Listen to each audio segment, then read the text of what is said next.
Ọ̀sẹ̀ lè bẹ̀rẹ̀ mọ́lẹ̀ jẹ àwọn tó wà lẹ́sẹ̀.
Miss Bukola, we can't hear you. You are muted. All right, like I said, we are checkpoints and we are going to be collaborating. So you're not just going to be staying with your classmates, your schoolmates. No, you're not going to do that, right? So I am going to be giving you numbers, and that number you're going to sit next to your partner. So you're not going to sit beside your classmates. Do you get that? Do you get that? Okay, so 1, 2, 3, right? 1, 2, 3. 1, 2, 3. 1, 2, 3. 1, 2, 3. 1. Hope you got your number. 1, 2. I thought it's 1 there, right? 2, 3. 1, 2, 3. 1, 2, 3. 1, 2, 3. 1, 2, 3. 1, 2, 3. 1, 2, 3. 1, 2, 3. 1, 2, and 3. That 3, right? So give your numbers separately. All one, stand up. All one, stand up and occupy this first row. All one, occupy this first row. Quickly, quickly, quickly. If you are number 1, occupy this first row. I don't want you to just sit down beside your classmate. No. What number are you? You to stand up. Thank you. All one, occupy this first row.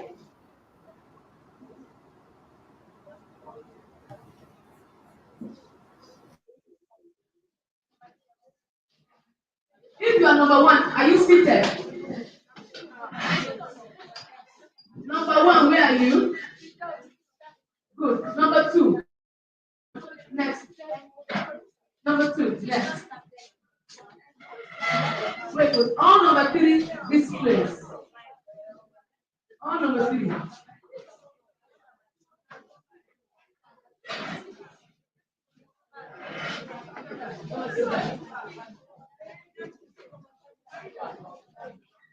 Great, great.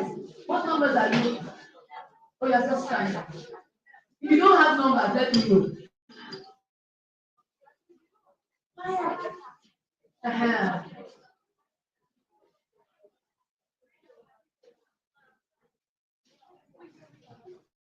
What number are you? Number 1. What number are you? To that. Let us see here.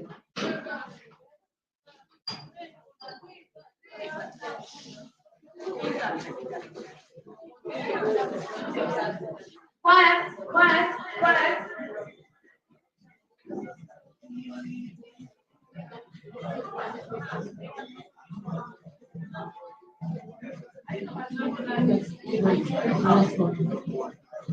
Okay. If you don't have numbers, let me see your hand.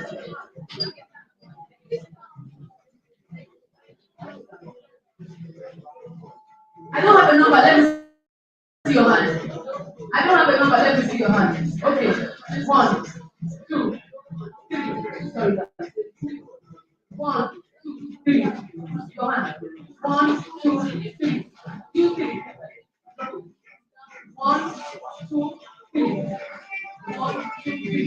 Good. All ones, yes. All ones, yes. No, no, they don't keep it. All ones, yes.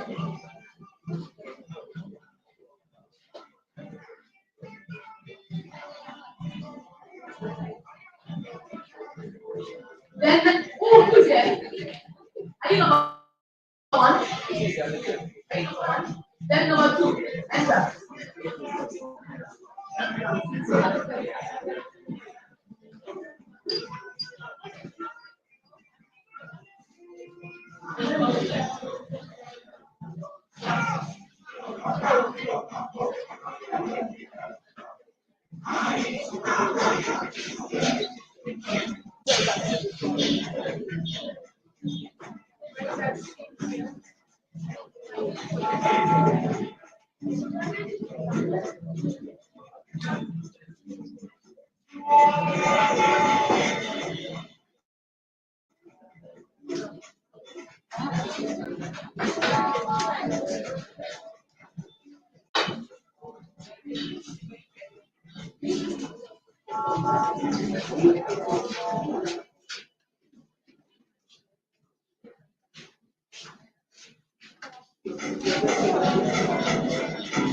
All right.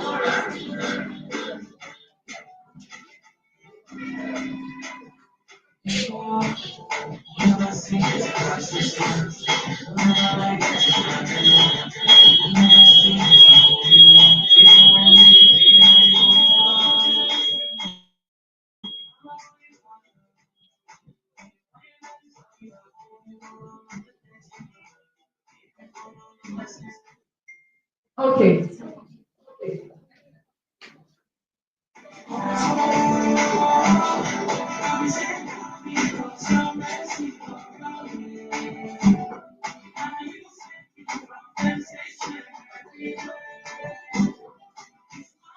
So we're starting now, and we're starting with our opening prayer. Afterwards, it's going to be the national anthem. So I want to see one confident lady who's going to lead us. Oh, she already raised her hand. So you're going to lead us in our national anthem when it's time. So what's your name? Okay, what's your name? Marvelous. So who's going to take us in our opening prayer? Okay, let me take that. Would you allow me to take that? Would you allow me to take that? Beautiful. All right, can we rise up?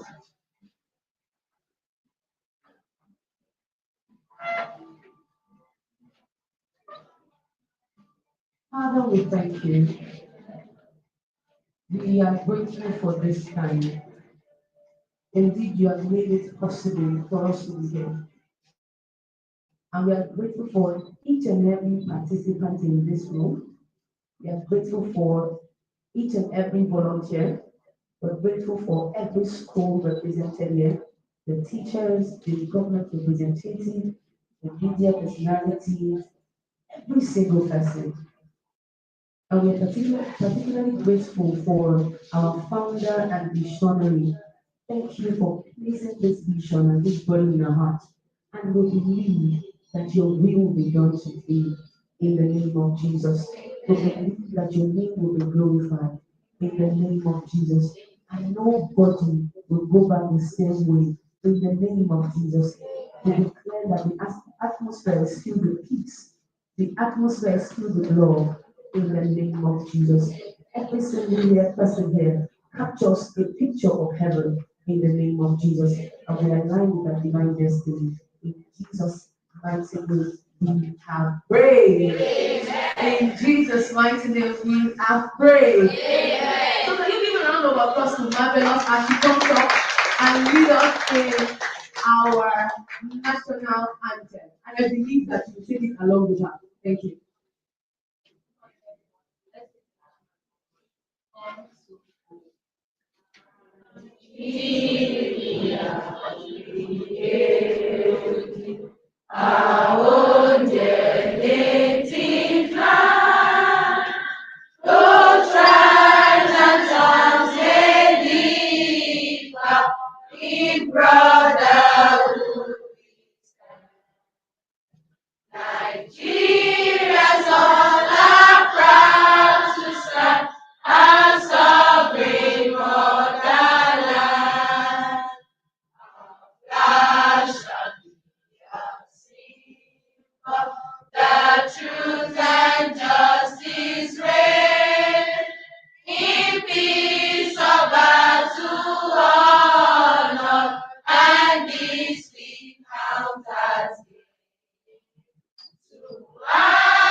That was beautiful.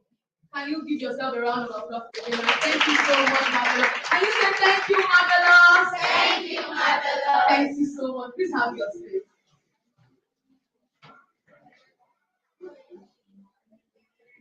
All right.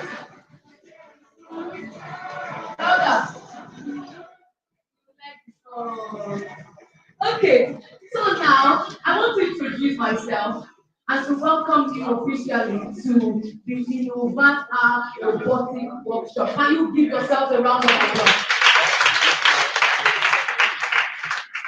My name is Okola Adeyemi, and I am your host for today. And not only am I your host for today, I am your number one cheerleader. How many of you know me as your number one cheerleader? Okay, I can see some few hands up. All right.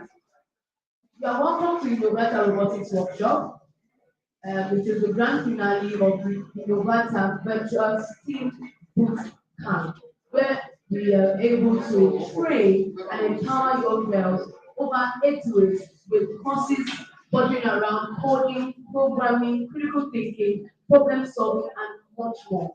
And we are so proud to say that we have students who have graduated from this course and they are ready to build a future in STEAM. We want to start by listening to our founder and visionary, the person of Mrs. Modupe Olabelu Olukoya. That was good. That was good. That was good. I didn't even ask you to clap and you're already clapping. That is so good. She's the founder of Love for Change Women Foundation. That is the foundation that started this InnovatHER virtual bootcamp and also the InnovatHER robotics workshop that we're having today. So not too long from now, we're going to be listening to her speak. But I want you to do something. Just wave at her. I believe you can see her face. Don't let her know that I said that. Just wave at her and say, hello, ma. Hello, ma. We love you. We love you. We are happy to see you. Yeah. Thank you for allowing God to use you. Thank you for allowing God to use you. And we will make you proud. And we will make you proud. Can you say that louder? And we will make you proud. And we will make you proud. That's so good. Thank you so much. Thank you. So you're about to listen to our video, and I want you to pay keen attention because she did so much to make that video for us because she wants to really pour out her heart. And I pray that today you are living here greater ladies. Am I correct? Yes. All right, over to you, sir.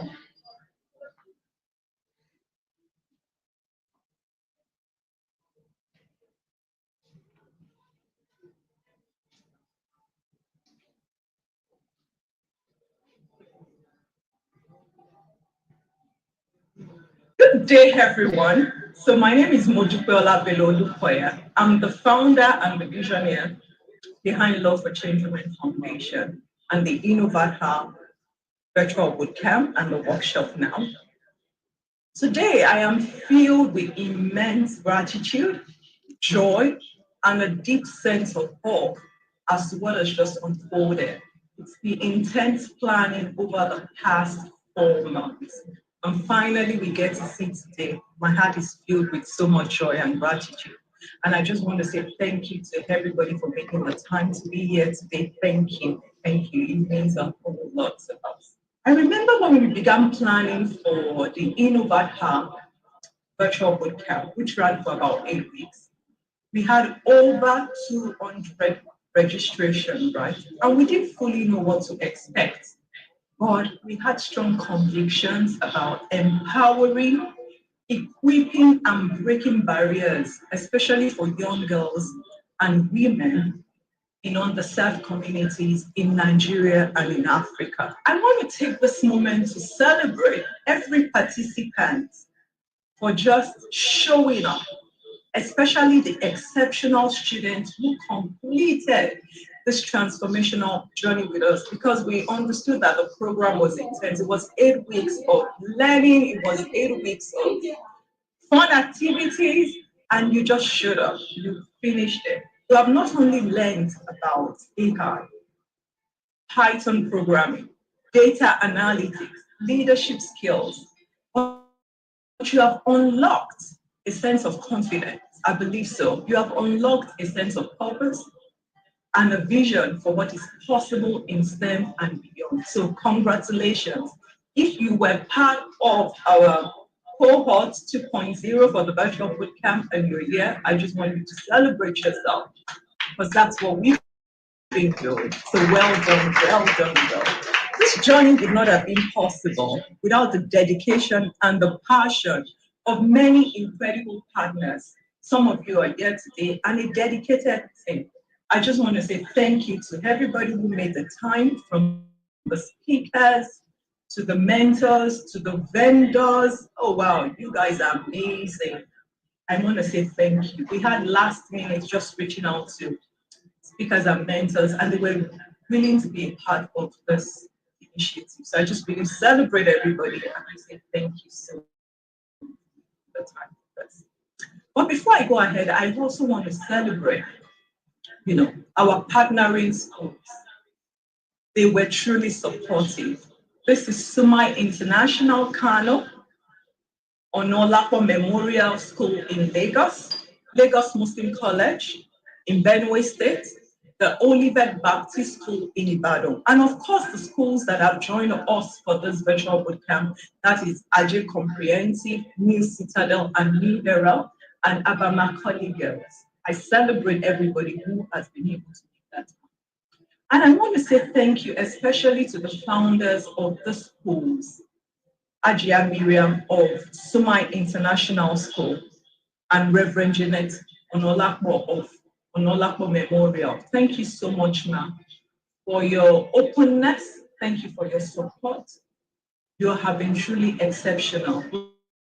I want to say thank you to the principal, Mrs. Inena, to the teacher, Mr. Oyefeso. You have been truly amazing. Mr. Babayaro of Suma International. There are just so many names, and I just want you to know that I truly, deeply appreciate every effort you put in. Thank you so much again for your unwavering support.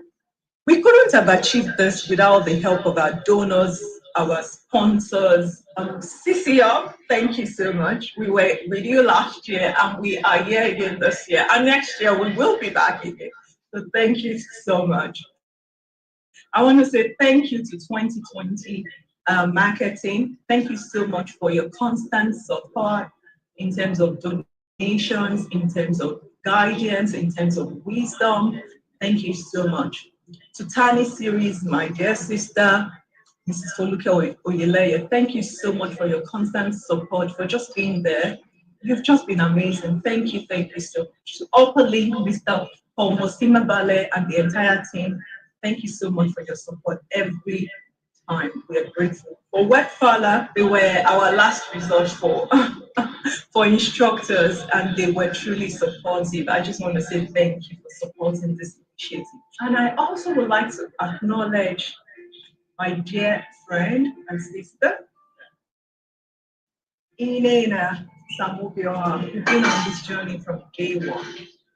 I just want to say thank you for the gift of quality counsel, for your love, for your encouragement. Thank you, Nina. You know how we roll. I appreciate you. I love you, sis. I love you. I love you. And to many others who believe in our vision, right, for putting in your resources behind the empowerment of young minds, because you truly understand that the youth are the change that we need, and it's very important that we empower them. Thank you so much. Your partnership means a whole lot to us, and we want to continue to steward this relationship. Thank you. This journey would not have been successful without the help of our consultant, Director Tony Onabajo. I believe she's here today as one of the speakers. I just want to say thank you so much, DTD, for your insights, for your guidance, for your direction. You've been amazing and you've been supportive. I want to use this opportunity as well to say thank you to the other mentors, to the facilitators, Dr. Etinosa Wampo. You are truly amazing. It's been a short time since we've known each other, but I felt a sisterly connection. Thank you so much for being truly supportive. To my friend and my colleague, Osaru Hawan, Thank you so much. I reached out to you and you just said, let's do it. Thank you. And then connected me with SMAJ Omole. Thank you so much. As well, I want to acknowledge and Joy Omoruste. You were part of this journey with us last year and you saw the value of what we're doing and decided to be a part of it again this year. Thank you so much. Thank you so much. It means a whole lot to me. I want to say thank you especially as well to Lady Tosin Bushala, one of our instructors. I've seen her in some of the videos for the participants. She was an instructor for Python programming, data analytics. You are amazing. You're amazing. I found a friend and a sister in you, as well as Lady Adija Omotoke, who are truly incredible, who inspired me every time you showed up consistently. Thank you so much for pouring your time, for pouring your energy, and for pouring your heart into this initiative. Thank you. I also want to acknowledge our volunteers. They've been on this journey with us for many years. Omotoya, thank you. I appreciate you. Every time I call you, like, okay, you say, what do we need to do, ma? Thank you, thank you, thank you, thank you, thank you. To Antonia, to Boluwatife, our partner for social media, to Victoria, who has joined the programs team, thank you. To Celestine, everybody needs a Celestine, right?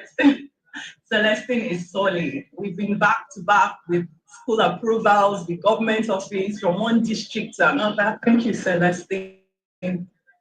Your passion, made this more than just a program. It's a whole experience, and I deeply appreciate the energy and commitment everybody brings. We are a small but dedicated team, right? And I couldn't have done this without the incredible support of my team, right? Sarah, Bana, and Bukola Adeyemi, right? You have worked tirelessly behind the scenes, just ensuring that everything comes through. I acknowledge everything that you have contributed. And I thank God for each and every one of you. For every seed that has been sown, you will reap a reward. Quality seeds that have been sown, quality reward. Thank you for your commitment. Thank you for your energy. I felt it.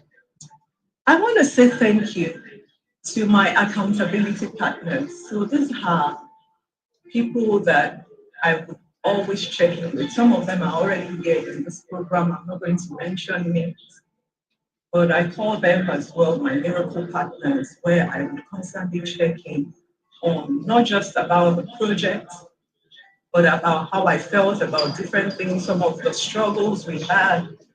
And, I just want to say thank you for the encouragement, for praying me through the season, for this wasn't just a seed, we can see the fruit. So thank you to my accountability partners. I know some of you are watching and some of you are at the program, so thank you so much. And to my beautiful family, oh wow, I feel so blessed in terms of just having people that I can call on certain things, and I can get counsel and direction, and sometimes just even resources. I just want to say thank you to my beautiful family for their support. Incredible parents, thank you so much for your support. My father, you just need to tell him, Daddy, I need to do this outreach. And I'm like, okay, where, how? And it's done. I just want to say thank you so much, sir. And of course, to my dearest husband, who is also part of the board of trustees, right? You have been my rock, so you have been my greatest encourager. You have been my backbone. And I just really want to use this opportunity. I don't get that much opportunity to share that, right? Even though I do, but I don't sometimes. So I just want to use this opportunity to say thank you for your guidance, right? For your wisdom when I need directions, when I need wisdom. Thank you from the depth of my heart, Mr. Latoya. Thank you, thank you. I honor and I appreciate every single one of you here today. And of course, we have speakers, that have volunteered their time, their partnership. I want to say thank you so much to Ms. Olajuko, Bayo Ajayi, Ms. Manuela, thank you so much. To my dear friend and sister, Lisa Folawiyo Studio for saying yes to this partnership and just seeing the significance of what we do. I say thank you so much. And of course, to all the vendors, to the suppliers, a la carte, I just want to say thank you. To the STEMEX, Mr. Michael, you're amazing.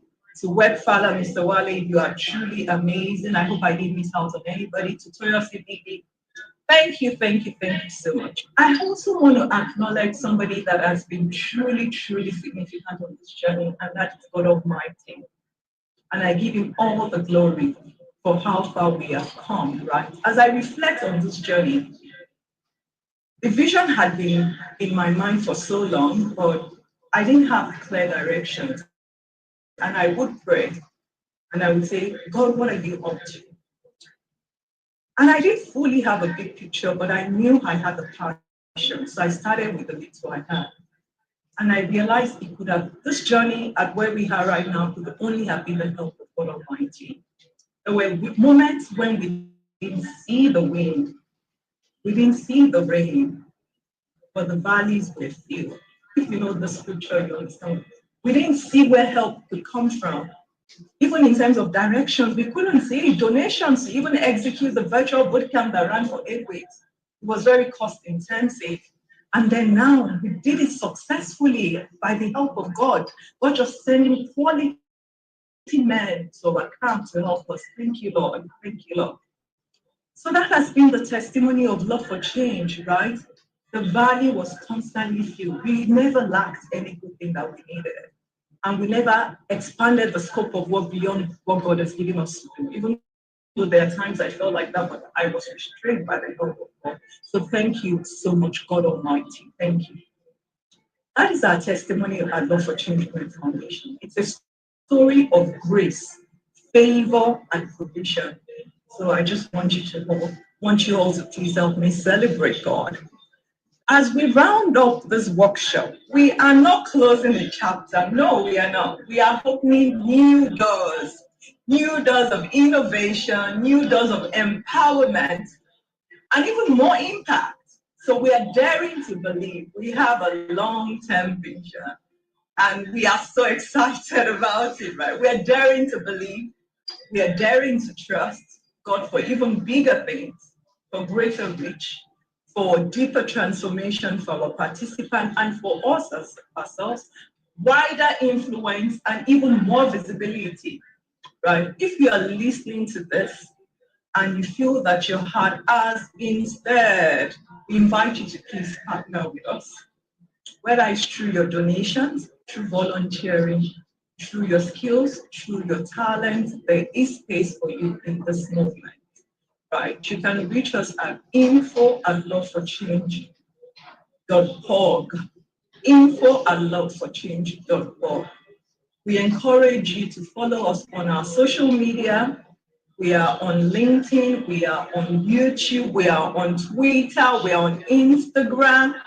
So please help us amplify the stories of these young change makers. Let's continue to break the gender stereotypes around that together. Let's raise a generation of empowered girls and women that will innovate, lead and shape the future, breaking intergenerational barriers. We are ready for this and we invite you to partner with us. So watch this space because we are just getting started. Thank you so much. I hope you enjoyed today. I'm looking forward to seeing all the beautiful pictures. I will be fully connected. God bless you all. Have a great one. Can you give her a round of applause?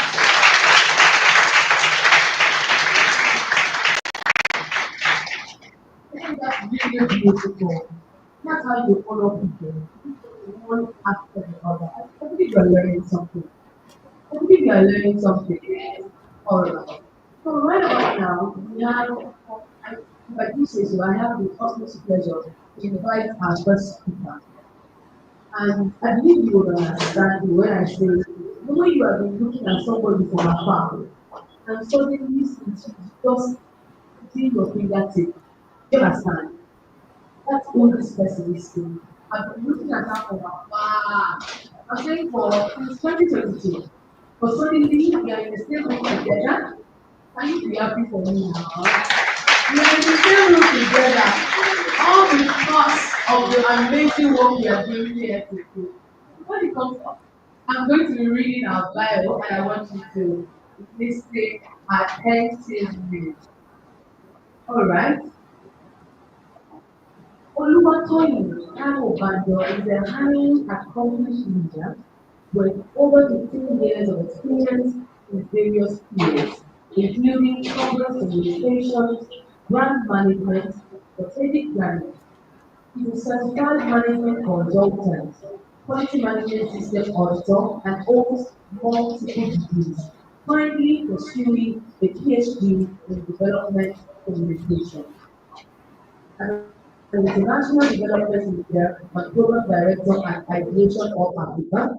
He has impacted over 28,000 change makers across 46 plus countries since 2015. Are you just looking like that?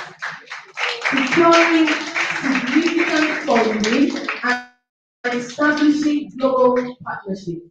She is also the founder of Manager Toolkit Africa, a social enterprise focused on upskilling Africa's workforce, and serves as the director of ministry at Kingdom Leaders Global Alliance. Tech Queens, let's make a joyful noise and a round of applause to Miss Oluwatoyin Banjo. You're welcome, ma. Good morning. You regret that. But I must feel you. I must know that tech queens are in the building. Do we catch that? So we'll do that again. Good morning, tech queens. Good morning. Love you. I trust that you have had a great time, right? Since we started. But before I proceed, I want to thank, okay, there's a feedback. Should I proceed? Okay, I can. Let me go. All right, I want to thank Lady Mo. I can see her on the screen, looking so graciously beautiful as always. Thank you, Lady Mo, for this opportunity. I must say, kudos to you and the team. Super well done for putting this through. Do I have representatives who were part of the InnovatHER virtual bootcamp? Signify by raising your hand. If you partook in the 8 weeks virtual bootcamp, raise your hands. Virtual bootcamp. All right. I just wanted to know if you were in the building. Excellent. A round of applause for yourself. All right. So once again, Edimo, thank you once again. I truly appreciate you. She's a sister, she's a friend. I really thank you for all that you do. And I commend you for the investment in the future generation of women taking over the tech space. Don't we have such women in here? Who will be tech innovators, STEM engineers, right? Right on right. Love it. Robotics engineers. They are right here in the building and you'll be known globally for the work and impact that you make. All right. So the topic of my session today is on leadership and emotional intelligence. So say leadership and emotional intelligence. I'll kick off with the first part of the topic, which speaks on leadership. And I will develop some myths around leadership. Oh, just before I proceed, I can see our amazing teachers, guardians in the building, and I must pay accolades to them. Good morning, aunties and uncles.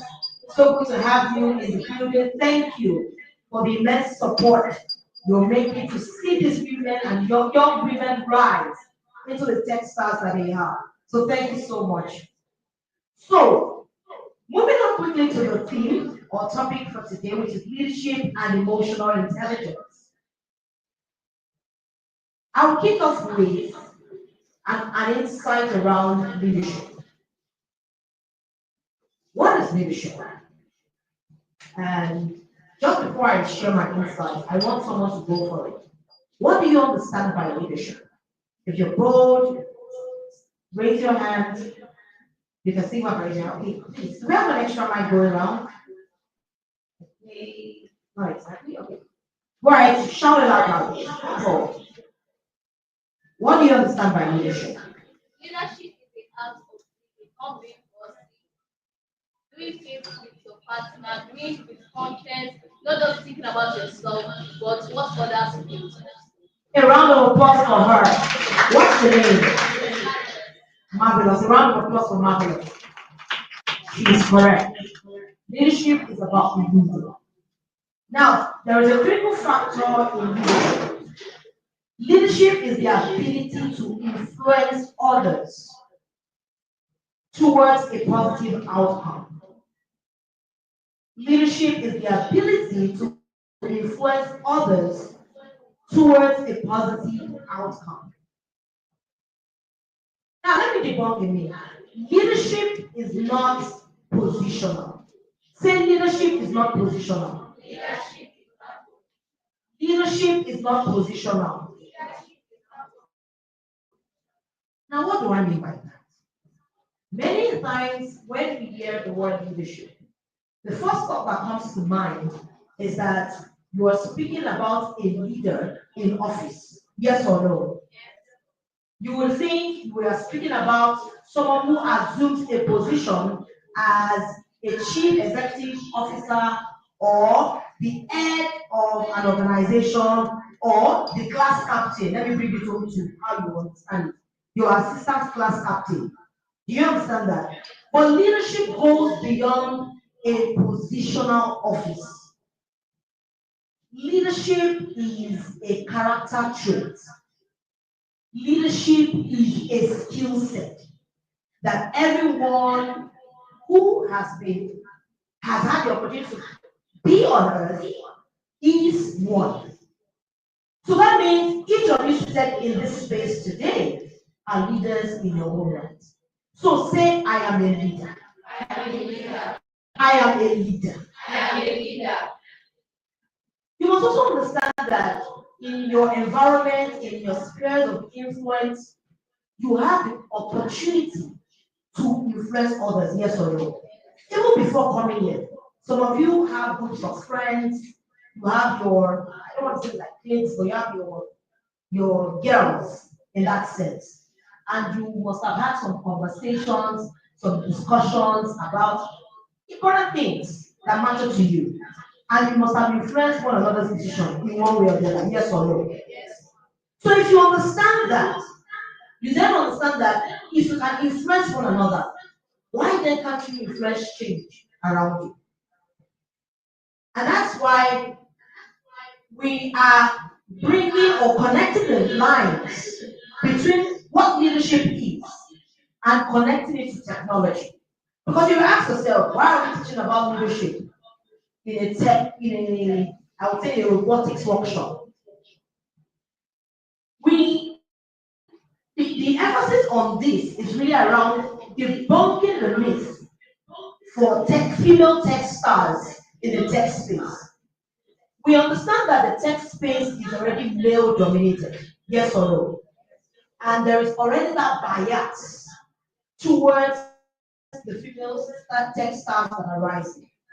So if you don't know how to lead yourself, how to be bold, not waiting or trying to seek validation from anyone, you will be submerged.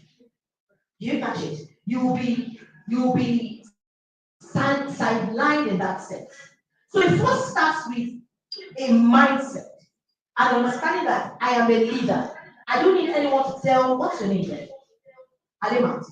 I don't need anyone to tell Alimat that you are a leader because you know that you are a leader. Do you understand that? And then when you get into your tech spaces, you are desirous of becoming a robotics engineer. You get into that space and you see you are one out of 30 other male engineers. You will not feel insecure. Do you catch that? You will not feel belittled, like I'm the only woman or the young woman or young girl in this room. But rather, you will hold your head high. Do you catch it? And carry yourself with gait and know that you carry some stance. Is that understood? Now, bringing it on further, I was speaking about leadership being about influence. I also want to add to this that leadership really speaks to the ability to take responsibility for your outcomes. The ability to take responsibility for your outcomes. The ability to inspire change in others. Now, I'm going to pose a rhetorical question to you. What change are you inspiring around you? Because that's really what makes you a leader. Leadership is not about a position that you carry or that you wear, a hat you wear, or an office you are in. It's really about inspiring change. It's really about taking responsibility. Ask yourself, are you taking responsibility in one way or the other? Look around you. Are there things that you do not desire to see, but you have become so used to? And you're like, if others are not doing anything about it, then it really does not matter. Then I'll just be quiet. Leadership is also about lending your voice to important issues around you. Refusing to be silent in an era where people see it as okay to be quiet. I'd rather dance or be with the bandwagon or flow with an egg mentality of this is how they do it now, or this is what is raining now. Do you catch it? But nobody is trying to see themselves as a standout. Someone that can stand out by making an impact. Someone that can make a difference by inspiring the change you want to see. Today you are wearing a t-shirt that says Love for Women Change Foundation. Change is critical. Those who partook in the InnovatHER virtual bootcamp in the last 8 weeks, what have you experienced? Have you experienced a transformational change in your thinking? Yes or no? There's a change in your mindset, yes or no? Even how you perceive technology. Do you see it as something just meant for the males? No. You now see it as what? It's for every one of us. Do you catch that? Now, I must also add that leadership is also the ability to solve hard problems. And that's why you are texters. It's not easy to be a texter because you're going to be birthing innovative tech solutions. Things we have never seen before, things we have never heard before. And I don't want you to come into this space and make it a usual or common experience. I want you to leave with an action of something you will do differently beyond all that you will learn today. Do you understand that? You must move towards action and you must be deliberate about it. And I don't want you to wait for a motivation from your teachers or from anyone around you. I want it to come from the inside out. And that will take me to the next part of this topic, which is what? Emotional intelligence. Because as leaders, it is important that you understand the art of leading from inside out. Many times, people feel that when you see a woman in leadership or a woman is leading anywhere, they feel most times that women are not emotionally intelligent because either you are breaking down in the face of pressure or you can't take in pressure and then you say, oh, I'm mentally stressed. Do you catch that? But with emotional intelligence, and I will explain what emotional intelligence is in a bit. But just before I explain what it is, who understands that phrase, emotional intelligence? When you hear that phrase or the words, emotional intelligence, what comes to mind? Go for it. Tell me your name and then go for it.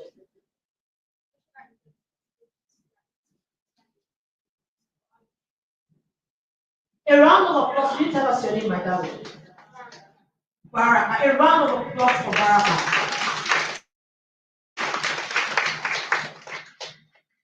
So it's the ability to what? Understand your feelings. Understand your emotions. So it's not okay to say, this is how I am wired.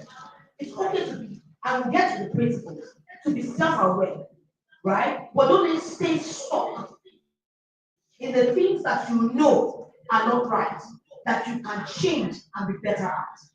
Do we understand that? Now, emotional intelligence is the ability to recognize, understand, and manage your own emotions. There are three keywords in that definition. What's the first word? Recognize. The second verb in there is what? Understand. And the third verb is what? Manage. Do you understand that? So it speaks of three verbs.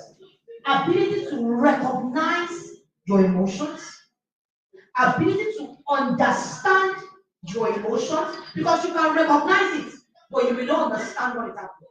Do you understand that?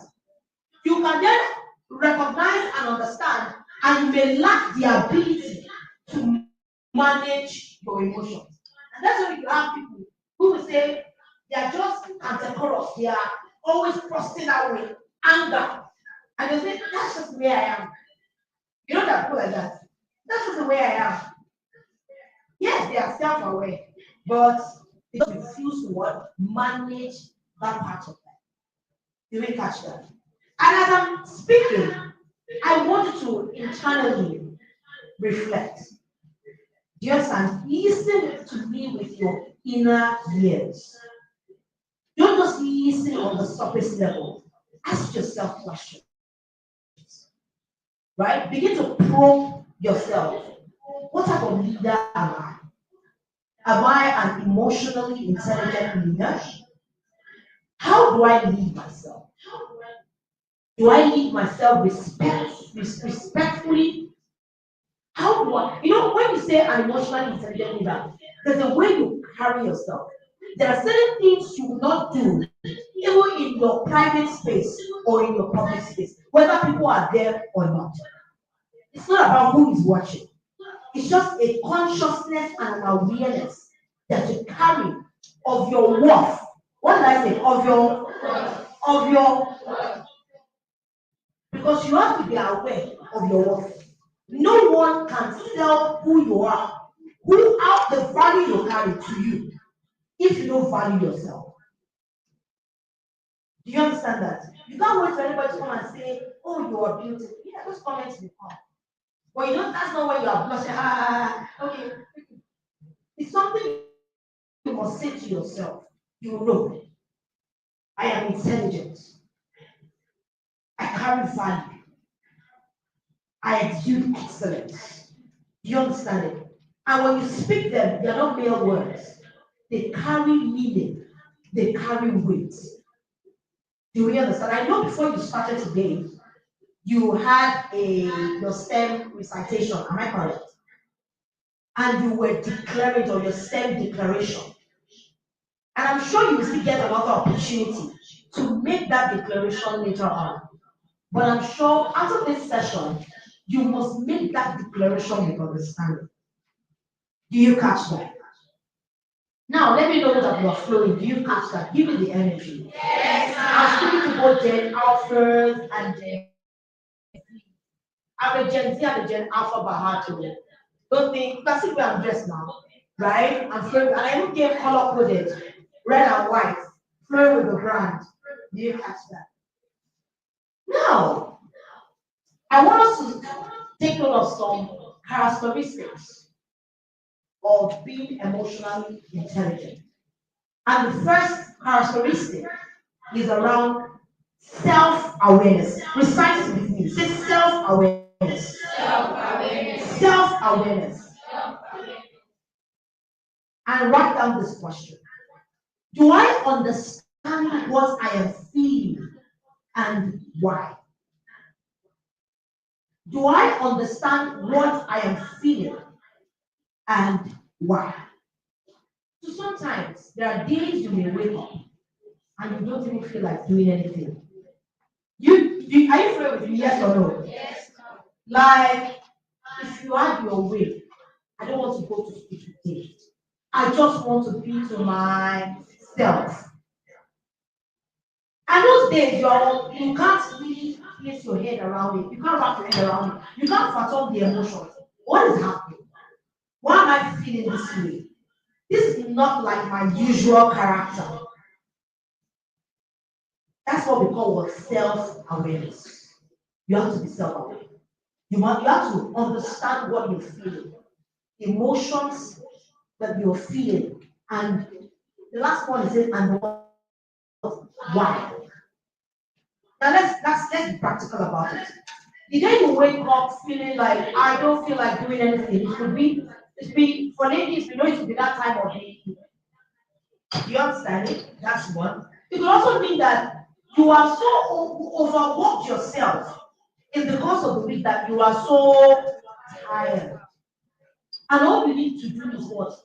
Just observe some adequate rest. But if you're not aware, you just keep going like a moving train that has no break. You catch it till you get to a breaking point, and that should not be. You should be self-aware. You know, I have worked. It's now time for what? Rest. I know you are going to be writing your examination soon. Yes or no? Yes. Now you are in that 10th season of studying, reading. When you're done with your exam, what will you just do? This break is for what? Rest. Is for rest. That's self-awareness. Do we understand that? So say self-awareness. Self-awareness. And say, I will be self-aware. I will be self-aware.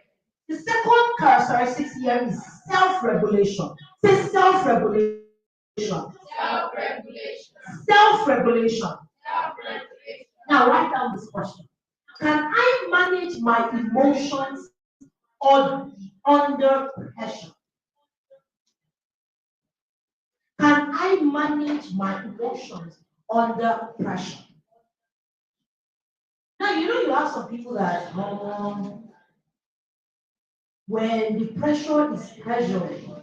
So when the pressure is pressuring, When the pressure is pressuring, they cannot take it anymore. they cannot take it. Then you see another side of them that you have never seen before. Yes or no? Yes.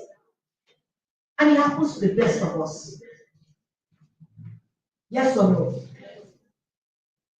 That's why this characteristic of self-regulation is so important. And it must be a question you must ask yourself. Do you understand that? Can I manage my emotions? If it means just staying away or not responding, someone upsets you, you are on your right. At that moment, you have every right to, reply that person. Give it back to that person. They will say, hot. But then self-regulation means you rethink the consequences of reacting. You know, there's a difference between reacting emotionally, right? And the other one is not reacting, but it's preempting the situation where you are not able to undergird your emotions. Do you catch that? Being proactive to preempt the situation and say, okay, if this happens, I'm not supposed to act this way. But when you react, you can be out of character. And you will do what you would not be pleased with. And you ask yourself, Animat, why? Why did you react that way? Why did you speak to your friend that way? And you're like, okay, I was angry. Okay, I should just have been silent. or I should have kept quiet. And then when I have been able to regulate my emotions, I will then go back to my friend and I will confront her about that situation. We will speak, you understand, as two young adults or young teenagers, as the case may be. Do you catch that? The third characteristic is say motivation. Motivation. Now write down this question. Am I driven by purpose or just awards and prizes? I will see to this a little bit. Am I driven by purpose or just by prizes and awards? You know, to the best of us at this level, when we were all, even with I'm bringing it when I was a child, sometimes your motivation is I want to become first. In position, first, second, third. That's it.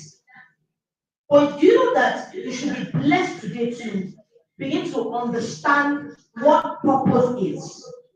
That is, you should not be motivated just by awards and prizes. Oh, I want to become first.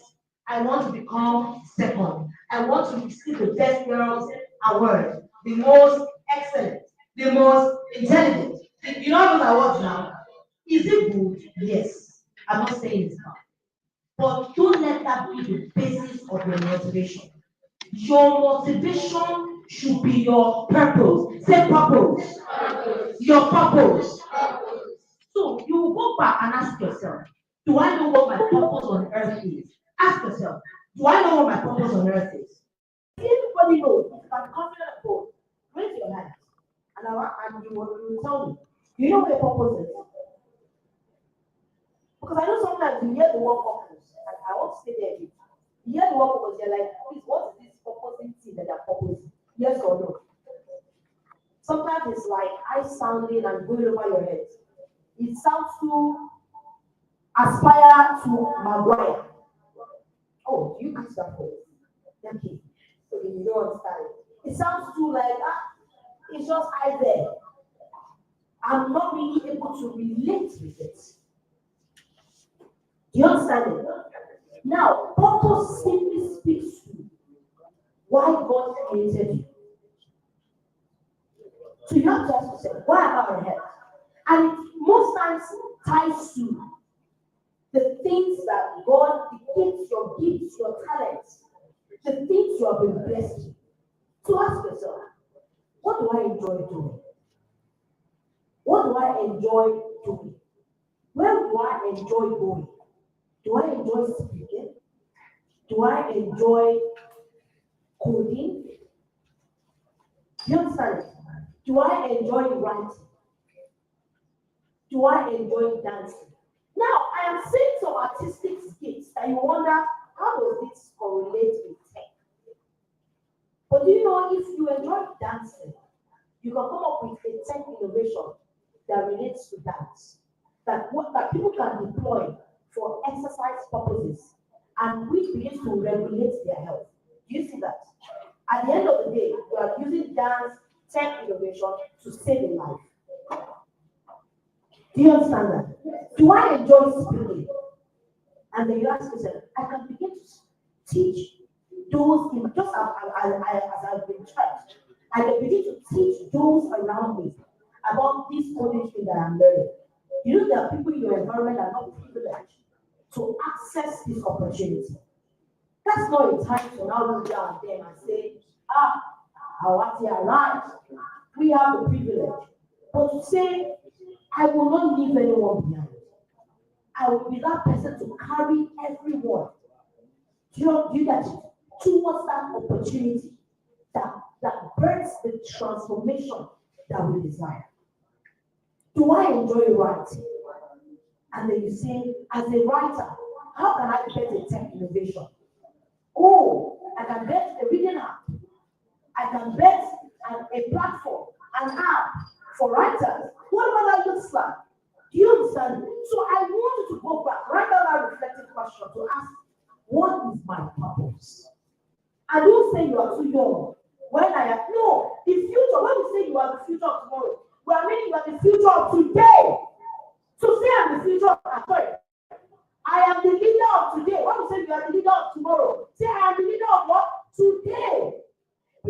Leadership is about the daily decisions we make. And thank God, because of the daily decisions, the decision you made yesterday is why you are here. So you must continue to make the right decisions so that you will continue to harness the right opportunities and be in the right role. Do you understand that? So say I am self-aware. I am self-regulated. Say I am motivated by my purpose and not just by prizes and not just by awards. Now clap for yourselves.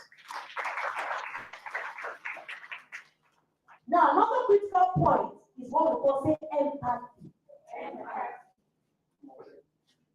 And ask yourself this question. Can I understand others' feelings and perspectives? Now we have spoken the part of understanding yourself, right? Now, in being emotionally intelligent, there is a part of yourself and there's a part of others. So you must ask yourself, can I understand the feelings of others and their perspectives? When I am in a situation where I feel I am right, let me rephrase it. I know that I'm right, and I state to someone that this is what it is, and they respond, and I know what they are saying is wrong. Am I willing to give room for their own perspective? Am I willing to have them heard, see, and let their voice count as well? So you know, there's this thing that intelligent people do. There's this thing intelligent people do. And what is that? Oh, when they know they're very, very intelligent, they just feel that they're in a room, they just want to be talking, without giving room for others in the room to talk or to share. And I know you're all intelligent, and you can do that sometimes. The balance there is what? Giving room to have others heard. Do you understand that? Giving room to understand the feeling. So you're speaking to a friend, she reacts in a way. It's okay to say, why would she react in that way? And if it's something that's unusual, question it. But you don't say, I hate how she reacted. Do you catch it? You just reacting angrily. No, you don't do that. Try to understand their perspective and feeling. And finally, write down social skills. Say social skills. Now ask yourself a question. Can I communicate? Don't lose the energy. I'm about rounding up. Say, can I communicate? Can I collaborate? And can I resolve conflicts? Take that, like the tech stars that you are. Say it again. Say, can I communicate? Can I collaborate? And can I resolve conflicts? When you're emotionally intelligent, you're not the person that instigates conflicts. So question yourself. If you're that kind of person, when you get into spaces, then everything scatters. You're emotionally unintelligent. Do you understand that? Don't be the troublemaker in spaces. Do you understand? Now let me bring it up to you as textiles. You must begin to ask yourself, how can we leverage technology to resolve conflicts? How can we leverage technology to collaborate? How can we leverage technology to communicate? These are innovations that can be bettered by you today. I can begin to read out examples around the world of young female tech stars who have bettered innovations at 6, 8 years of age, 10 years of age, 12 years of age, 13, 14, 15. So say, I am not too young. I am not too young. I want you to say that confidently. Say, I am not too young. Do you understand that? Yes. So right now, when we begin to go through other sessions begin to ask yourself, what innovation can I bear? Right? What transformational solution can I be recognized for to update it? Right? That's the purpose of today.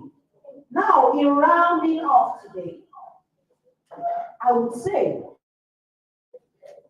and I want you to practice empathy, and I want you to stay mission driven. Say, I will stay mission driven. I don't want you to get into the world of technology without understanding your purpose. Do you understand that? So as you are in this world of technology, know that you have been sent to that world to make a change, to make a difference, and to make an impact. So you must stay mission driven. So say, I am mission driven. Place your hand on your heart, on your chest. Beat it, and say, put your name, say, I am mission driven. With this understanding, when we begin to get into the technical sessions, you understand that as I am doing this, there is a purpose to it. Right? There is a mission to it. And you begin to ask yourself, Alima, who am I sent to? Am I sent to raise that 2-year-old girl who is in that underserved community and has no help? Am I served to influence my own community members, whatever that looks like? And do what? Say, I will show up boldly. I will show up boldly. Rise to your feet. Say, I will show up boldly. I will show up excellently. And I will be the difference that I desire to see. I will stand out as a tech star. I will stand out as an innovative tech star. I will stand out as a purpose-driven tech star. I will stand out as an emotionally intelligent tech star. Now do the survive and scream. You're not giving me the vibe. Else, my time is up, and you're looking at me like I will not go. So you want to take that away? Let's take the last part. So say, I am a purpose-driven tech star. Give it some attitude. I am a purpose-driven tech star. And now scream. Can you give her a round of applause? Some of you did not do that thing very well. Can you do it again? I am a purpose-driven tech star. Give yourself a round of applause. That was so beautiful. Thank you so much, Mark. We do really appreciate you. We learned so much. Did you learn something? Yes. Did you learn something? Yes. Good. So if you have questions, please ensure that you write down your questions, because we'll have a session where all your questions will be answered. Right about now, we want to enter into one of the core focus of today's workshop. How many of you remember the full name of today's activity, the full name of today's event? Give her a round of applause. What's your name? Give her a round of applause again. InnovatHER Robotics Workshop. And now we are about to enter into the robotics workshop. Can you be excited for yourself? So we are going to be inviting Mr. Michael from STEMX. Now, I want you to pack your things, your Bibles, your pen, your jotters, every single day. Pack them together because we are going to be dividing ourselves. So all one will be good one, all two will be good two. Hope you remember your numbers. Yes. That's amazing. All one in group one, all two in group two, all three in group three. Oh my God, see energy. See energy. Good. So that's what we're going to do, and we'll be inviting Mr. Michael as he takes up this session. And we are going to be arranging you separately, so be ready to stand up because it's going to be a very fun activity. Mr. Michael, wants to you. Good morning, everybody. Good morning, everybody. Good morning, sir. Are you excited to be here? Yes, sir. Okay, my name is Michael and Joseph. I'm a tech founder and I'm also the founder of STEMX. So what we do basically, we train people on robotics, coding, STEM education as a whole. So today I'm not here alone. You know my team members. So over there I have Victor, who is the CTO STEMX. So Victor, just wait so at the back there. And we also have a female in our team also, that's Ms. Jemima. She's also part of the STEMX team. So today we are going to be working on some amazing projects. Are you excited? Yes, sir. So we are going to split ourselves into three. So based on what you wear, like the color. Yes, color, not number. So based on your color. So we have people wearing the yellow, white, and ash. So how do we see them? Okay, if you are in yellow, rise up and come here. Celeste, can we have a table here, sir? Yes, yellow. All white. All white here.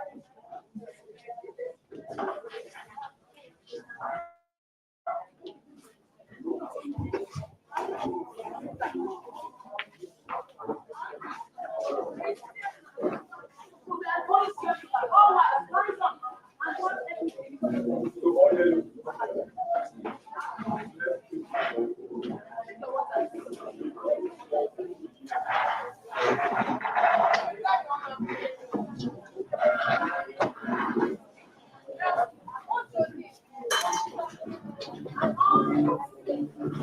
All the way there.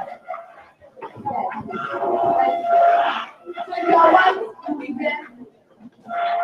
You can drop your things on the chair. Drop your things on the chair. You will be.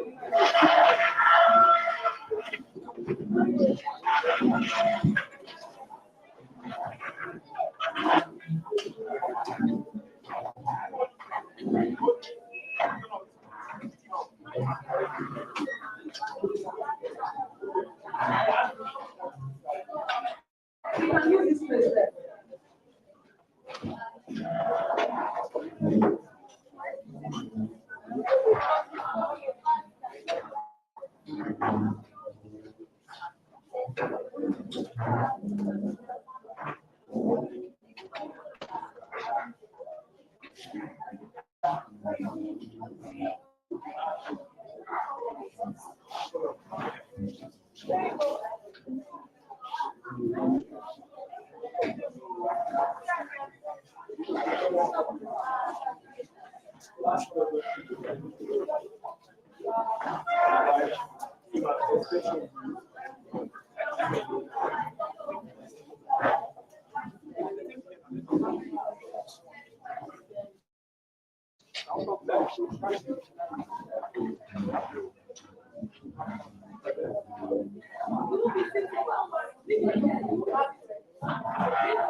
Leave your chairs, you won't be sitting. All yellows are even sitting. Why? We are about to get started, so you don't have to sit down. Leave your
coming. Okay, so we're about to go into the workshop right now. So basically, what we want to do today is a robot wheelchair. A what? So the idea of the project is we want to automate mobility for disabled people, in order for them to be able to move freely with or without assistance. So we are going straight to the project. Your coordinators are going to tell you what and what to do. So it's very simple. Are you excited to be here? Okay, thank you very much. Straight to the project.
Connected to that, right?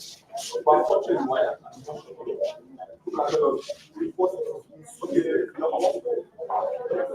that cannot allow the flow of electric current to pass through the skin. You understand? So insulator are what is used to hold copper wire. So the copper wire is the insulator covers. You understand? So we reduce the risk of electric. So we are going to test the battery. So make sure it's touching this first part, touching the iron, and the second part. Yeah. So make sure it's iron and not one part. So today I'm going to use the battery. So you see and you use this battery. Yeah, first one. I need another. Okay, what? This demo. Okay, I use one. I know. I go to this call. I don't have see what. So it's so which I working before.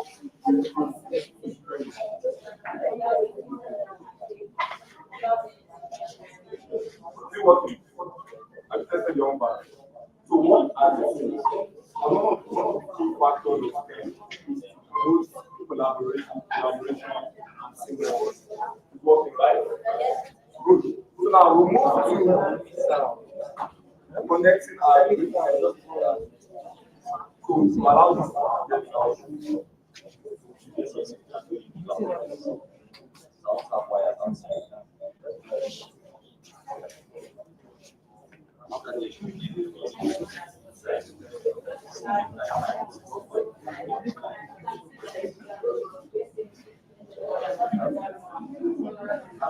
So, which group is going to start? A, right?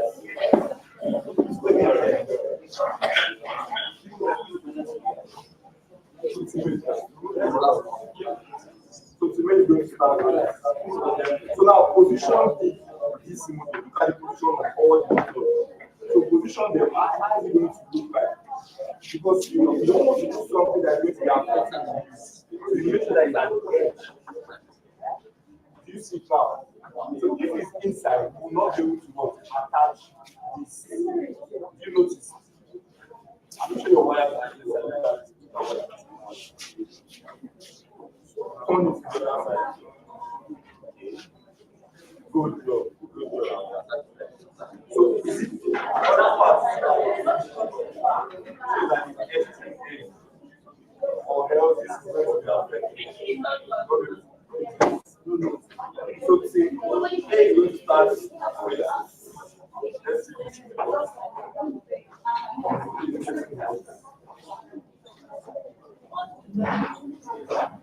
You guys, let's so why are we waiting for this? Tell us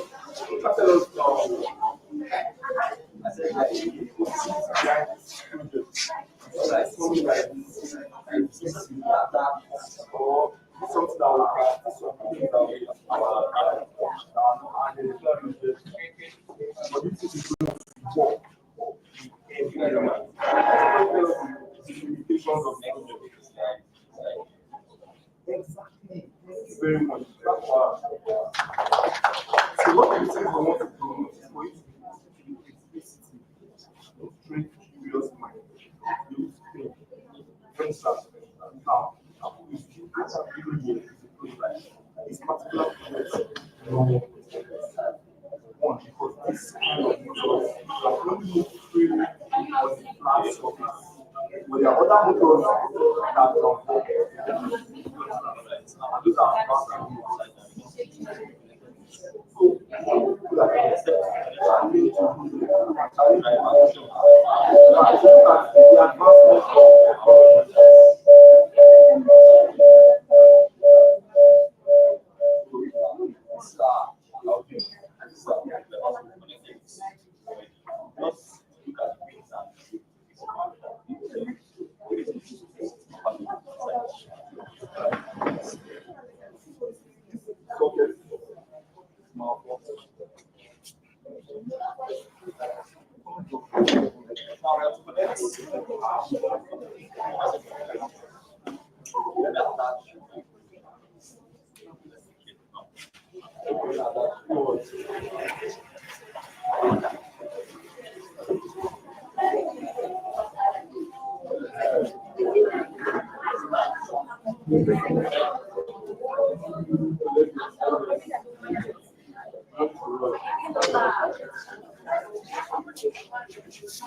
Before we have Android smartphones, radio, so it came out to say something better. After that, they can say something better. Why not put something more better? And even that more better, still not better enough. Yes or no? Yes or no? So every day, there's always you look forward, change, you look forward, improvement, you look forward. So you can do it. So once you come up with a particular idea, don't stop there. Move forward. So let's say this is what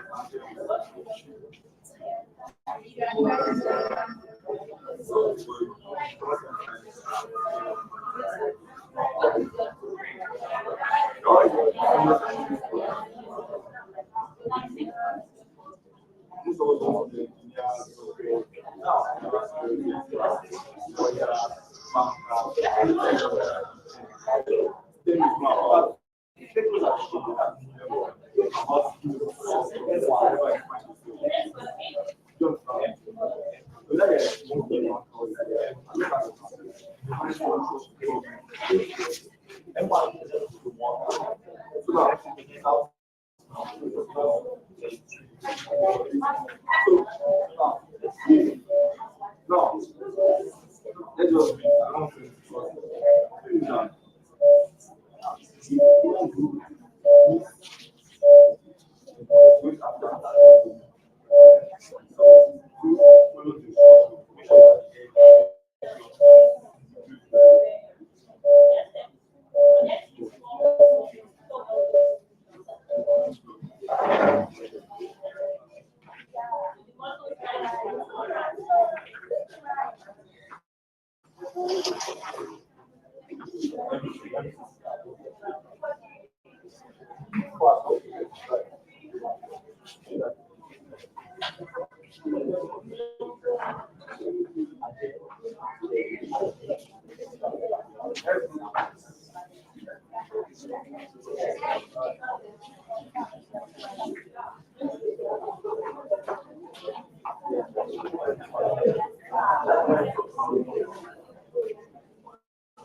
So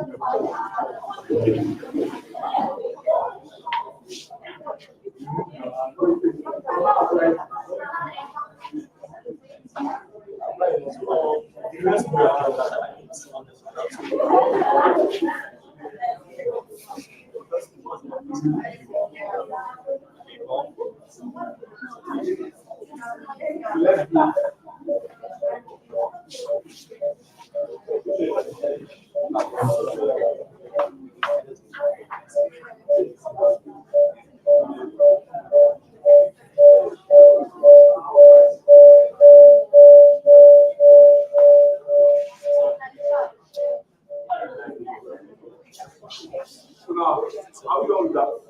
So the next thing is that we are going to pass minus out, right? So it's a you may will do your work with that person's own.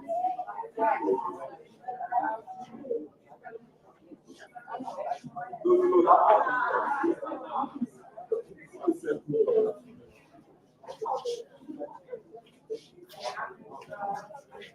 correct.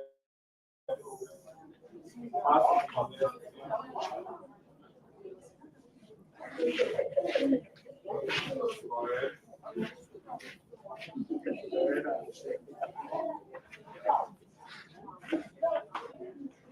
So we tested the what? The what? The motor and their working pattern. So just the motor good.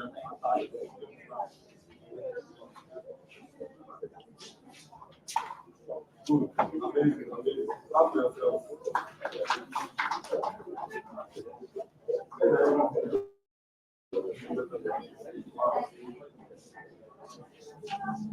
Like people are doing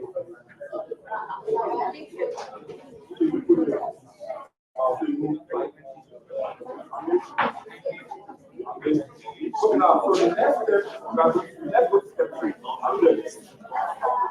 Now, what step are we talking about?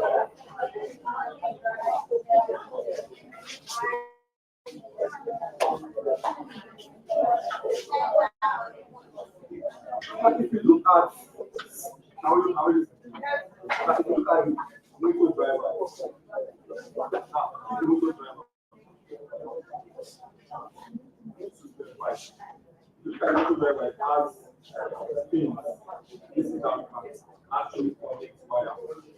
So at the side you are going to see M1, and the other side you are going to see M2, and the other side you are going to see M3 and 4. You understand? So if say A is picking M1, the next thing is picking M2, we are putting inside. And the next thing is picking M3. So we are just getting the first. And how many are you? 1, 2, 3, 4, 5.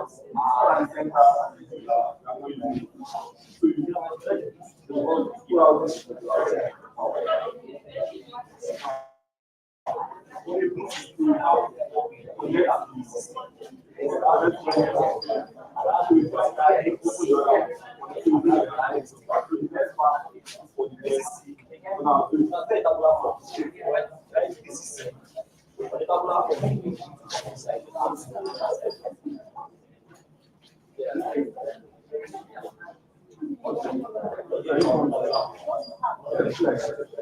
No.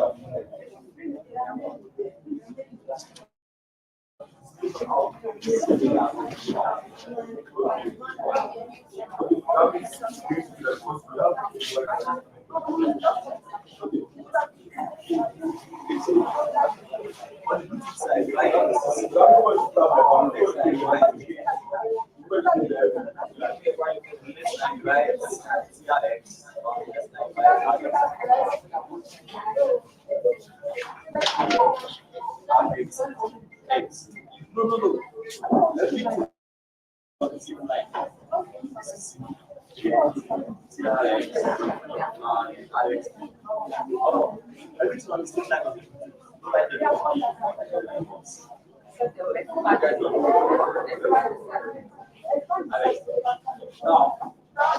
this is on the outside side, we like positive, or we like positive.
That's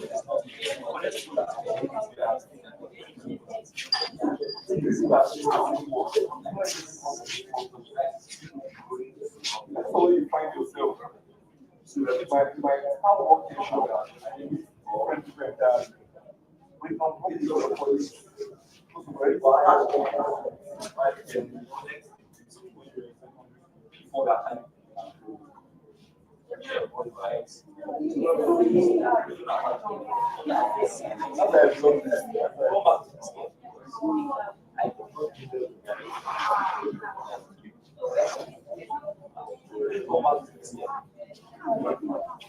I don't think about it. So now, our students are qualified for our country this particular. So let's apply the application called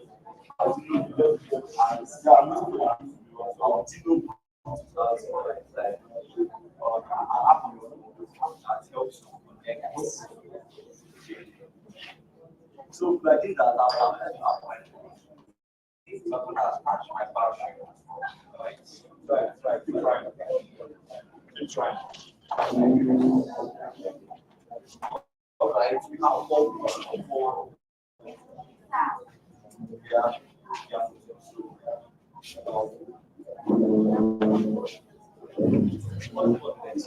How we going?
So I'm looking to the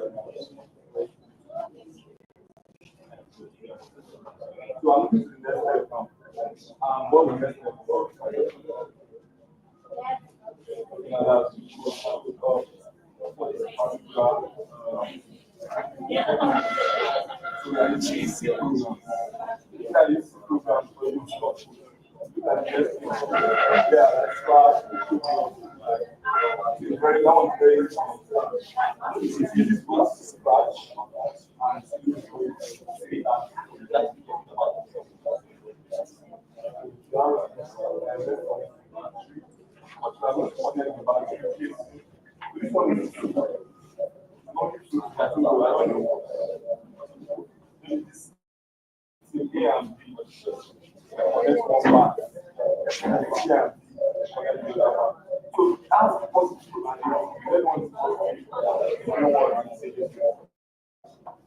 So on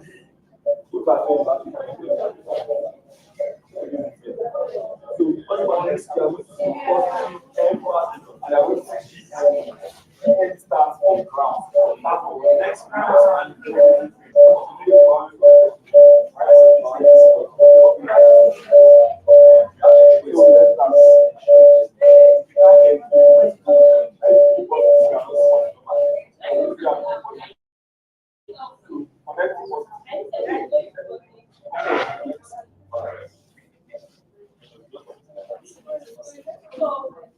so like that's the man.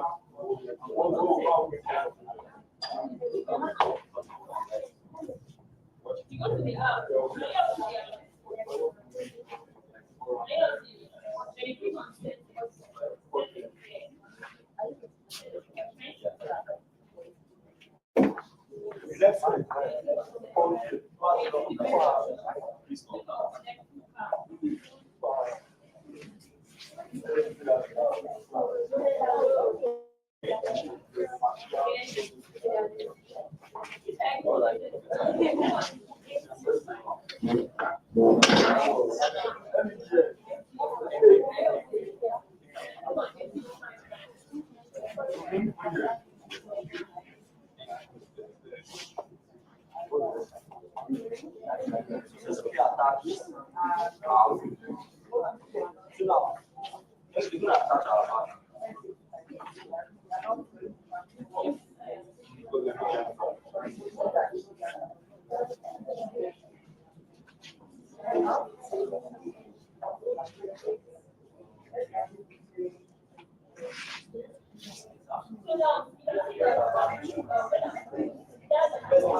Now, if you look at the battery, so we only have three innovation on this. And we are not going to stop here. We have three innovation on it.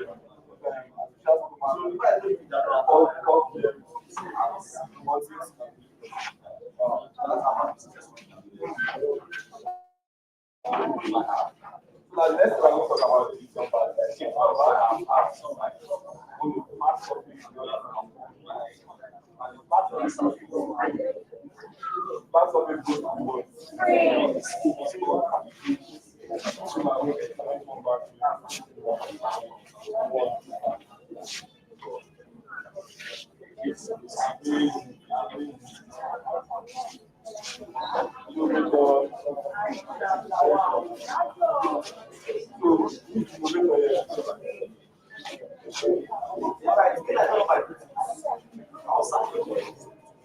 Now let's talk about and come to prices you can spend every let's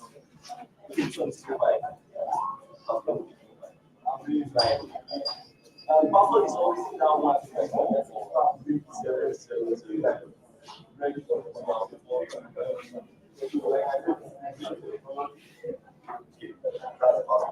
when I go back to my house, I will say to that this is my because you don't want to go look for just find out that there's some settings like connect to the car. So that I don't start with wireless like so also for what's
just make our work as possible.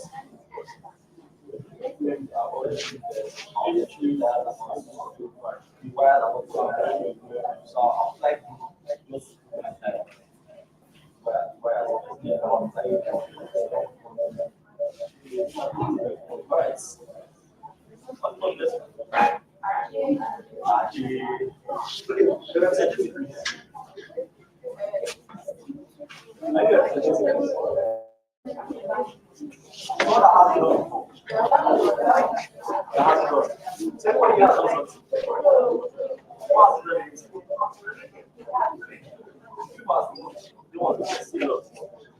okay. Is it good to okay, I'm going to apply.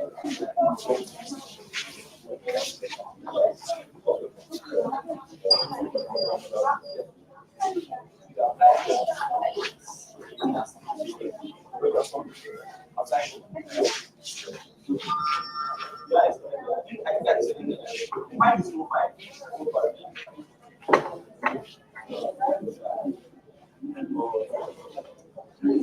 Let's go.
Okay, that's amazing.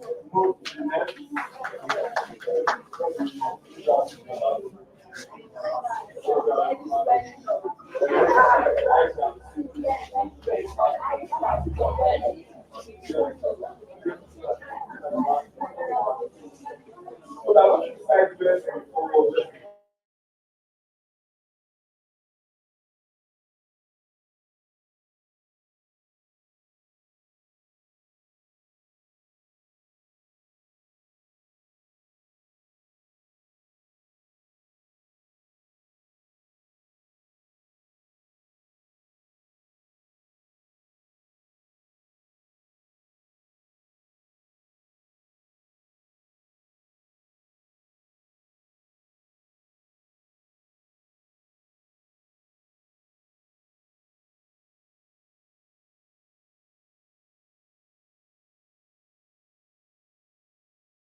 We are not able to hear you.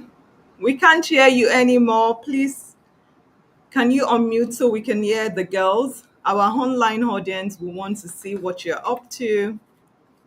Well done, girls. Well done. Are you having fun? Are you having fun? I can't hear you. Are you having fun?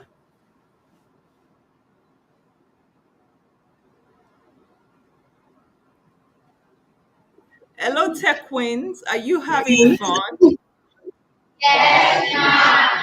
Give me a love if you're having a really good fun. A love, a love. I want to see.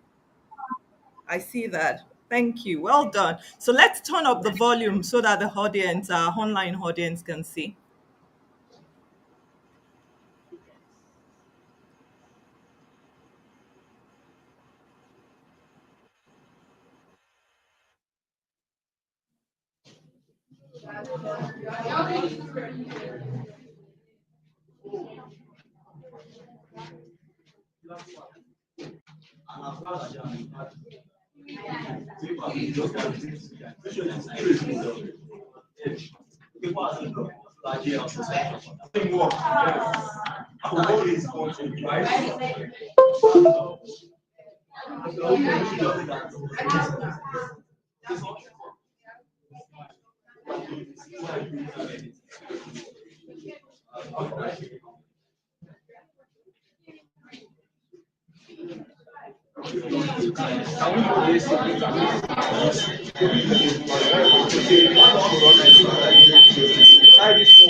Okay, ṣé kí n fi hàn ṣé mo lè lo àṣà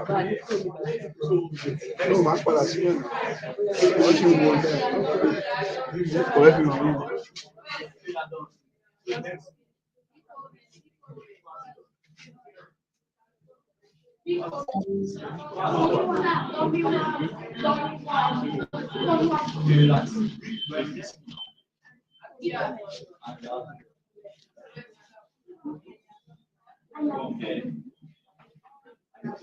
No, it's not this one.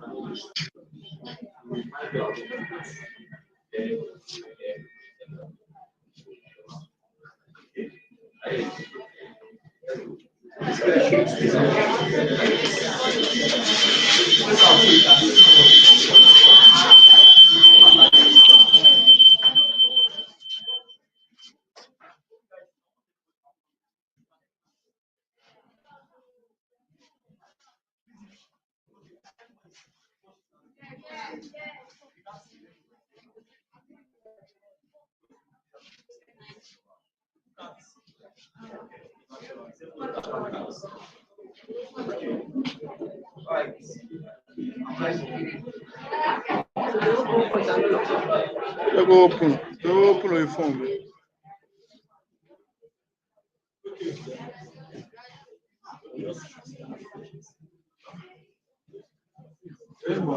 Mo ìdààmú ẹ̀rọ kọ̀nẹ́ẹ̀tì Gmail tí mo bá kẹ́kì. Ilé pé ṣe wá ẹ̀ máa pé WhatsApp lélẹ̀.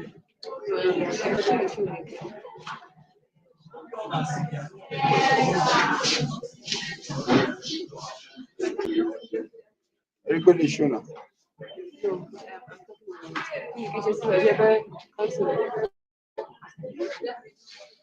Ọkàn ṣe yé.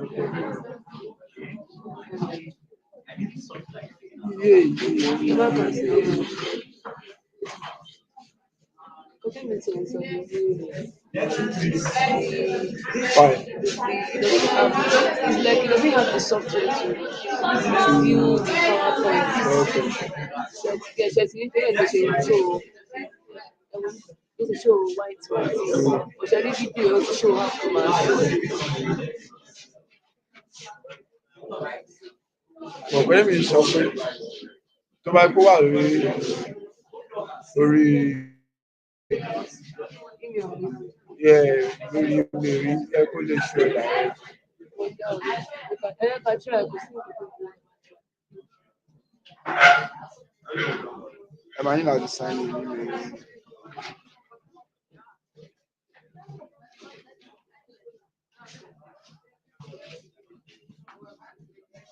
Real good.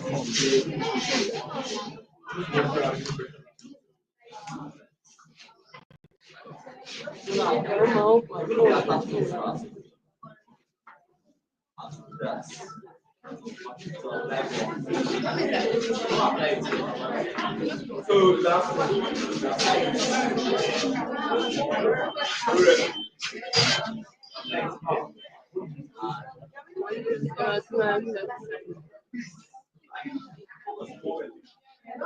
What do you think?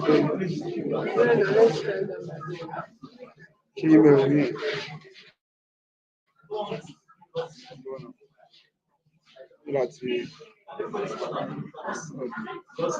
Láti kọ́kọ́ confirm láti ẹni pé àlọ́ switch off video.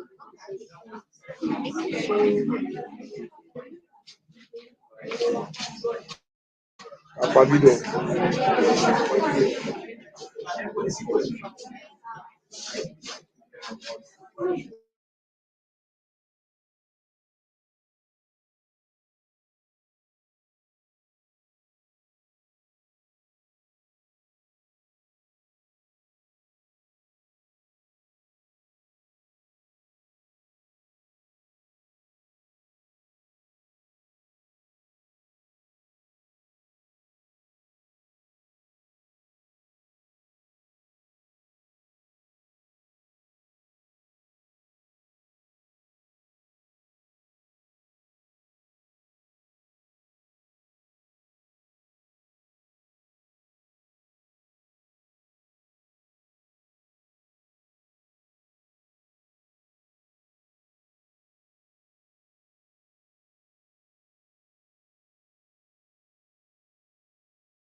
Wow. Wow, wow, wow, wow. Well done. Look at that. Well done, ladies. Well done, tech queens. I can't hear anything. Did you enjoy doing that robotics wheelchair? Did you enjoy the robotics doing the robotics wheelchair? Yes, ma'am. What was the highlight for you?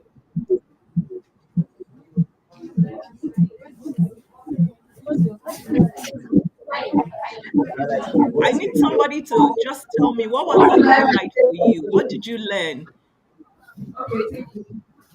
Did you collaborate? Was there critical thinking? Was there teamwork?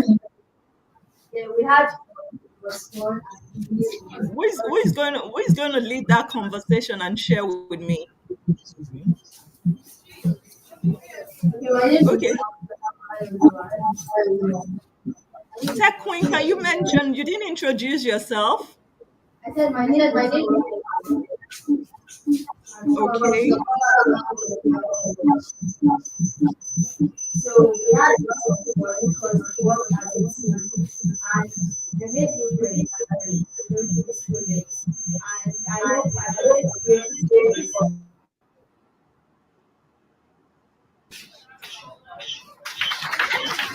Okay, I didn't quite hear you, but I want to believe what you said is truly what it is. So congratulations. Well done. Well done. So what did you learn? What did you learn from this experience? I learned that achieve anything when we work together, achieve anything. I don't think I'm going to do it on my own. Since I watched, I think it was fun and it That's really good. Well done. Well done. Well done. Well done. I learned more about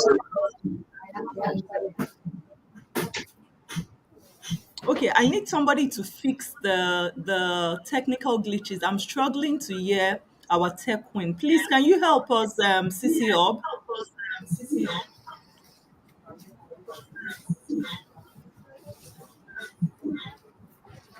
Okay.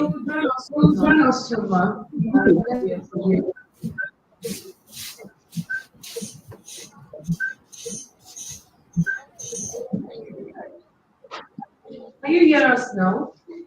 Yes, I can. It's a lot better. Okay, so please, can you give her the mic again? I need to hear her again. So I said that what I learned as a team and achieve everything. And I also learned more about robotics than I already knew. So it was a fun experience for me. That's really good. So you learned team collaboration, teamwork. Yes, Amazing. yes. What are you going to do with that knowledge? I hope to improve my collaboration skills and learn more about robotics so I can experience more of this.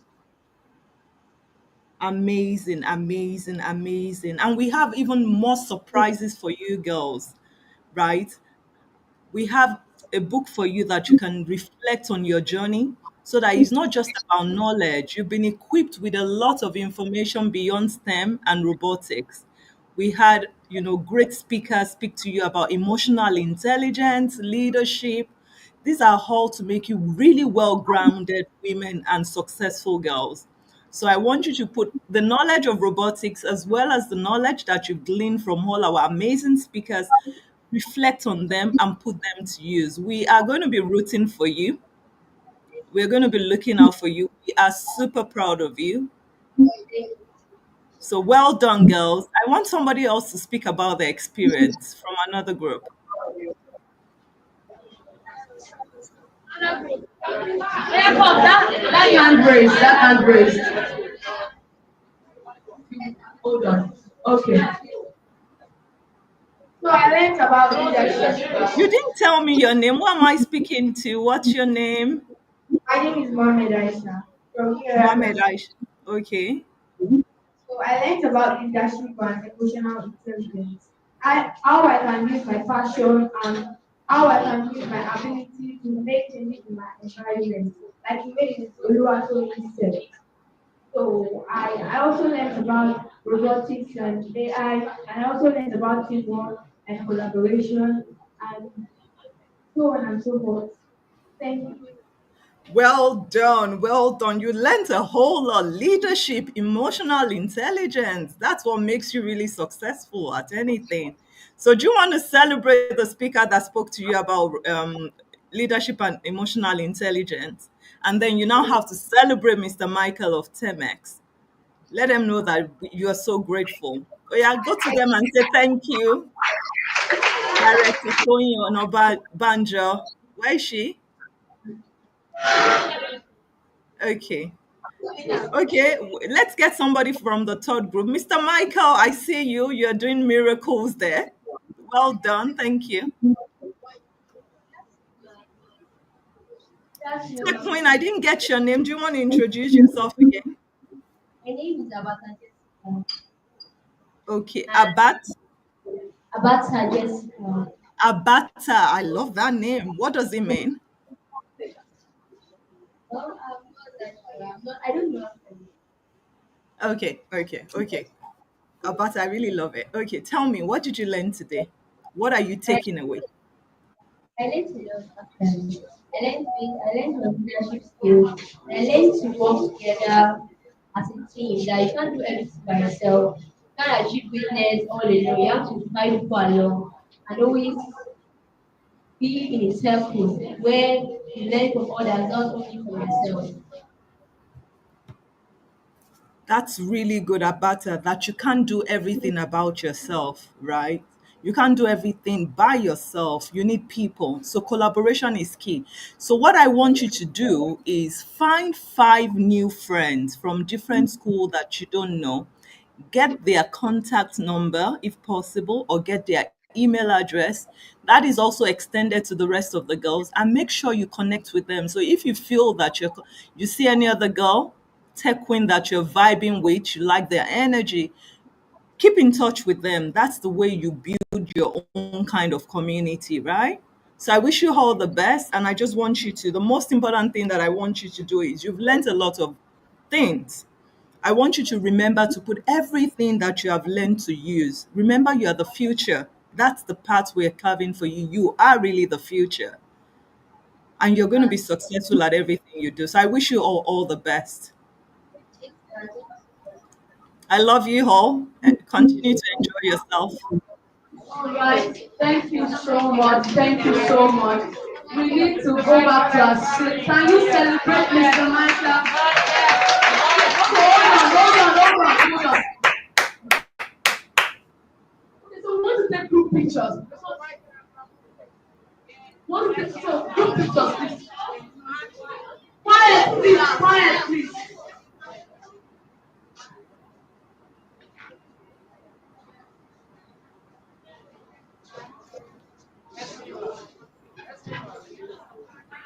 Please stay on your table. We are taking group pictures quickly.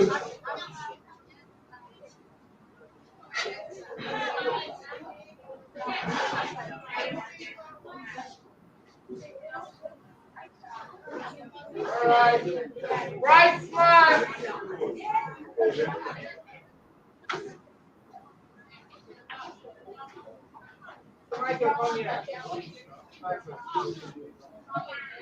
Right, smart.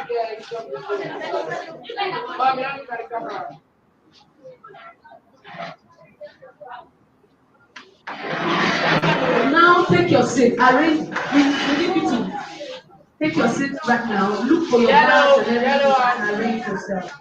Yellow house, where are you?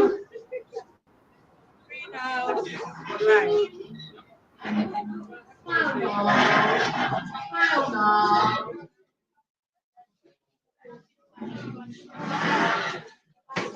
Look up our wheelchair.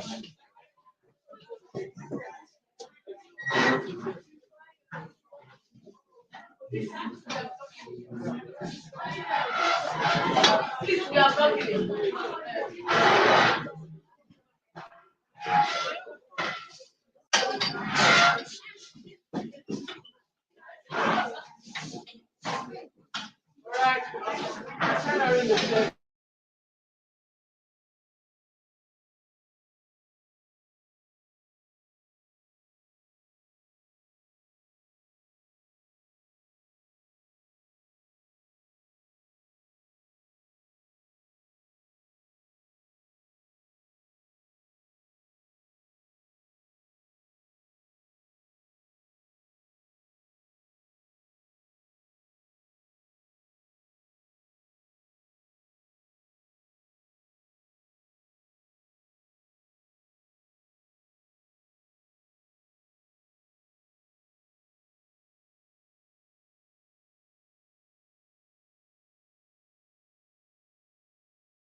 So cute. Look at that.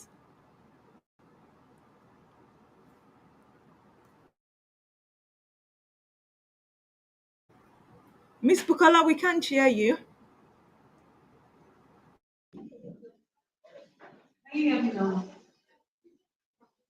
Yes, I can. How many of you have this card? Can I see you wave it? Can I see you wave it? Some people are not waving it.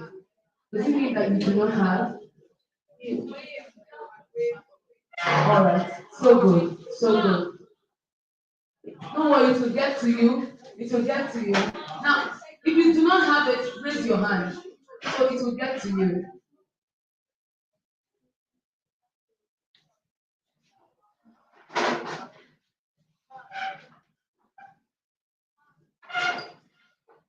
So we all have here, right? Good.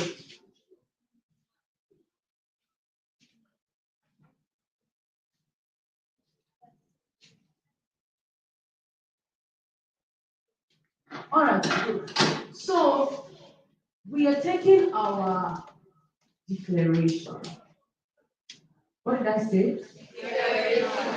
And this declaration has actually been revamped.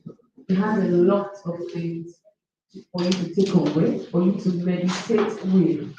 And once you start saying it, I want you to say it with so much conviction in your heart. Seriously, like your life depends on it.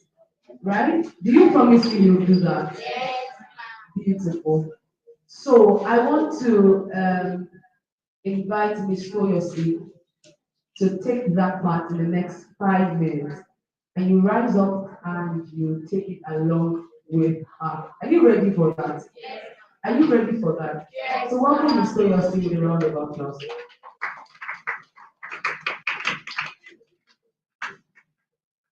Hello, students. Hello, students. Hello. I'm very sure that we have been enjoying ourselves and learning at the same time. So now, please rise on your feet and we take the declaration. So I want you all to say it all heartedly, right? Like you mean it. Okay? Are we ready? Yes. Are we ready? Yes. You're not giving me the energy. Don't worry. We'll be sharing the snacks soon. Are you ready? Yes, ma'am. Very good. I love that. All right, so you say after me. Hi. Hi. Your name? So we go again. Hi. Hi. Declare that. Declare that. I am a STEM innovator. I am a STEM innovator. I will create extraordinary inventions. I will create extraordinary inventions. I will produce breakthrough discoveries. I will produce breakthrough discoveries. And practical solutions. And practical solutions. To real world problems. To real world problems. I am bold. I am bold. I am brilliant. I am brilliant. I am built for greatness. I am built for greatness. I believe in the power of my mind. I believe in the power of my mind. And the strength of my dreams. And the strength of my dreams. I am not limited by where I come from. I am not limited by where I come from. I am driven by where I am going. I am driven by where I am going. I can do all things. I can do all things. Through focus. Through focus. Faith. Faith. And favor. And favor. I see challenges. I see challenges as stepping stones. As stepping stones. As not stop signs. And not stop signs. I am a future shaper. I am a future shaper. A change maker. A change maker. I am a bridge builder. I am a bridge builder. I rise for myself. I rise for myself. My community. For my community. And for the next generation. And for the next generation. I am unstoppable. I am unstoppable. I am unbreakable. I am unbreakable. I will not give up. I will not give up. I will not lose hope. I will not lose hope. I will multiply my value. I will multiply my value. I will succeed in sin. I will succeed in sin. Or any field I choose. Or gender, regardless of my gender, family background, family background, economic situation. or economic situation. I have faith in God I have faith in God and believe in what is possible. and believe in what is possible. I am ready to live in STEM I am ready to live in STEM and become all that God has ordained for me. and become all that God has ordained for me. And become all that God has ordained for me. And become all that God has ordained for me. Amen. God has life from Mrs. Modupeola Olukoya, our founder and executive director of Law for Change for Women Foundation. Please give yourself a round of applause. You can do that later. I'm so proud. Tell her you are celebrating somebody.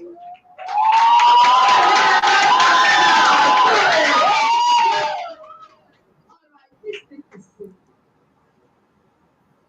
Thank you. That was so good. What did you remember in one of the declarations?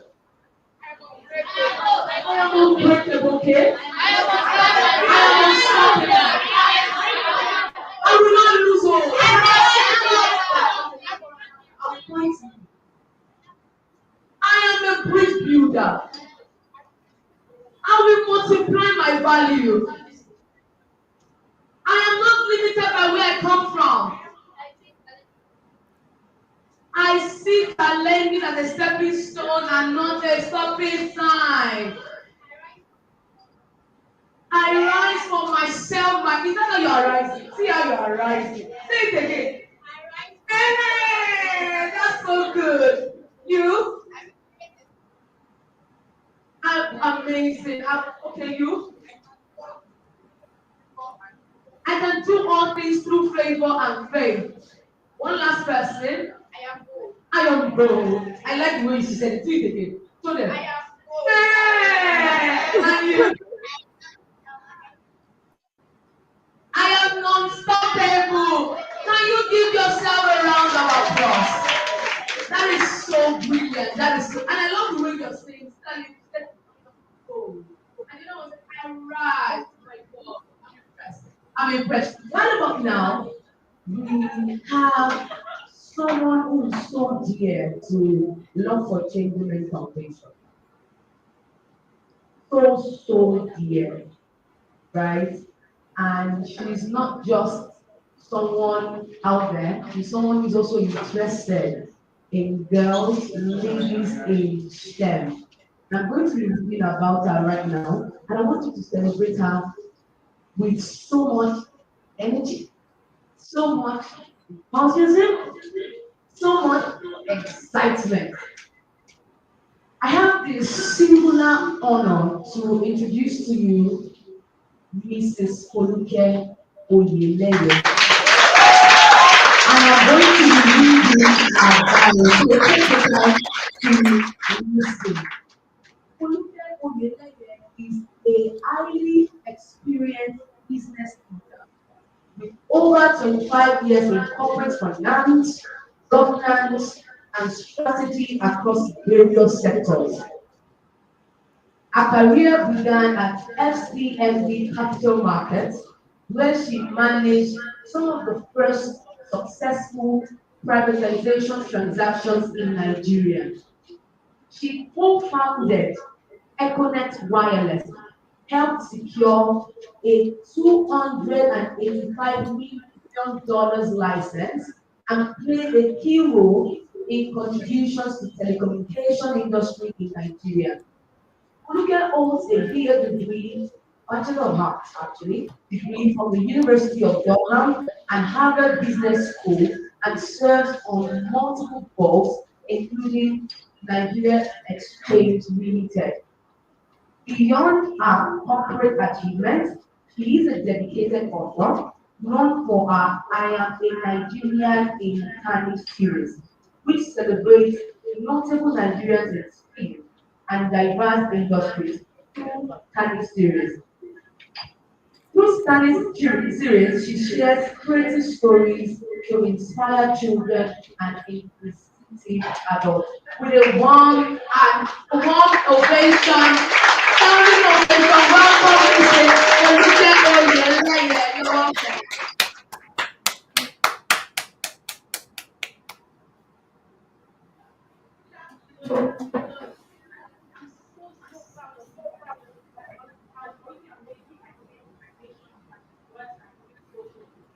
And was very impressed by how you guys were so involved in the robotics, and I saw the wheelchair that you built and everything. So are we having fun so far? Yes. Yeah. So this time I'm just going to take the few minutes just to tell you about the books that I've written before we start the presentation. So the books I've written is I'm a Nigerian. So I've written 3 so far. I'm currently writing 4. The first 3 I'm a Nigerian in STEM, I'm a Nigerian in literary arts, and I'm a Nigerian in music. So in these books, I highlight Nigerians in various fields. So,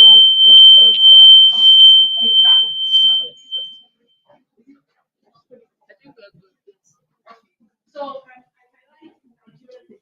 the reason I started writing these books is that if I ask one of you a question, like who do you love the sport?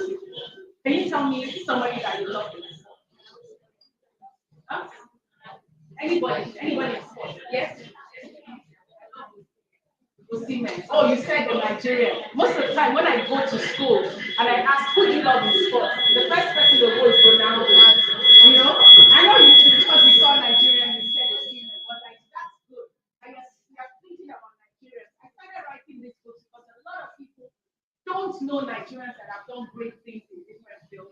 We don't celebrate ourselves enough. And I wanted us to even know some stories about Nigerians that are doing great things in all fields. So it's just the beginning. I'm going to write about I'm a Nigerian in education.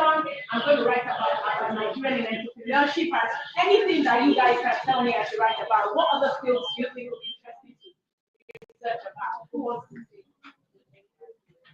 Yes. I can see you. Yes. What other fields?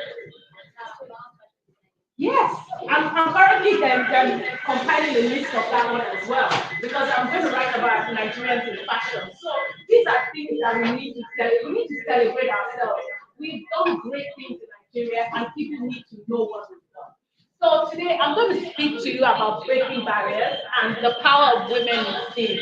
And let me start off with am I the one going to move this? Okay, so with this quote, this is the first quote. Do you know this person called Dr. Wendy Okolo? Does anyone know her?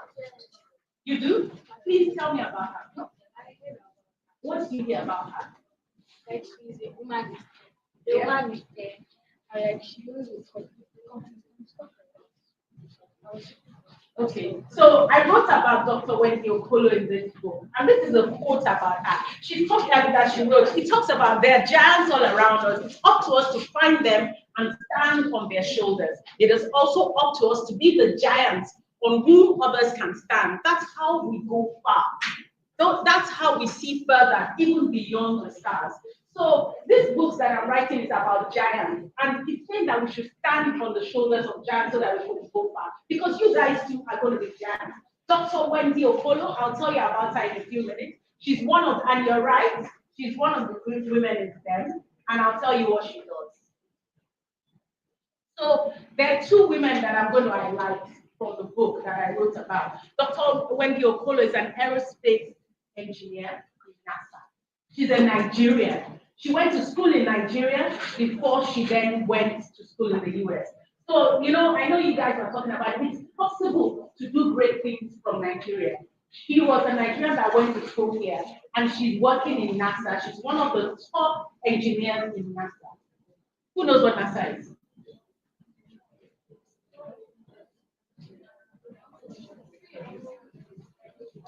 Aaron?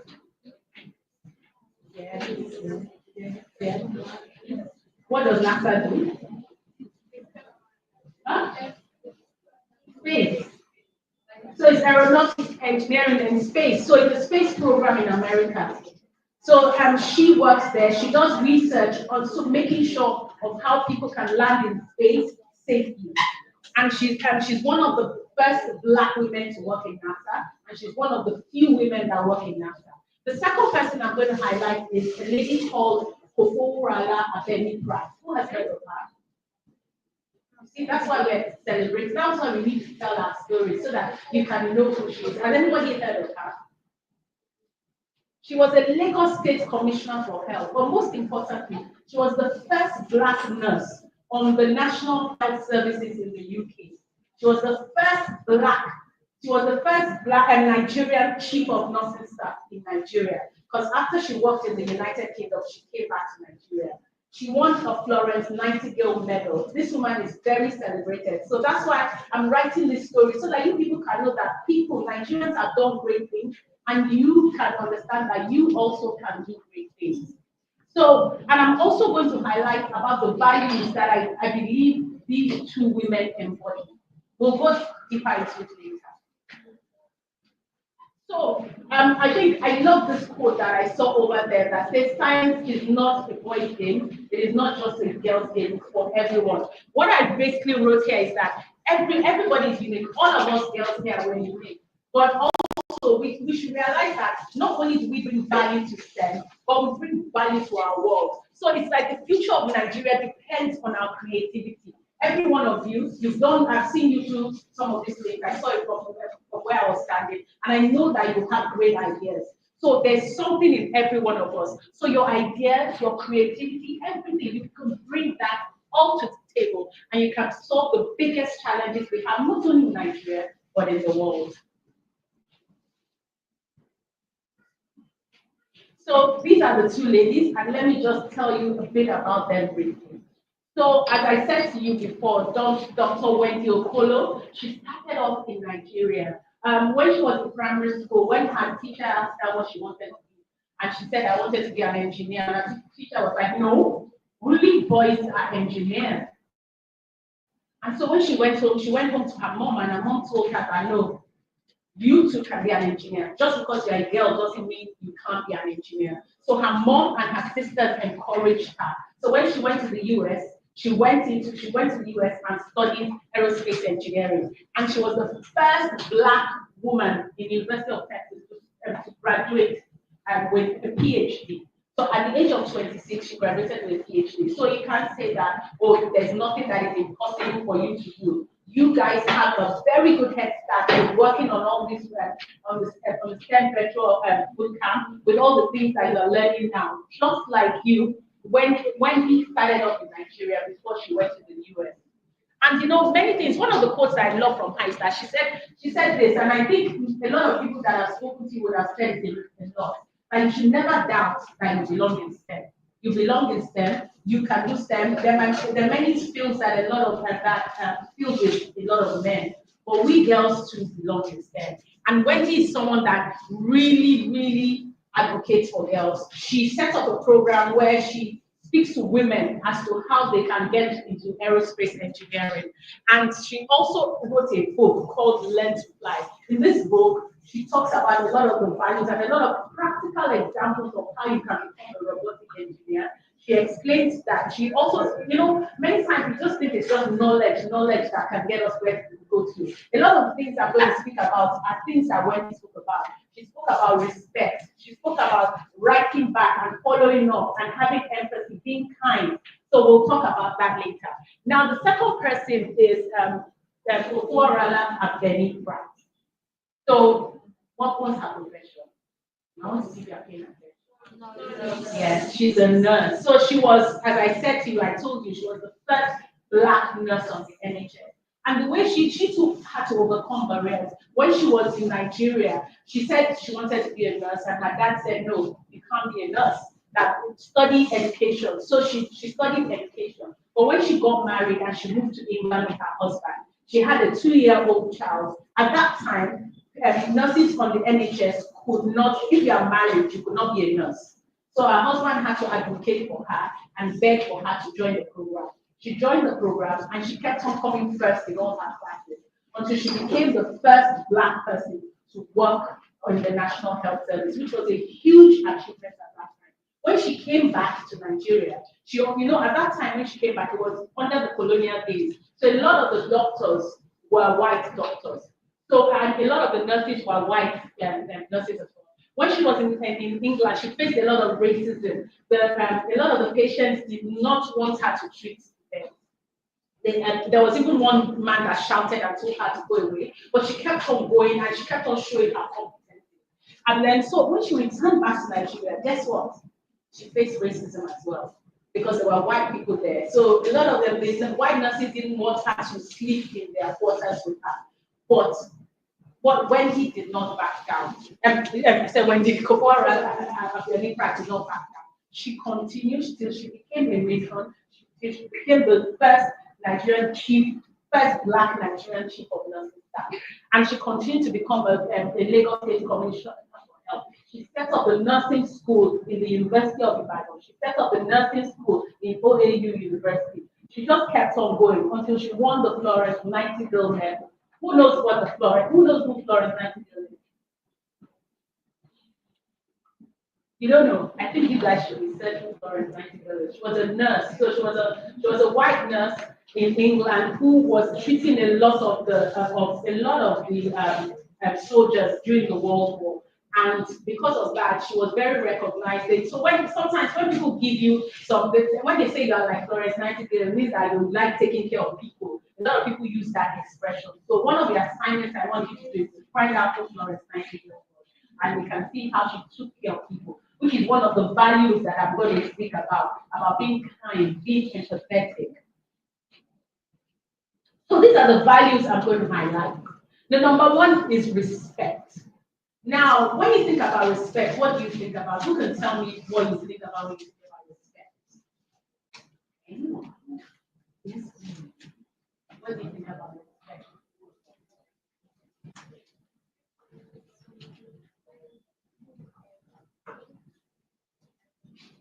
Respect is when someone is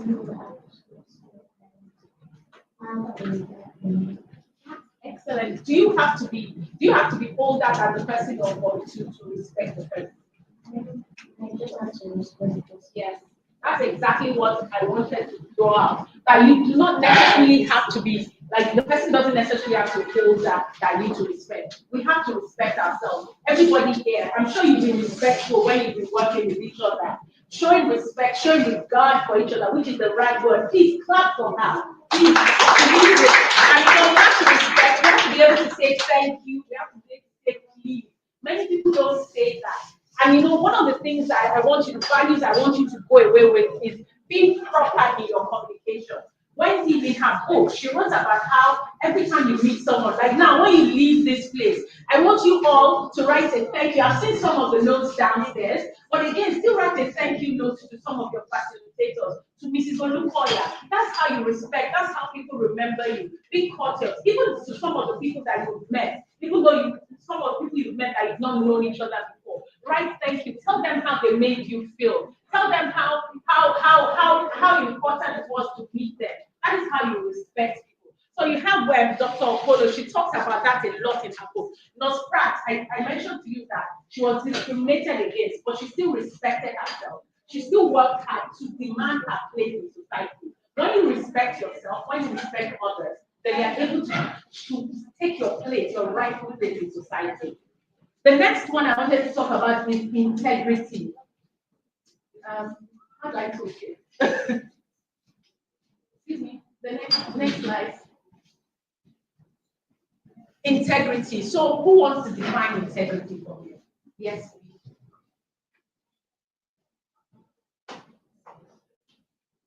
Integrity means being honest and truthful. And that's so important, especially, this is so sad to say, because many times when people talk about Nigeria, the things on the Nigerian list, we all show up on the most corrupt list in the world and things like that. And people don't necessarily want to know Nigerians for integrity. But aren't there a lot of us that have integrity in Nigeria? It's only those small, little bad eggs that spoil us. And one of the things that I want you to take away from the workshop and from everything that you're doing is that always, as you go in your career, there are values you need to take away with. You need to take away integrity, be honest in everything, speak the truth. Many times people around you would not want to speak the truth, but you know, you know the values that your parents have put in you. Speak the truth at all times. Stand up for what is true. No surprise. In the middle of it, every time anybody tried to accuse her of anything, she knew what was true. Dr. Okolo always stood up for the truth when she was anytime she was working in NASA. Always stand up for the truth. Always be the one that speaks the truth. Don't tell tales on all the others. Just be truthful. The next one I wanted to talk about is courage. What does it mean to be courageous? Any other word for courage? I can see you on the top here. Okay, your friend will say be bold. Any other word for courage? Grace. Any other confidence. And that's the thing. You can tell from the stories I told about these two women that they're very courageous. They were first in a lot of things they did. They were not afraid. They went boldly where others have not been. And that's what we need to do. A lot of things that you've learned are new things that are happening. Be courageous. Don't think that you're limited by your background. Don't think that you're limited by anything that you're doing. Always know that you come from somewhere, but you can do it. Why? You know, I love those affirmations. What does it say? Does the affirmation speak about courage? Can you tell me a line in the affirmation about courage? I am bold. I am bold. I am built for greatness. Yes. You are unstoppable. You do not give up. That is what it means to be courageous. And these two women, as you know, they were persistent. They did not give up. Especially Nurse Pratt. She did not give up. She kept on going up until she climbed to the highest in her profession. And that is what I encourage all of you to do. Don't give up. Don't take no for an answer. If anybody tells you no, what do you say? Yes, I can do it. If I say you can't do it, if I say you cannot be a robotic engineer, what do you say? Yes. You can do it. So the next one is kindness. Auntie, kindness. So next one is kindness. Who wants to talk about kindness? Thank you. What does it mean to be kind? Kindness means the act of extending charity towards people or someone.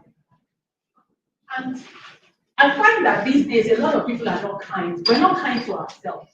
What does it mean to be kind to yourself first, number one? What do you need to do to be kind to yourself? You want to answer it? Nobody else. Let me let her answer and then you. Huh? That's one way to be kind to yourself. Another way. By loving yourself and putting yourself first.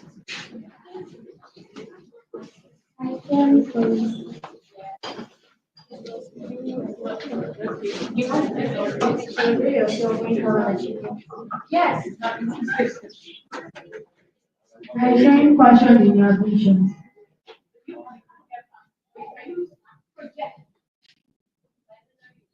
Yes. I mean, that's it. Yes, all those and more. Like, you know, you need to be kind to yourself. Many of the times, a lot of us are go, go, go, go, go, we don't stop. One of the other ways to be kind, and I think people don't talk about it a lot, is resting. What did you want to say? Is that what you wanted to say? Or something similar? You should say. Yes, as well. You know, that kindness, just being sure for be a good friend to one another. Many times, many of us are not good friends. Oh wow, and somebody hurt you. But then we said yes. So explain. Explain how you are not good friends. No, don't talk about anybody, but just explain a scenario. Will they know it? What? I don't know. She don't want to use Oh, she doesn't want to use the money. Okay. But it's true. A lot of us, and I find that a lot of us now, we're not kind to each other. We don't show empathy. Many people going through a lot of things. Many times when people are doing when you ask people how are you, a lot of times you don't really care to find out the answer. And many of us, even when we answer, we say, I am fine, thank you. But when somebody says, how are you must truly listen to the answer so that we can be empathetic. Someone says, I didn't sleep well last night.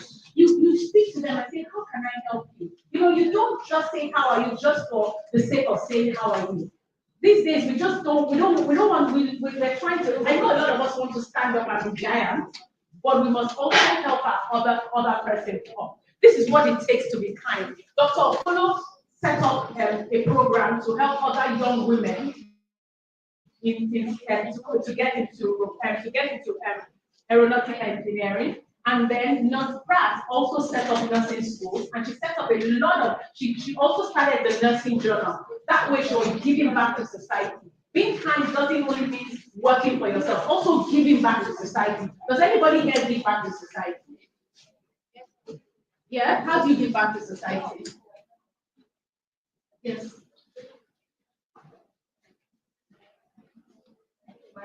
Of more leaders. Or in other ways, how do you help people get?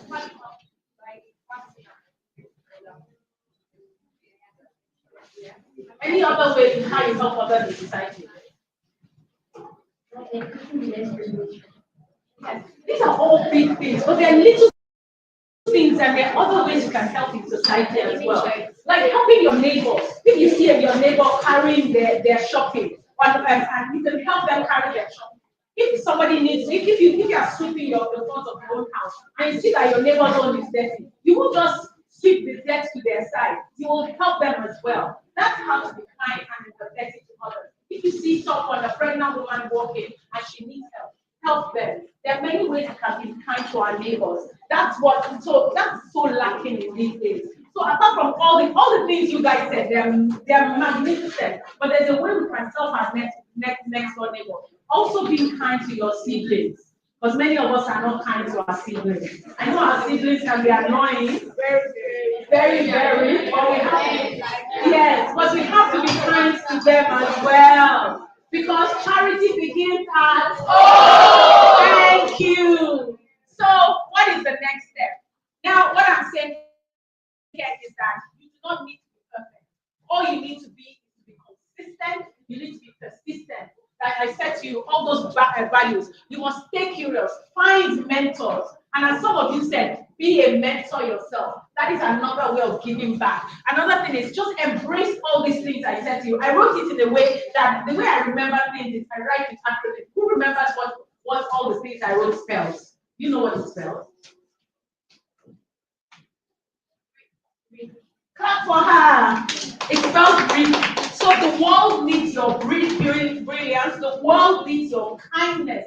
The world needs you. Don't think that you're going from a small place. Don't think that you are just in Nigeria and you cannot impact the world. You can impact the world. You are a Nigerian. So I want you all to talk about I am a Nigerian. I am a Nigerian. And I can do great things from Nigeria. And I can do great things from Nigeria. Thank you very much.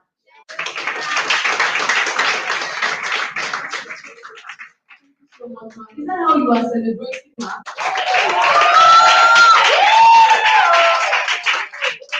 Can you do better, ma? Louder. Louder. So good.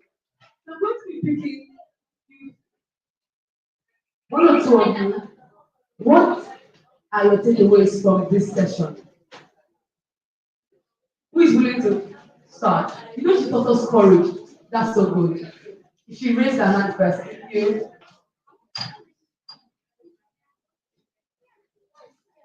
Project. You've learned to be more courageous and to look out for people. Beautiful. Thank you so much. Yes. Learn to be unstoppable. To have integrity. To be bold. Okay. Brilliant. So many answers, and I'm going to take only two because of time. So I'll take R and I'll take her. Okay, number one. Beautiful, helpful to our society.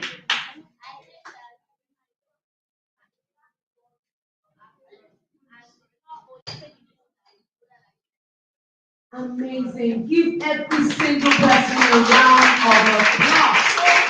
You are all so brilliant. I mean, if I were to celebrate myself, I would celebrate myself a little better.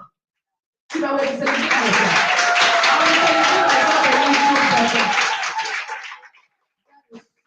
That is so good. Thank you so very much. I want to say a very big thank you to your mom, Mrs. Oluke. That was an amazing session. And the slide makes it so easy to understand. Thank you so much, ma'am. And you see that she's writing our stories, right? And some of us are going to go with that book. Some of us. All right, that's so good. Thank you so much. So we are moving on to the next stage. If you haven't gotten your refreshments, can I see your hand? Ah, very soon it's coming to you. It is coming to you. It is coming to you. I don't want you to lose focus because somebody there is about okay, you are here now. I don't want you to lose focus because we still have so much more for you. But I want to ask a question. I want to ask a question, and this question is for only confident ladies. If you're sure that you are confident, you are courageous, you are bold, can I see your hand? And I'm picking only 3 girls. Somebody say which question? I'm not entering your trap. Who am I picking? You've not talked at all today. Stand up. You've not talked at all today. 2. Let me move here. You've not talked at all today. 3. All right, don't worry, I'm coming to you. Oh, yeah, come outside. Quickly, no time. Give them a round of applause. And you celebrate them. No, go back. You're not walking like the confident lady that you are. You walk here confident. Go ahead. Give them a round of applause. Okay, so good. So 3 of you stay on the line. So my question is this. Let's the third person. Okay. What is your name? Good boy. Right? What is your name? Taufika. And what is your name? Aramide. Hey, see, side talking. See, side talking. Why? You will define them in not less than 150 words. Okay, find me and see. Okay, now, I want you to do something for me, and it's a question. The question is this. Introduce yourself like you are in your future.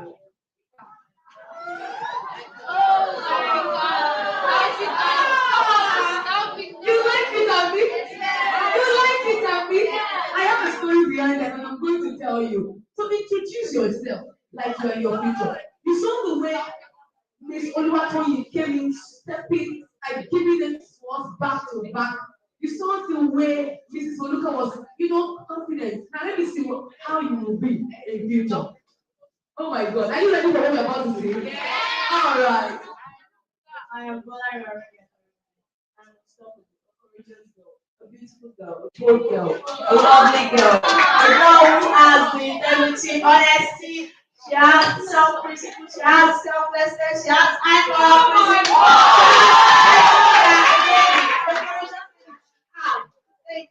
Thank you. All right. You are going to photo. You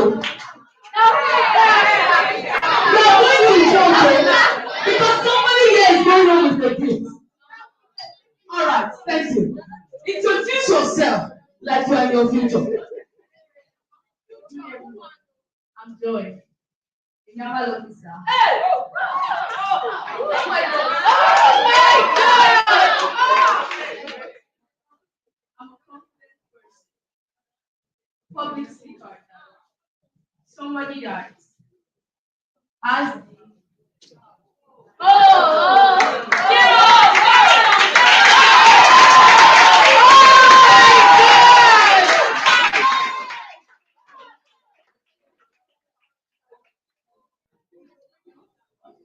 Start again. I give you that chance. All right. 1, 2, go. Good day, everybody. I'm Joy. I'm a naval officer, a senior cadet at that. I'm a public speaker, a human rights activist,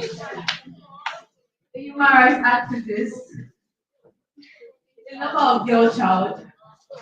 I'm a confident person. Thank you. So good. All right. My name is I'm a kind woman.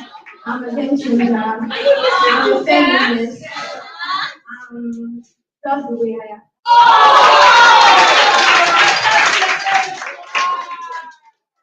All right. I want to see who got it. It looks like you guys like that question. Yes. I'm so excited. I think I just thought about it. Not like let's go you in your future. I should pick some more people. I'm impressed. Anyway, let's see who won this round. Is it the confident lady? Or the naval officer? Or the dermatologist?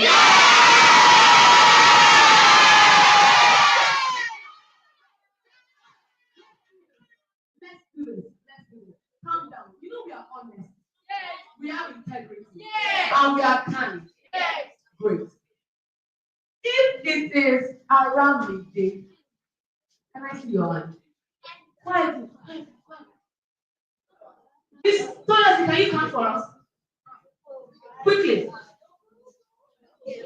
You cannot go twice. You cannot go twice. Yes, you cannot go twice. We have integrity. You cannot vote twice. Technically, amazing. If it is joy, can I see your hand? And if it is Tafika, can I see your hand? Miss Toyosi, can you count for us?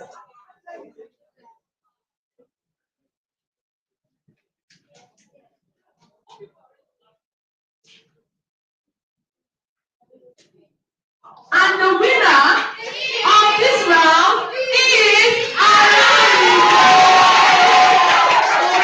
Okay. Because they are confident ladies, three of them are going home with you. Can you celebrate them? Alright, thank you. Go back to your seat. That's so good. That's so good. And I'm still going to pick some more. I'm going to get even more competitive. Do you know what that looks like? You are confident, right? Okay, so good. Right about now, if you have your snacks, your refreshments, can I see your hand? Everybody got? Oh, brilliant. Thank you so much, Miss Toyosi, Miss Victoria, and Miss Antonia. All right. We are doing something really special now because one of our speakers is going to be teaching us. But unfortunately, some of us are talking. If you are talking, raise your hand. I saw you talking. He's not even paying attention to me. That's sad. Okay. We have elevating impact through service excellence. Elevating impact through service excellence. I have the singular honor to introduce Mrs. Inena Sam. I'll be reading about it, so please pay keen attention. Some of you are nodding your head.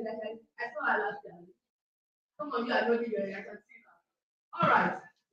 Inena Sam is a mentor, trainer, and consultant with expertise in sales and customer experience.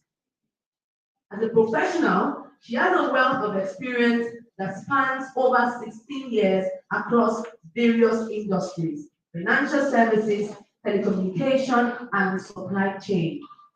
Inena currently works with an international financial service institution where she leads the installed business team. She was recognized and awarded for her passion for social impact at the 2024 Global Entrepreneurship Festival. She lives in Nigeria and is happily married. With a sounding ovation, please make welcome Mrs. Inena Sam. Welcome. Good afternoon, everyone. Good Good afternoon, everyone. afternoon, ma'am. So, how many of you here remember me from last year? was here last year when I came? Who was here last year? So it looks like everybody's all new. All right. So I was here last year and I spoke to the ladies who were here last year. And I want to say that it gives me great pleasure to be here again today to speak to you. So today, we're going to be speaking about elevating impact through service excellence. Now, when we hear the word impact, what comes to mind when you hear impact? There are no right or wrong answers. All right. Trying to use your passion to make other people to learn and be able to do what you're able to do. Wow, put your hands together for her.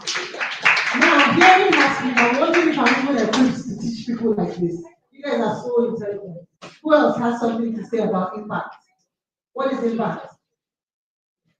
Making a change in someone's life. Brilliant. Please put your hands together. I want to say, okay, I think I saw someone's hand here. All right.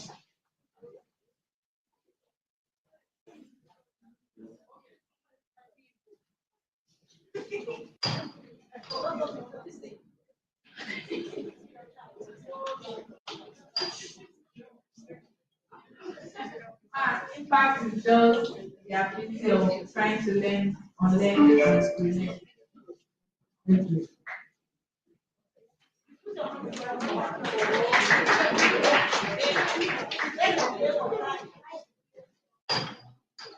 Impact is the influence that you have on somebody, either negative or positive. Put your hands together for her. Now, another concept I'd like us to define is service excellence. Okay, let's even define service first, and then we'll talk about excellence. Who wants to define one person? Who wants to define what service means? Service. What does it mean to serve? Serve means to render help. Absolutely. Please put your hands together for her. All right, so I want one person to explain what excellence means.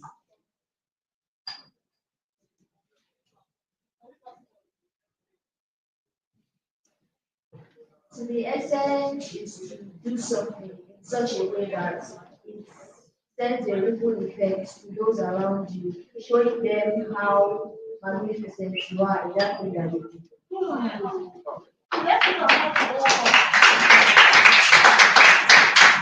Thank you so very much. So everyone here has spoken beautifully, right? What we're going to attempt to do is to connect these three concepts: the concept of impact, the concept of service, and the concept of excellence together to bring it home and make it more relatable so you can understand.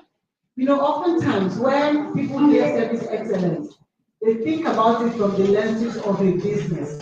However, service excellence is not only relevant to the workplace, it is relevant to school, it is relevant to our everyday experiences, it is relevant to our homes as well.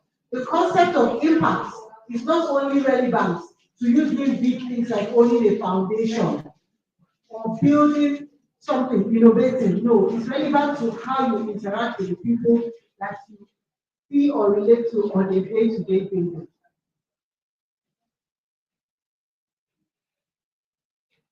Yes, and so there was someone who spoke earlier, I'm not sure if it was from around here or here, but the person defined impact in a way that resonates so beautifully. The person said impact can be positive or negative. All right? And so today, we're going to be speaking about positive impact because it is positive impact that directly impacts service excellence. To excel at something, it means it has an element of good in it. All right? And so, how can you become a person of impact? How do you become a person of impact? Can someone help me with that? How do you become a person of impact? By being a good leader yourself, because being a good leader, you are impacting people through that way. Thank you so much. Who else wants to try? I'd appreciate it if you can come forward and start from where you are. by working on your yourself first. Because if you cannot work on yourself first, how going to impact others? So, Thank you so much. Now, one of the things I heard you all say when you were speaking to um, Mrs. Foluke, I heard you say things like what you want to become, who you want to become. And I'm sure that in the course of this forum, while you were doing your robotics workshop, I'm sure you saw a picture of where you see yourself, where you want to become. The journey to going to that place doesn't start when you get there. It starts here and now. It starts today. It starts with the intentional decisions that you make. It starts with, and when I say intentional, I mean deliberate, the things that you're deliberate about doing. It starts with you saying, you're here, you're seated, you're listening to me. You're going to make the most of your time there. You're going to make sure that every time you have to learn something new, something positive, you make the most of it. It means that every time you get a chance at something, like you have done a workshop today, what do you do with that workshop after that? Does it become something that you archive? Does it become something that you keep in the warehouse of your brain and you never use again? Impact is you learning something today and you are intentional about practicing it until you become perfect. People don't become excellent in one day. People become excellent on a journey. They become excellent by virtue of the things that they do daily until they achieve that A, until they achieve that height that they want to get to. One of the things that also stood out for me is while Mrs. Poluke was speaking, she shared examples of people who had to do stuff. The one that stood out for me was the nurse that she spoke about. Who remembers her name? Clap for yourself. What was the one thing that stood out for you from that story? We have so many attentive people here. Okay, so let me. Brilliant. Okay. You should always try to be the best.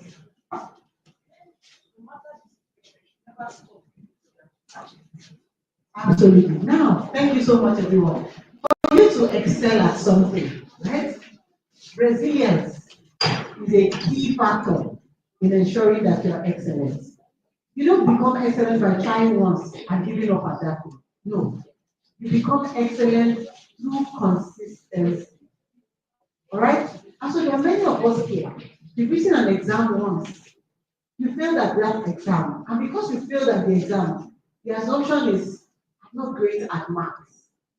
I'm not great at Tech. I hope I'm correct. There's a subject like that, right? Yeah? What? Introductory technology. Oh, so it's called basic tech now. I'm not great at basic tech. I'm not great at agri. I don't like agri. I'm not great at English. So we can go on and on. This is endless. But you see, one of the things that happens when you decide that you see this thing, I will master it. I will know it. I will not stop until I get it right. Who remembers the story of Thomas Edison? Remember, you want to tell us? Okay.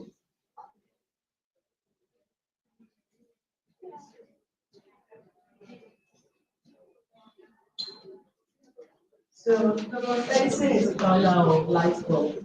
So he did his light bulb. He did it about 99 times, I think. Yeah. So he did not get it throughout the 99 times. They always at fault. So he did not give up. He continued, and then when he built the last time, it was okay. So much. It's too much to learn from her. Now, what does that story say to us? Thomas Edison was able to impact his community. In fact, even outside his community, impact our world today by virtue of consistency. All right? The excellent person, please pay attention. The excellent person is not the person who doesn't make mistakes. I'm going to say that again. The excellent person is not the one who doesn't make mistakes. The excellent person is the person who is willing to sit with it, master it until they get and achieve their desired result. And that desired result is the result that everyone around them becomes beneficiaries of, directly or indirectly. Today, we have a school of nursing because of Mrs. Pratt. We have a school of nursing in Ife and in the University of Ibadan because of one person's resilience against racism, against discrimination. That's what impact looks like. And it is impact that directly affects service excellence. I'm going to share a personal example with you. So while my bio was being read, one of the things that was said was that I got an award last year, right? An award for social impact. I'm sure you'll be wondering if it was something very grand and laudable that I did. I'm going to tell you things I did. In 2022, I published my first book. It wasn't a grand book, it was a gratitude journal. You know what gratitude means, right? So it's a journal where I shared my story. I shared a 7-day journey, 7-day experience of the things I was grateful to God for, right? And then there were blank notes, there are blank notes in between that people can write. That's my first book. All right. I wrote a second book that's even bigger, but I wrote that in collaboration with 9 other people. But you see, one thing that stood out, and I knew God had said to me categorically that I was going to be rewarded for that thing was what? I'll tell you. I created a Bible study community where we hold each other accountable to our Bible study goals. So in the community, what we do is to ensure that I'm studying my Bible, you are studying your Bible every day. And then people start sharing testimonies of how just by doing one thing consistently, they achieved consistency in other areas of their lives. All right, you know what they say about habits? They say when you do something consistently for 30 days, it becomes a habit. And so what we do in the community is we do a 60-day stretch. When people don't submit, we take them out of the community. And they can try again in another cohort. That's what we did. Till tomorrow, I don't know who submitted my name on that board, but the board was a board of people that I look up to. I was nominated in the same category. I have just 1,000 followers on Instagram. So I'm not even very big on. I write every day, almost every day, right? But I got nominated in the same category as people who are influencers and are known. Why? Because I'm doing something small to teach people consistency, not just in studying the word, but also in their day-to-day living. That's what impact looks like.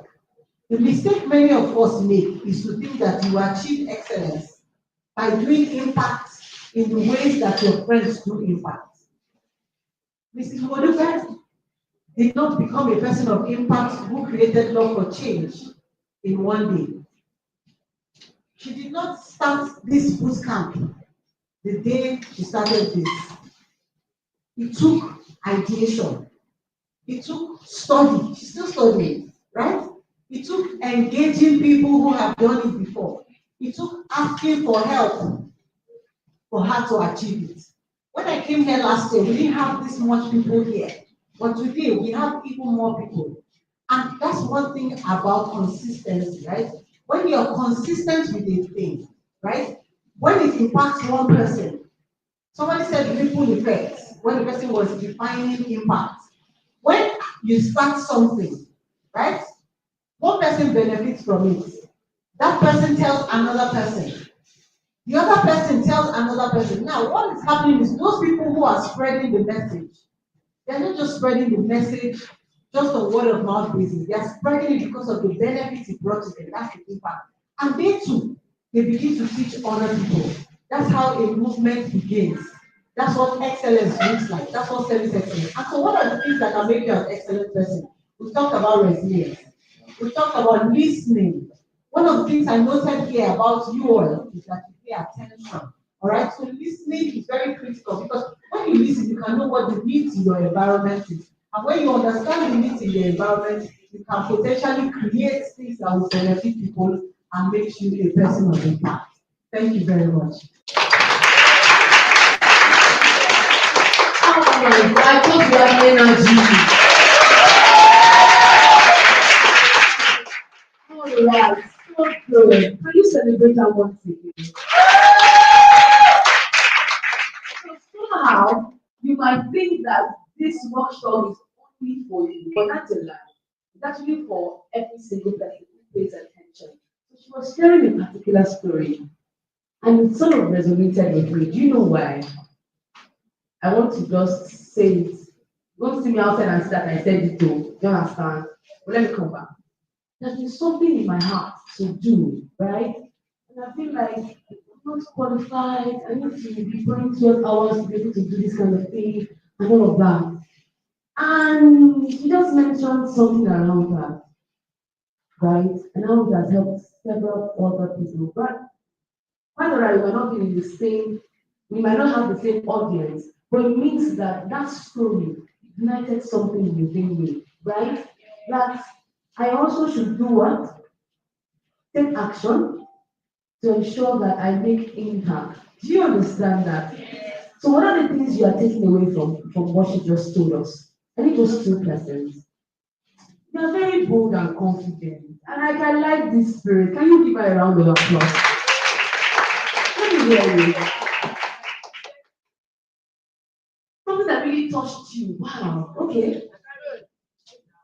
Okay. Maybe I should give you the mic. Come again. You said something that really touched me. I can't say it in her own way. She said, doing common things in an extraordinary way. Give her a round of applause. So it means that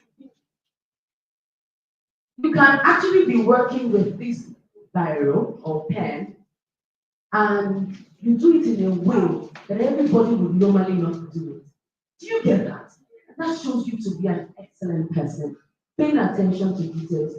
That's so good. One more person. Good. I don't think you have spoken today. Have you? All right, let me hear you.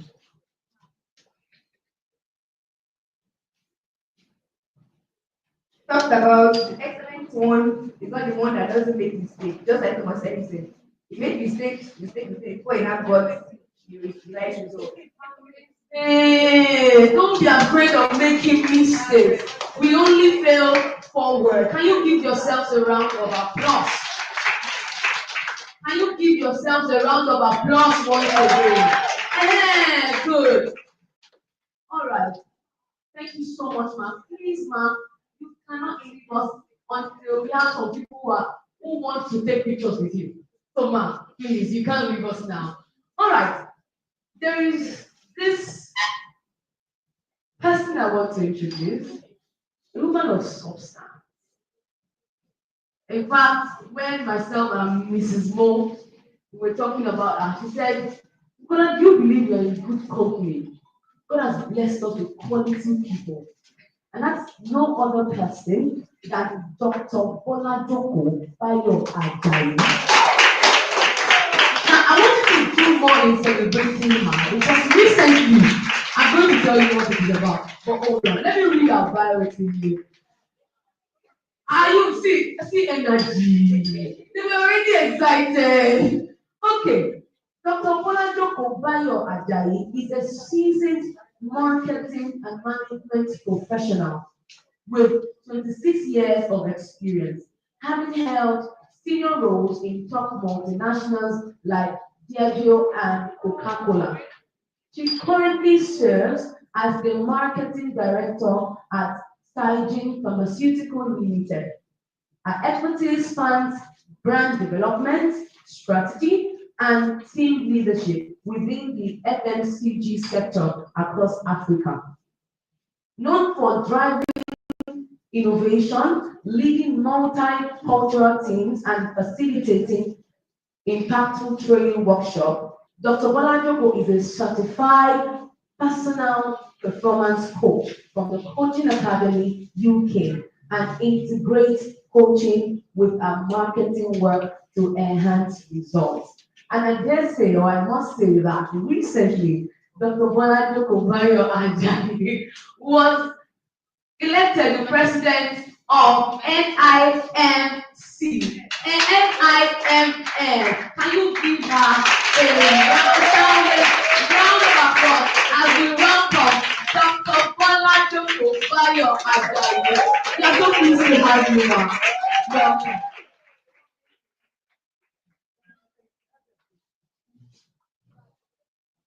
Okay, so I've been asked to speak today about what did I say? How many people in this class? Rooted in confidence. Rooted in confidence. Rooted in confidence. So I was ask you a question. Who here has self-confidence? You can tell me that you have self-confidence.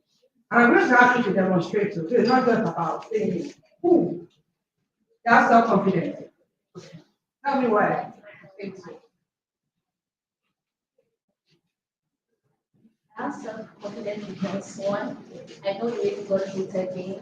I know my purpose in life, going everywhere, bringing joy to my family, to my friends, my peers, not being afraid to speak in public, and You know, the way you're clapping, sir, they're clapping like people without confidence. Thank you very much.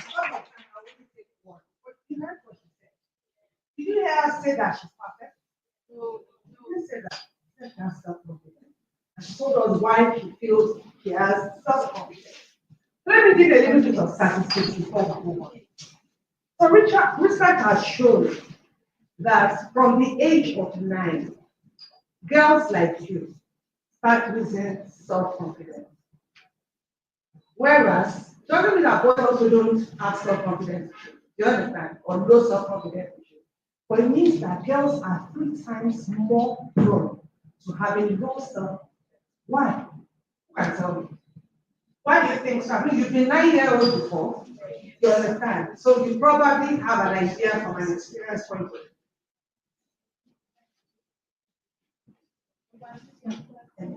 Gender inequality.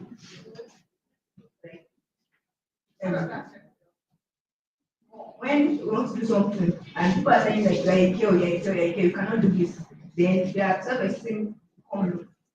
Thank you very much. It's very right. Okay, so before I go on, let me just say I wrote a book.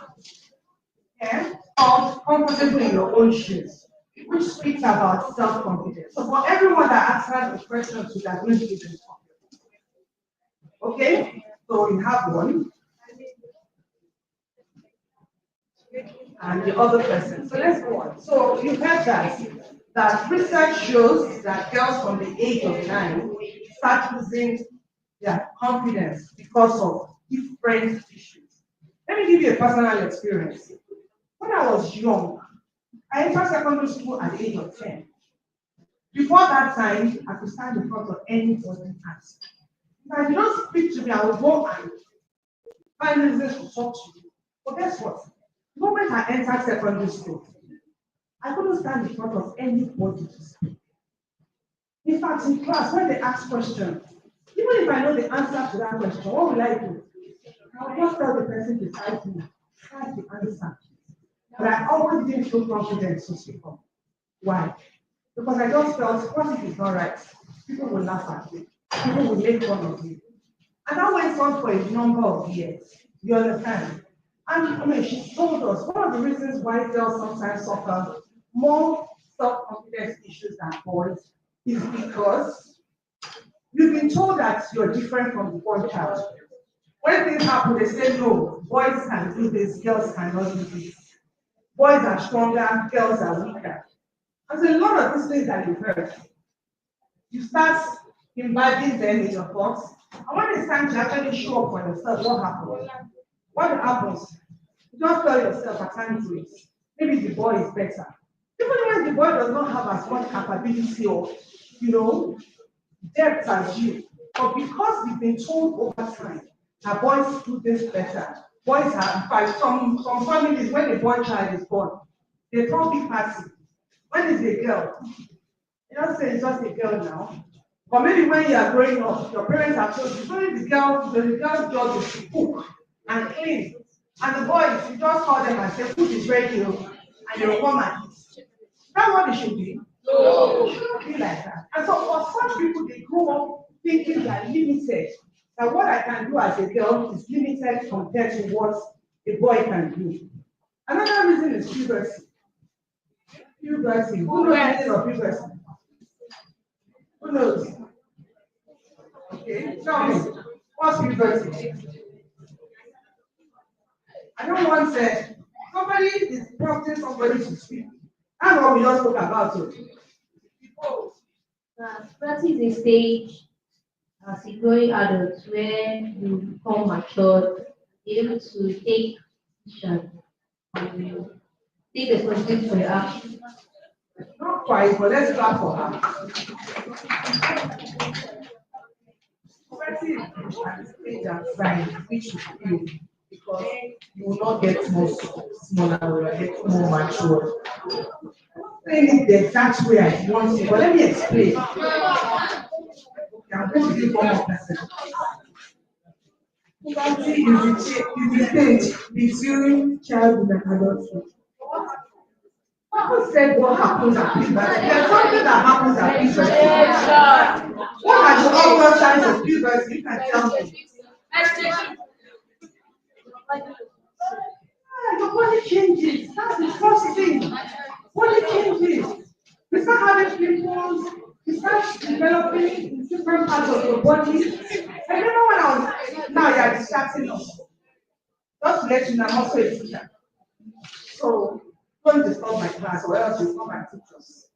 Are you ready to teach us? No. So listen, let me give you a personal example. When I was in GS2, I started going into puberty. And I went to a girls only school. Are you listening? Yes. Even though I was in a girls only school, I was still conscious of myself. So my mom bought me bra because I was already developing, you know. But even amongst girls, I couldn't wait. I would cover myself with a big bra hair, my cover clothes, and turn my face to the wall so that nobody will see me. So that's also one of the areas in which girls begin to lose self-confidence when your body begins to change. And you think, oh, others are looking at me, they're going to laugh at me. And I'm sure some of you have laughed at some people. Trust me. Yes. And most of those issues are caused by girls, not boys. Yes.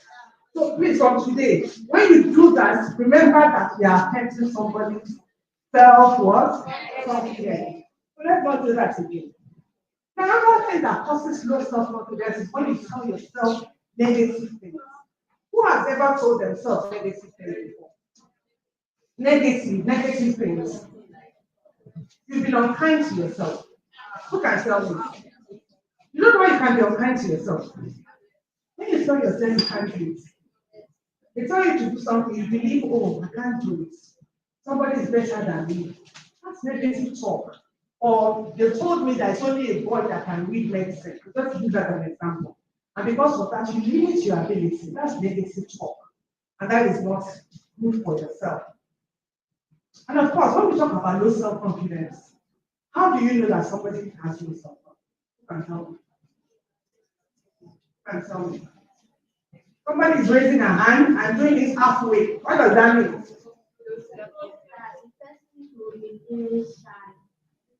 Feeling shy, actually, when you cannot stand up for yourself. So let's talk about that. How many times have you been trampled upon? When I say trampled upon, somebody says something to you and you can't defend yourself. Who are they happened to? Let's not be shy there. I can defend myself. I just defend Defend yourself. And you know what happens? That's bullying. If you can't defend yourself, then the person feels emboldened to do it to you again. You understand? If they've done it before and you don't talk, the person will do it again and can do a bigger one, and what happens? You feel cheated, but you still cannot. So that's part of what shows that you have, there's something going on. Most of the time, these are things that are like internal battles that we go through, but they manifest externally. Somebody recently told me that, not even somebody, a couple of people have told me that, the way you walk, when you go into a place, the time that I walk, and I'm looking straight ahead. Who can tell me how do you walk? Come and show me. I'm looking out for the noise makers. Show me how you walk. Okay, come back. Who else wants to try? Quick. How do you walk?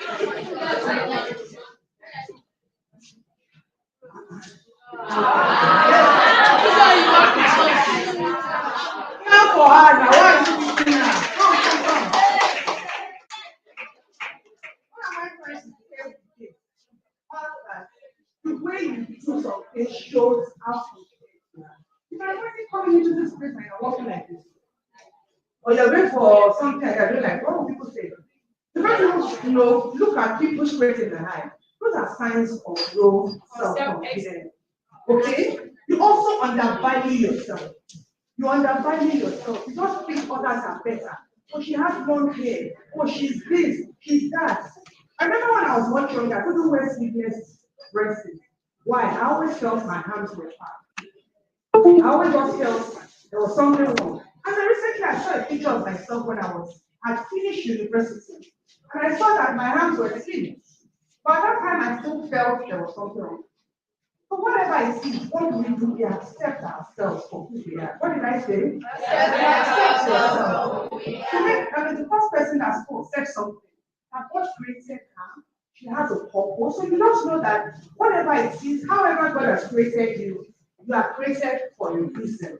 And God has a purpose for creating you. And you don't allow anybody to put you down. You don't look for validation. What does validation mean? You need somebody to tell you you are beautiful because before you feel good. How many people have felt that way? You don't need somebody that a boy just tells you, oh, you are beautiful. What happened? You start blushing. Sure, of course, now. You start blushing. Because somebody has said you feel good. And when there's no positive, whatever, you start feeling down. You don't need anybody to validate you. Because everything that you need, God has created them in you. So you don't need anybody to validate you.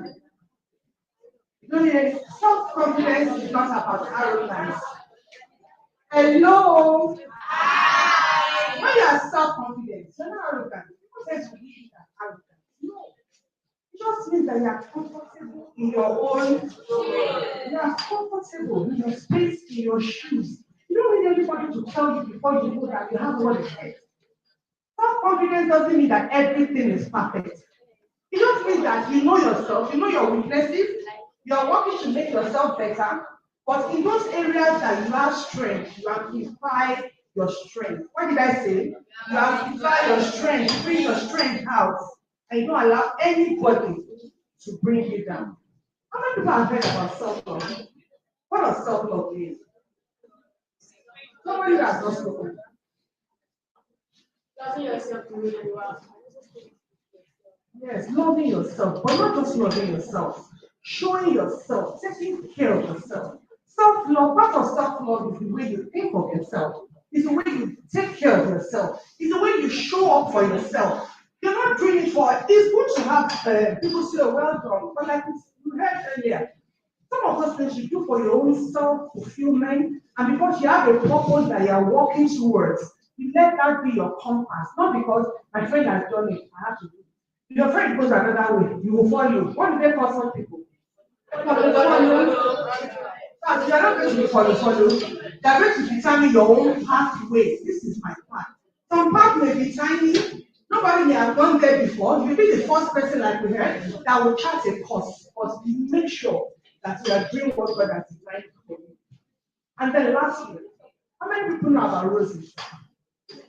What type of roses do you know? white rose, white rose, what else? Pink rose. Okay, how many people have heard about purple rose?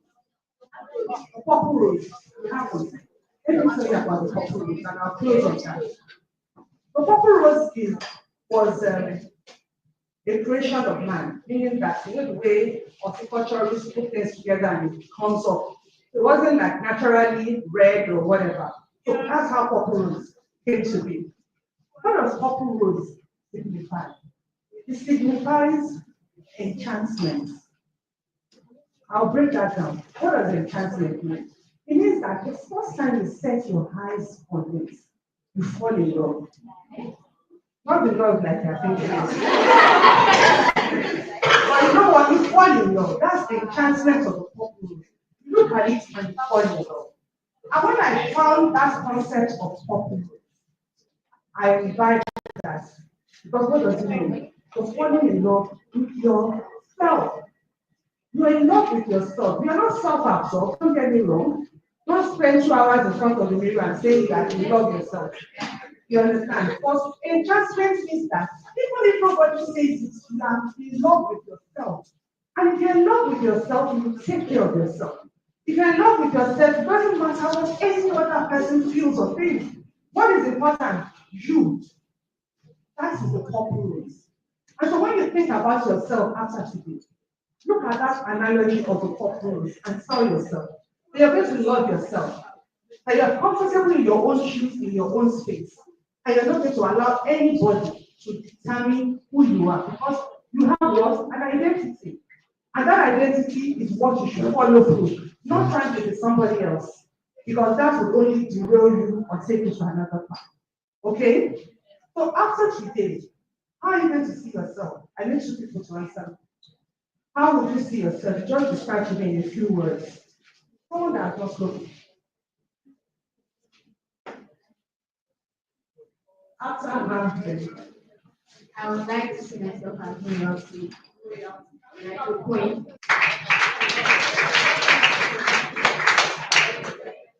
I would like to see myself in a great royal queen that I choose to be.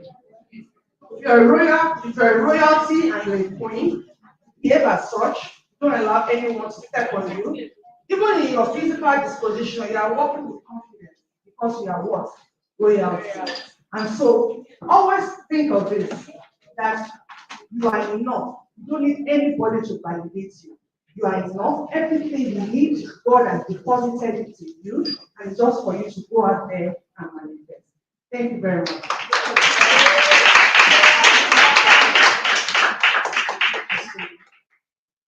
Is that how you celebrate her?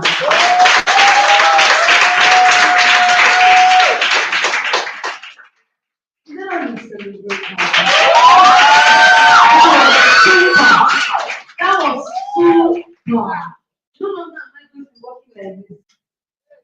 I'm going to put my chin up, and up, shoulder high, and what? But we are not arrogant, right? Yeah. We are not arrogant, right? Yeah. We are not self-absorbed, right? Yeah. Amazing. Please give yourselves a round of applause and say thank you, ma. Thank you, ma. Come on. Thank you, ma. Amazing. And much more than that, you are also giving us book for some of us. So some people are going to be going on with massive gift. So thank you so much, ma. We are really grateful for all that you do for Love for Change, Women Foundation. We do truly appreciate you. Thank you so much. All right. We want to go into a session, and now I want to say at this point that write down your questions. Some of our speakers and some of our mentors who will be joining us online who are here to answer your questions. So please write down I know you have questions. So please write them down. All right. We want to take a session, and this session will be taken by Mrs. Lisa Olawiyo. Are we up now?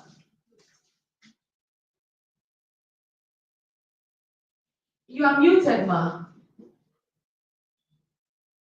You are muted, ma. Can you hear? Okay, beautiful. Hello, can you hear me? Bukola, can you hear me? Loud and clear, ma. Okay, so Mrs. Lisa Folawi, you're right. Yes, ma. Okay, I'm going to notify her now. Just give me a few minutes. Okay, thank you so much, man. That gives me Thank time you. to do that which you want us to do. Who remembers? Okay. So now, when I asked the question earlier, um, you were really excited about it. And what was that question? Introduce yourself in the future. Now, who are those confident girls who want to introduce themselves in the future? We have we have you. Stand up. Yes.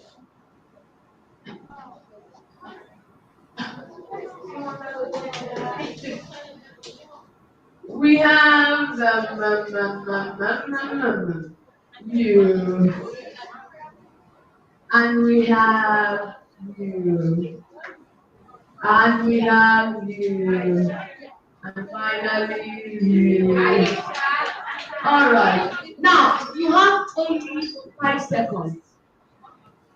Do you know what 5 seconds looks like? 1, 2, 3, 4, 5. That's it. 5 seconds. Right? No noise. So introduce yourself in the future. Like you're in your future. I want to see how your dreams are going to play out, right? So who is starting first? You tell us your name and you go straight to the point. Thank you.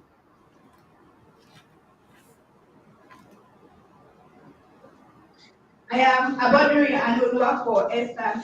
I am a doctor and a politician. I am the owner of Mercyland Hospital.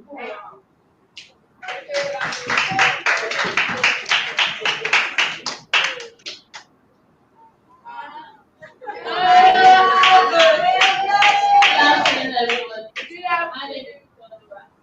I'm a girl that sees herself as the CEO of a tech company in the nearest future. A girl who wants to help other people, especially our country, Nigeria. Girls, both girls and boys, and those who see themselves.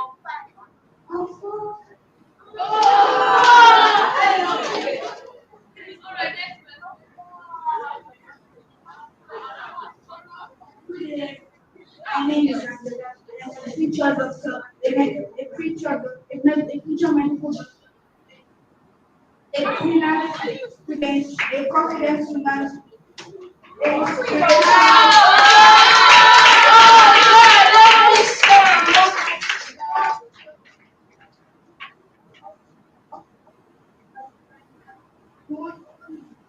one founder of AP's hospital. Wow, we have many doctors here.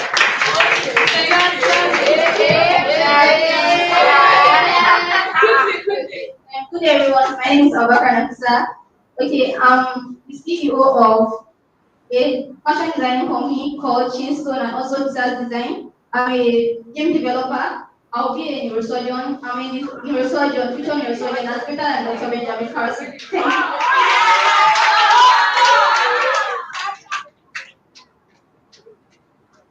Good day, everyone. My name is Yunaya. I'm going to be a chef in the next 5 years. I am that chef you'll be looking up to.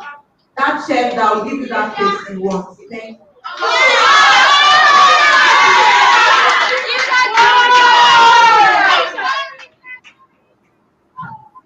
Good everyone. I'm the one that started the I like to get down to the future famous dancer. And I would like to graduate from my school to the University of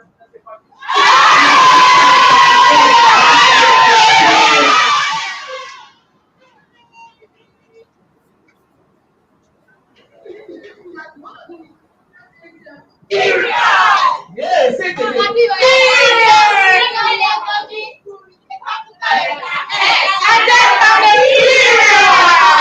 Okay, that's good. Okay, thank you. Now, Okay, so who's our winner? No chorus answer. No chorus answer. Is she the one? Raise your hand. Miss Victoria, we need you here. Miss Victoria.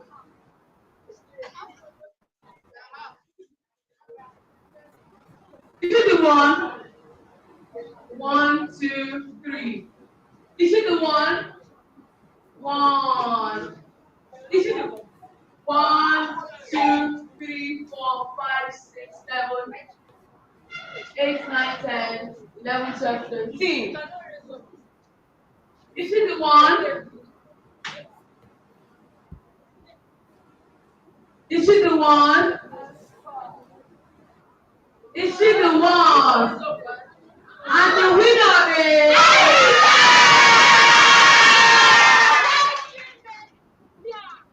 And that's on the. All right, give her a round of applause. Thank you, thank you, thank you. I Okay, see we are having you hop on stage now, Lisa. Thank you so much. Thank you. your dreams are valid, each and every one of you. Um, So I have. Hi, Miss Who else? Bukola. We are ready if you're ready.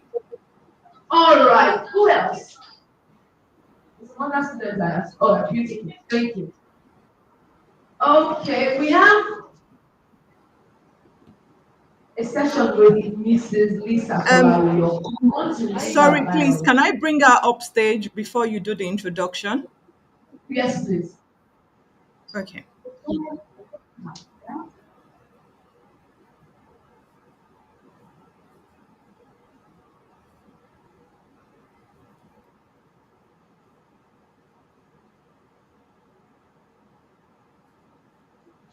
Okay.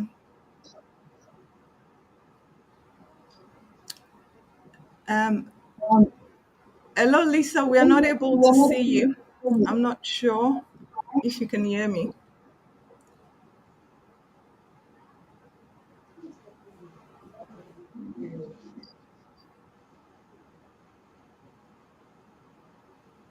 Okay.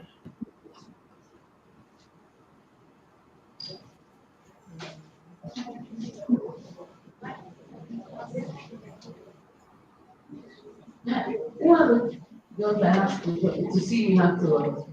One. Okay, that's three, right? Is that all? Yeah, four. Oh, brilliant. All right. So let me take that time to give them the gifts I have for them. Okay. Hello. Good to have you I here, can't hear Lisa. you. Good afternoon. I can't hear you. Can you hear me? We can hear you Yes, I loud can and clear. hear you clearly. I can't hear you. Hello, Lisa. Can you hear me? Hello. Can everybody else hear me? Can you hear Mrs. Lisa Folawiyo? And we can hear you, ma. Okay, Let's can you hear see. Mrs. Lisa Folawiyo? Give Yes, her a ma. warm welcome Can if you you can hear hear me? Can her. you hear me? Yes, ma. I can't hear you. I don't Wow. know Okay, why. so you have to check your settings. It's weird. Okay. Please, My Bukola, can mic you is get a on. technical person to assist? Am I to log in? Am I to log in? No, no, no, you're perfect just the way I you think are. I'm good. You can hear and see me, right? I can hear Yes. you clearly. I can see you clearly, but can you hear us clearly? I Are can't. you It says able here to? that everyone can see and hear you. You're in the show, but I'm not. I can't hear you. Okay.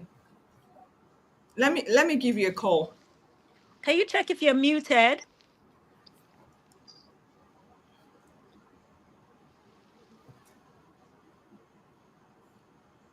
Okay. Hi, So Lisa. So you have to check your settings.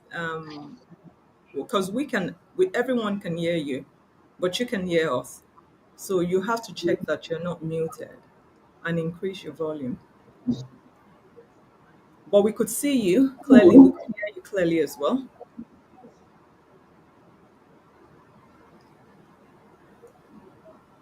Hello, you're muted.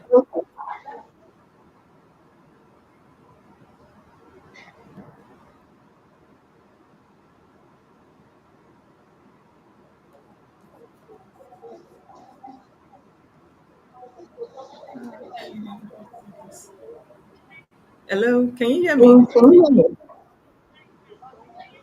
Okay, okay. I will remove and add you again. Thank you.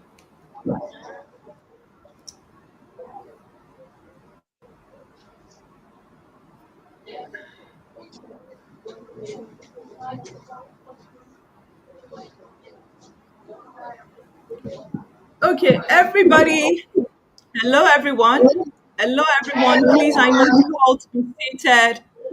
I need you all to be seated. Thank you. Are you all seated and ready for the session?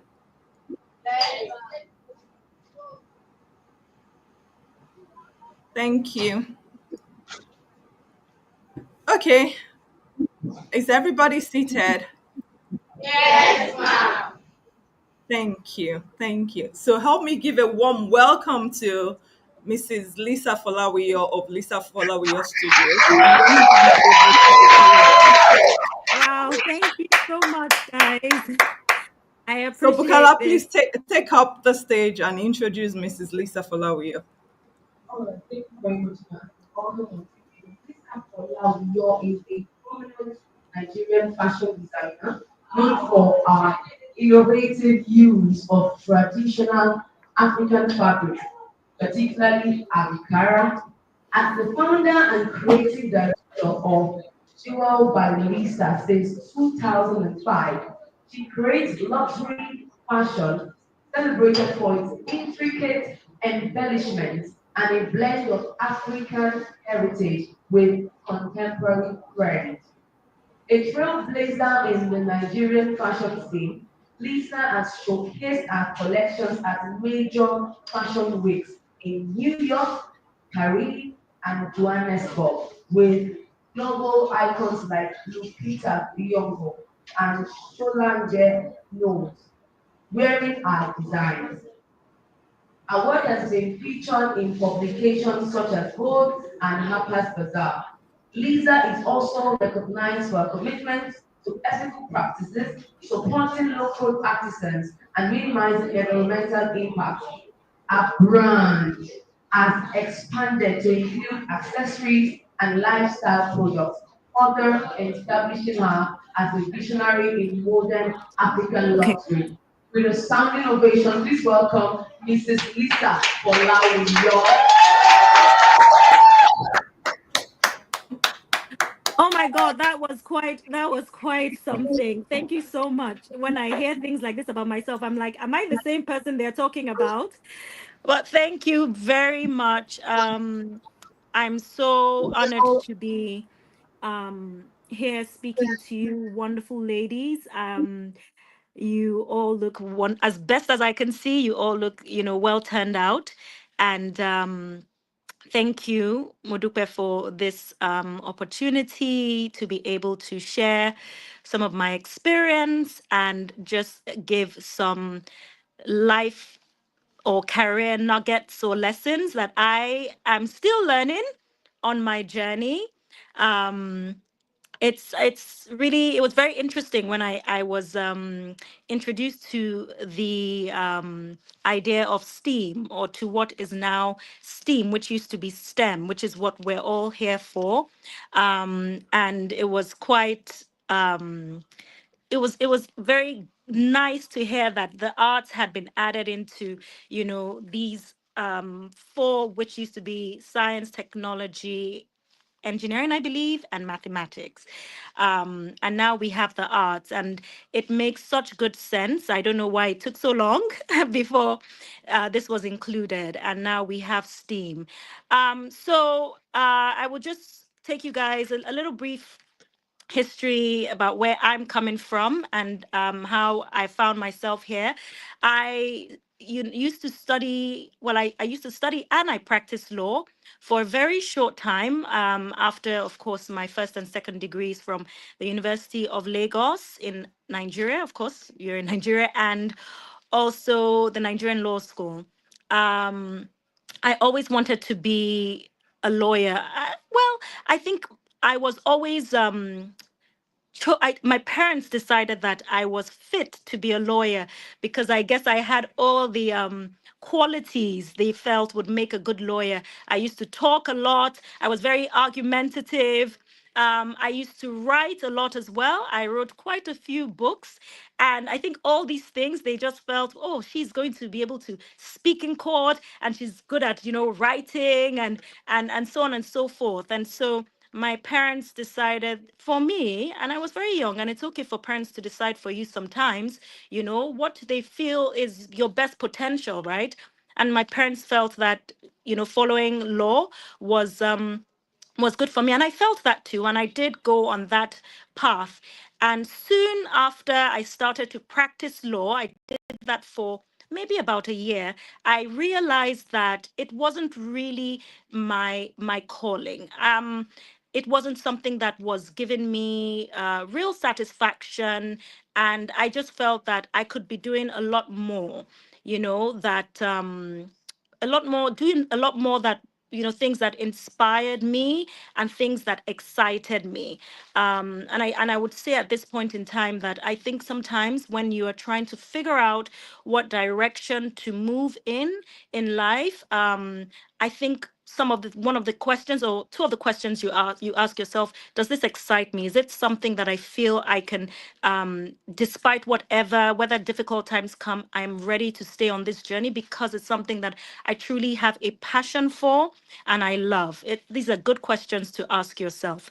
Anyhow, I ventured into, or I tapped into my creativity, which is something that I was also very aware of. Remember, I had just talked about writing books. I used to make magazines. I used to be quite good at art as well. Used to love to draw and paint and so on and so forth.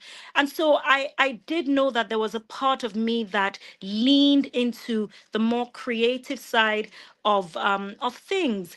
And there was a point in time when I was trying to make a decision that I said to myself, and it's very interesting, but I guess this is when things are quite what would I call it? Perhaps because I am quite spiritual. When God inspires, I said to myself, oh, I wanted to do something in the fashion industry in Nigeria. In fact, what I actually said and wrote down was that I wanted to be a voice, a loud voice in the Nigerian fashion industry. And at this point in time, when I wrote this down, it wasn't that, oh, I was already thinking, oh, I want to just do fashion, but that just came to me. And anyhow, to cut the long story short, you know, sort of going over things, thinking about things, brainstorming. I was veered towards what came most natural to me, and that truly was.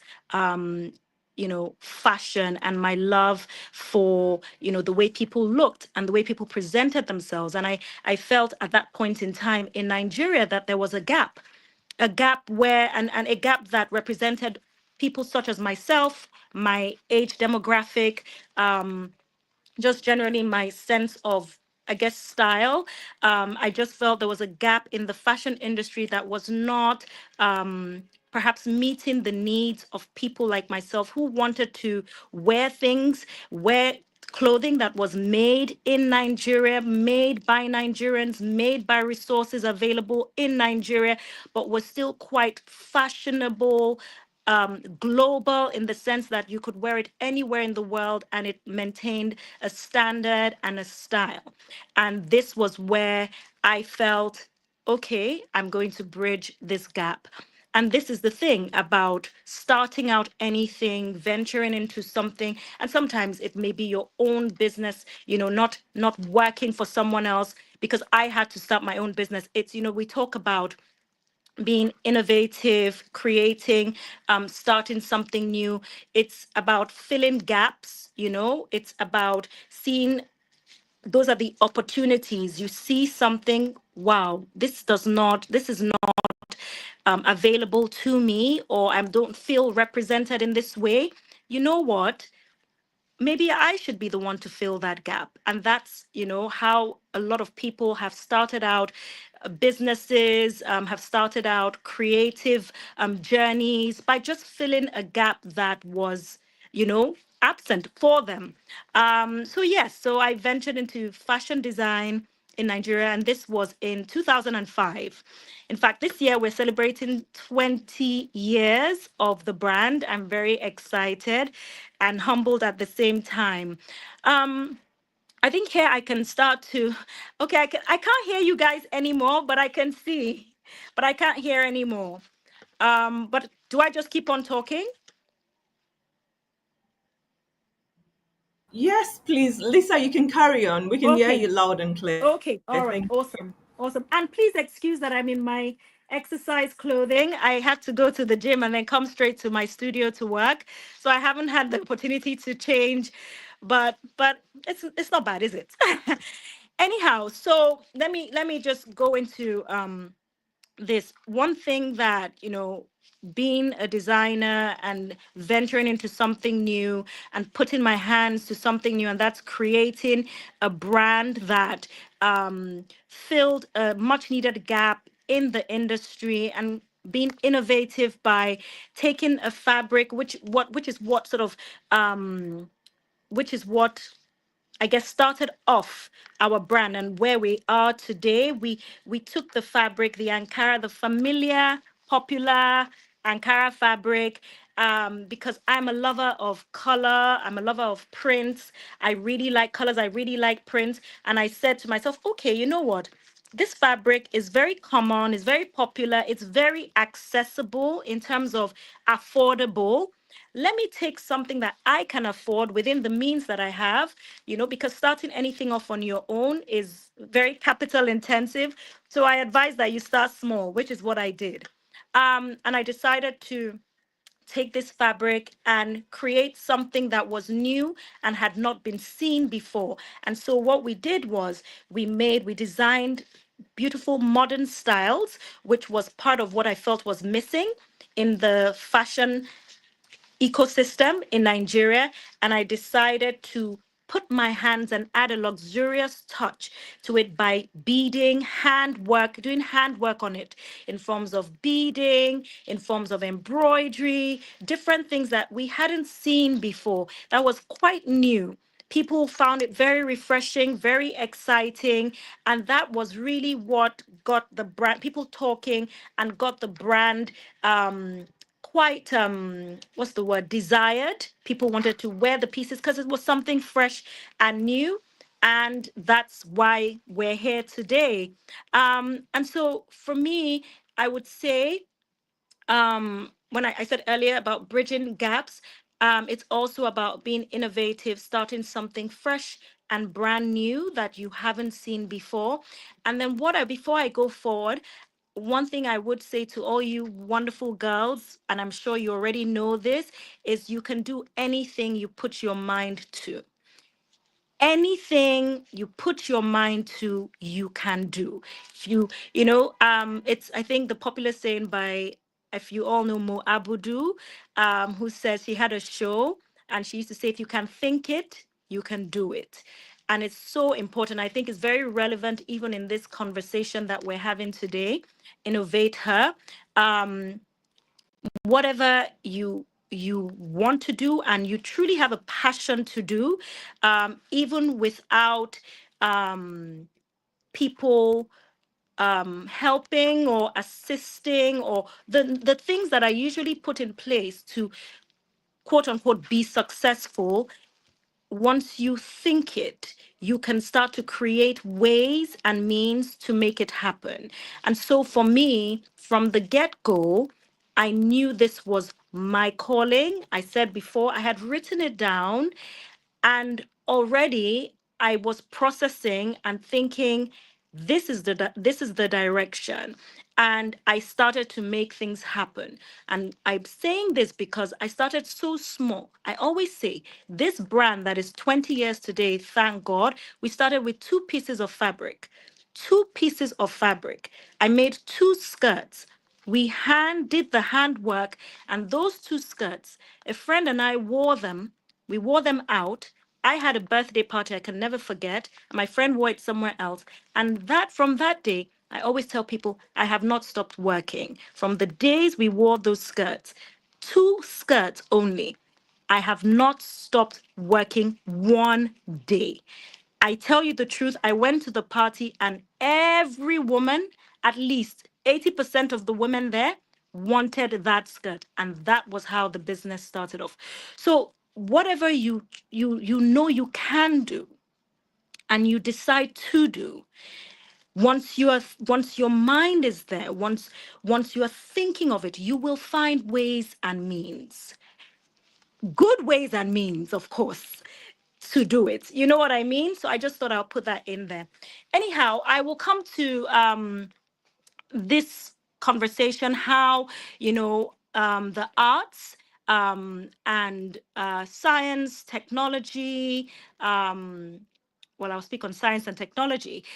Even though when I started this brand, I did not rely, because, for example, now we are so reliant everywhere. I'm sure you ladies are you're on social media perhaps every single day, or when you can be, and we see the influence of technology in that regard.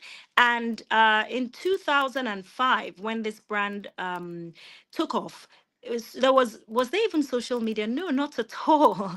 The most that we did in terms of technology was create our websites, and just, of course, and this was even further into the business, just so that globally there will be visibility and accessibility to a certain extent.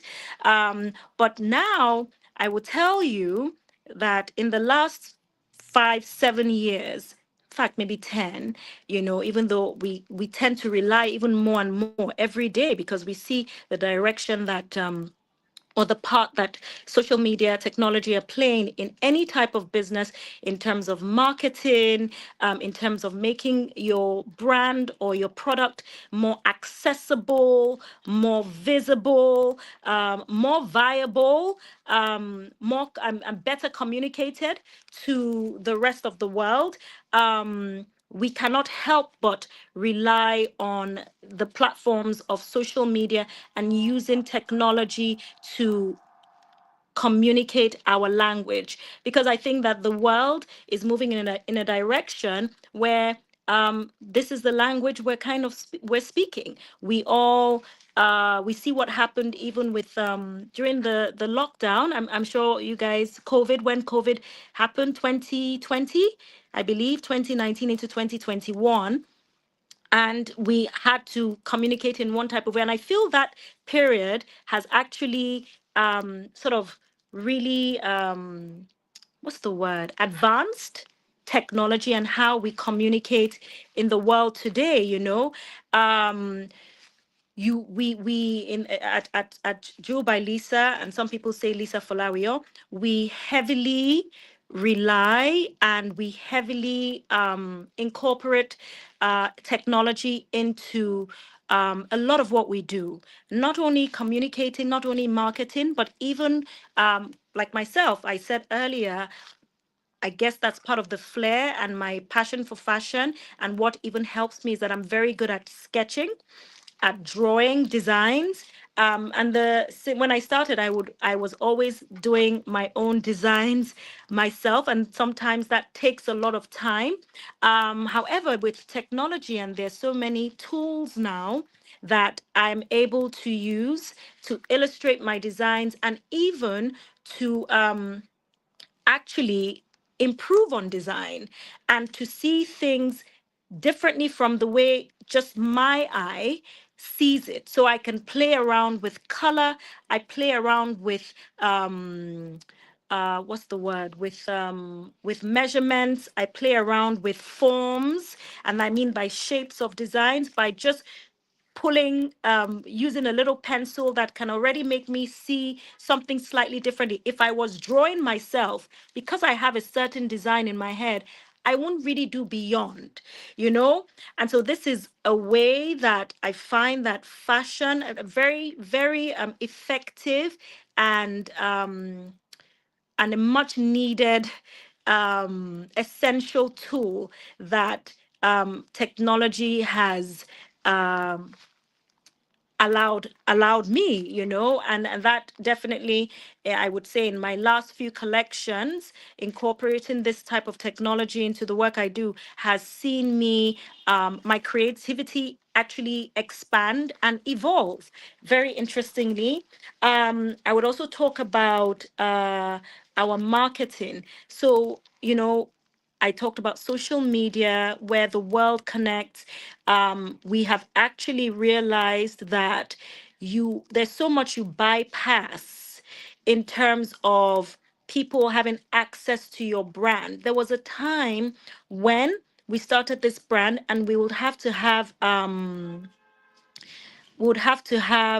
showrooms where people can actually come and see the clothes physically. And we would have showrooms, international showrooms, because one thing I've always said, that whatever I do with fashion, because I believe fashion is a universal language. And what I mean is that everybody in every part of the world loves to look good, and there is no fashion should not be geographically divided. So what I wear in Nigeria can be worn in America, and can be Lisa, I'm appreciated. sorry. Yeah, Hello, Lisa. We would love to, sorry to interrupt. Can we see one sure, of your collection, please? And then we would take sure. some, about 5 minutes to just, Some yeah. It would be lovely okay. if we could just see, Should I no, bring? one of your collection, maybe that would be awesome for the girls to see the brilliant When you say my pieces that collection, you've do you made. mean the actual pieces? Can you do Should that? I? Maybe like a piece or two? I'm in Yes, my studio. please. Should I bring, or should I go to my rack? Okay, whatever works for you, please. Thank you. Okay, because that would be. It's nice. I like this. Quite interactive. Okay, thank you. Okay. Would you love to No see Mrs. worries. Lisa's collection because they are really beautiful? Let me know if you like to see a collection. Rose. Sorry. I can't see the excitement from you girls. Even if you're Yes. not Okay, excited, don't worry. We'll be no, excited. actually they're muted. Okay, now I just Okay. unmuted it. Okay, so can you see? Oh, can you see the beautiful studio? Oh, the lights are now on. Okay, I can show you a Look bit at of that! Look at that! my Can you see season. that?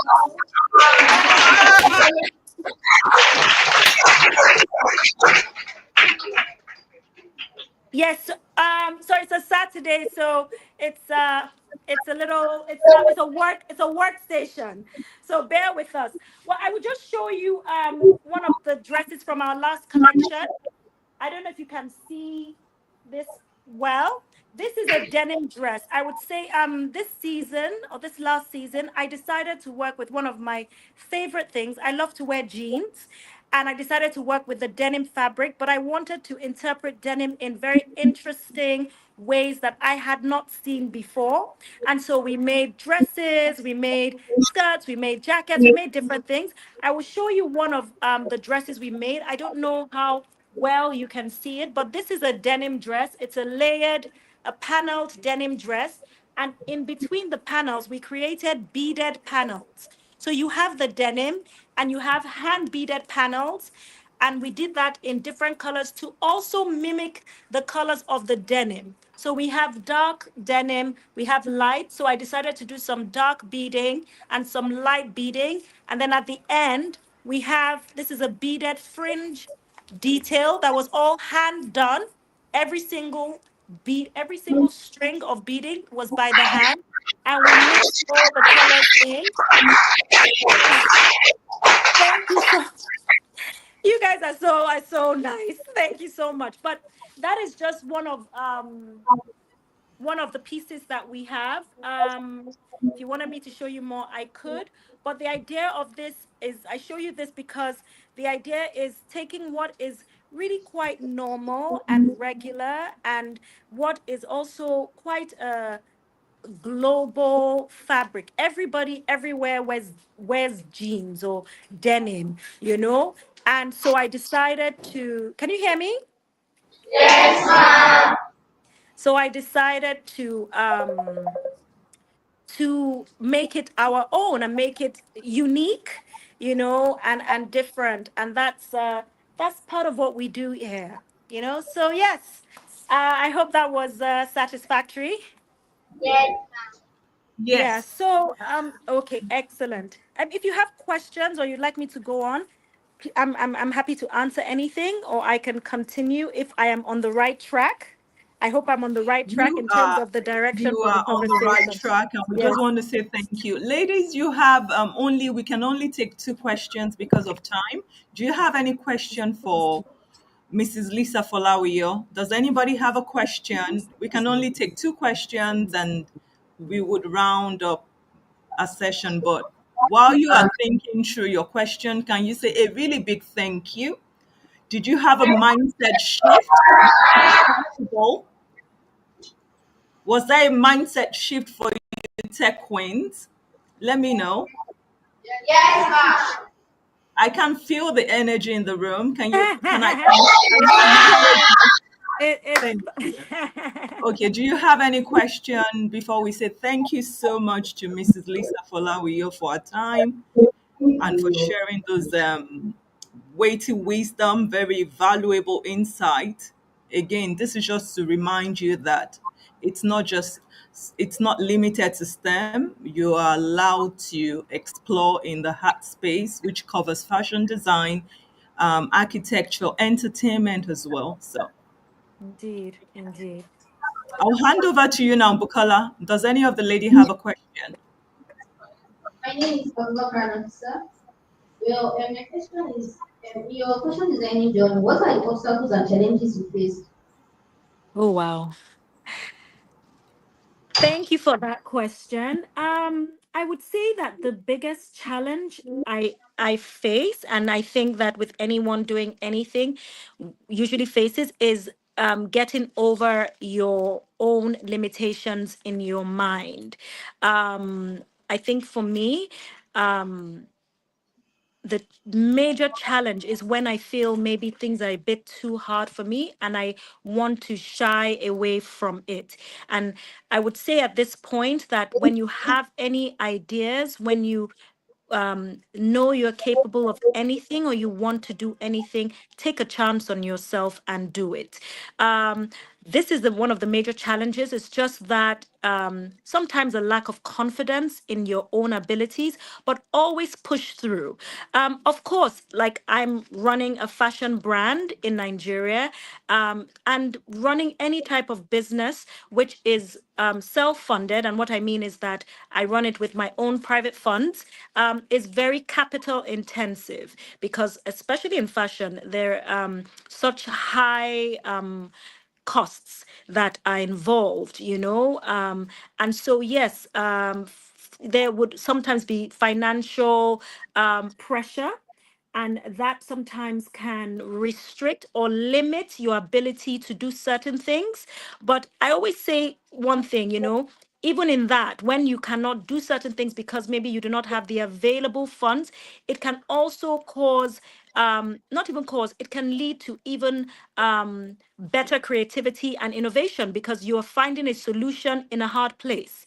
And that is what usually happens. And you just find that you to work yourself out of that, or to even try to venture into something else, it is even better, it is greater, you know what I mean? So and one thing I would say at this point is challenges should not be seen only as challenges, and in fact should not be seen as challenges, but we should see them as just periods or things that help us think bigger and help us move in a different direction every now and then. And I always say that perhaps that's God's way of redirecting our path sometimes, or steering us in the direction He wants us to go. And of course, in Nigeria, I will not lie, infrastructural issues. We know what power supply is here. That can also slow down our production, which is very vital in a fashion industry. When you are making clothes, you know what I mean.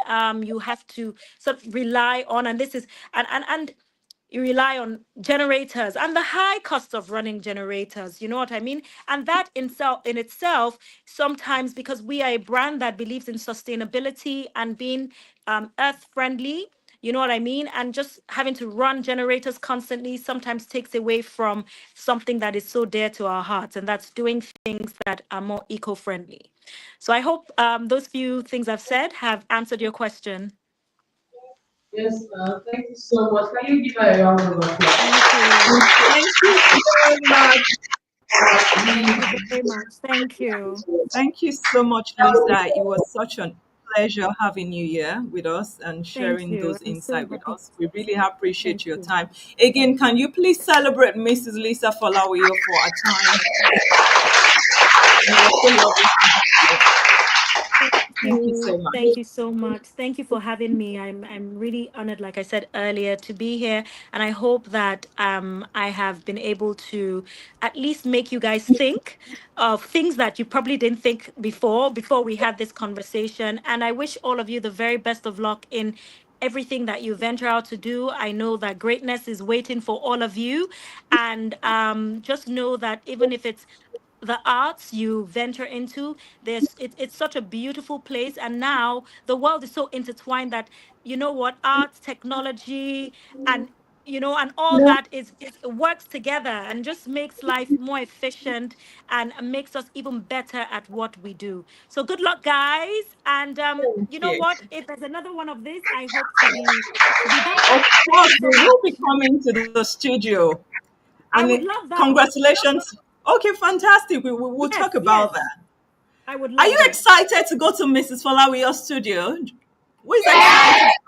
Oh, look at that. They answered. So congratulations Thank on you. your 20th anniversary. And Thank then you. Thank you so more much. more Thank you. capacity for exploits and Thank you.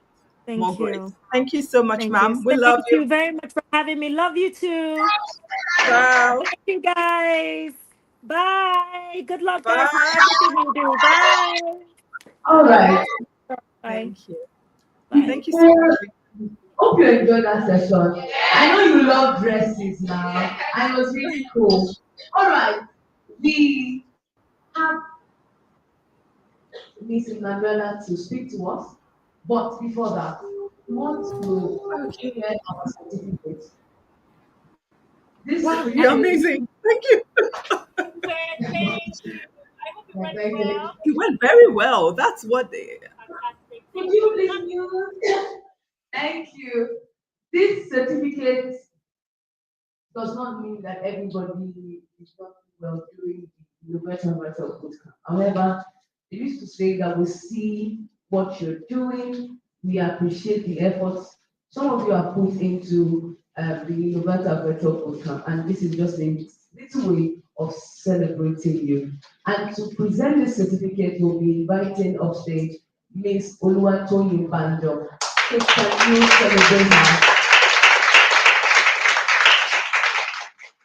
All right. Now, I must say that you should know, I don't know if you know that, but Innovator Virtual Bootcamp was not only in Lagos. We have people from your state, we have people from Benue State. Do you know that? We have people from Kano, right? So some of them are not here, but we still mention their name because they are watching us virtually right now as we speak. But for those people that are here, we'll be giving them the certificates, right? And whether they are here or not, please celebrate them with so much excitement because they deserve it. Now we'll be starting with the most active. So the most active is for people who were really enthusiastic during our open house learning review sessions. How many of you remember this open house learning review session on Friday evenings, right? We are celebrating them for showing up every single time, answering questions, even following me back to back some people were in my DM and saying, asking questions and all of that, and we do really appreciate that. So we'll be starting with Eunice Ogunwale. Is she here? Eunice Ogunwale is actually from Oyo State, and we'll be going on to celebrate again. Also, another most active, because we have 5, Esther Oluwaleye. Do it well. Another most active, and I believe she's here, is Epsiba Adeleke. Who is better? Where is she? Epsiba, please come forward.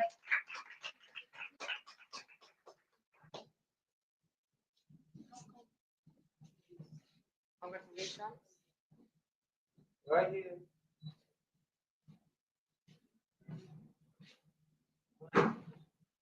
Give her a round of applause. Another most active is Joy Emerson.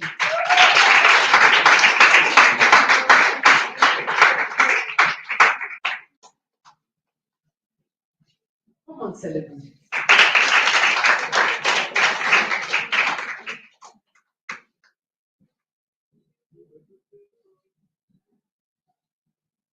All right, so good. And finally, Asmao Ibrahim, and she's from Kano State. She's from here. So celebrate her. Let her know that you love her because we've been watching virtually. So good. It was actually a very difficult choice to make, right? You just have to select this time. They're all winners as well. Yes, you're all winners, so we celebrate you. Mark, you're not done, right? Okay. Yes, ma'am. So we have the best student category. So people who finish their courses, right, back to back, answered questions, did the assignments, joined the live sessions from the very beginning, from point A to point Z, 100%. You were amazing, right? We have Mary Ajayi. Give her a round of applause.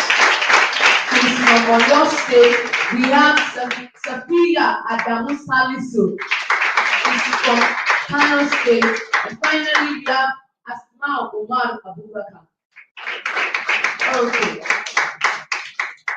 Then we have the Tech Queen. How many of you follow the Tech Queen, weekly Tech Queen?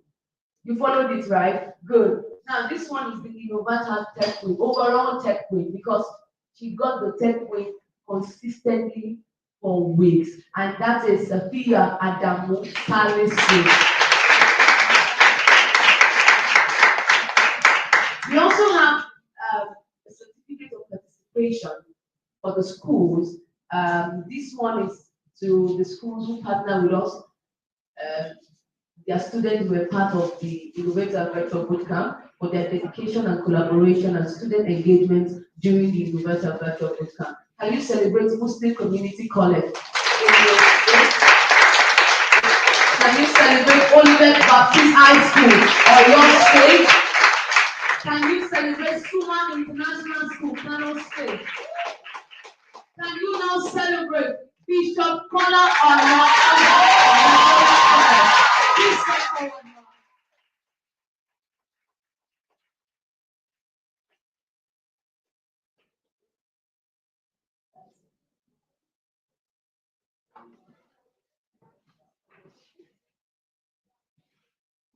Do be better.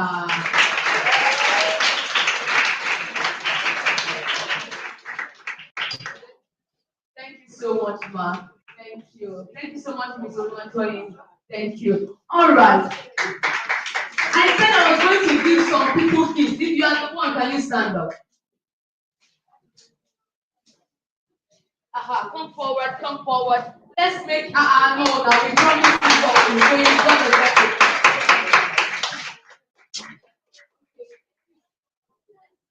And yeah, for you. Where's that overall winner for you? And finally, 1 minute for you. Please can you celebrate them?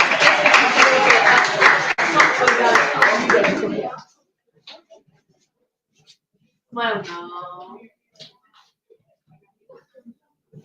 Quickly.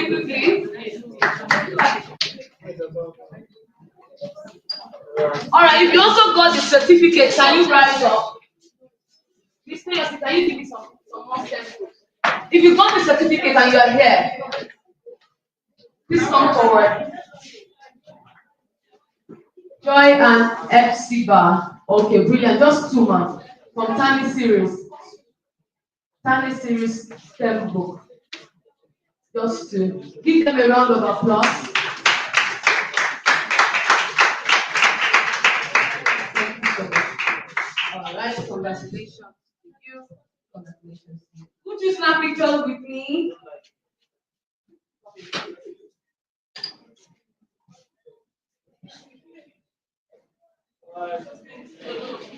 Thank you.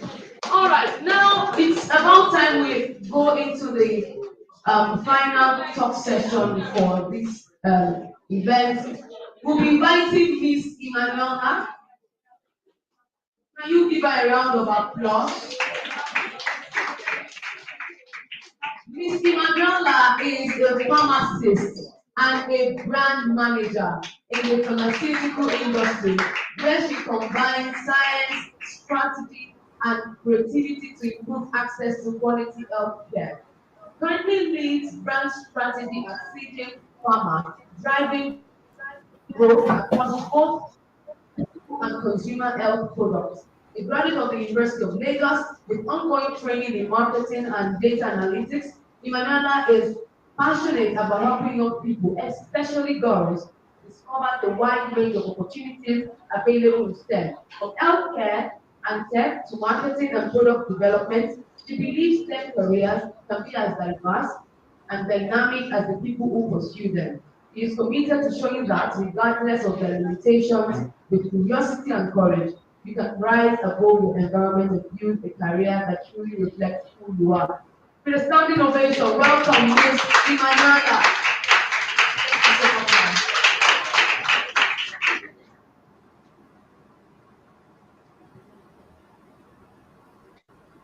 Hello, everyone.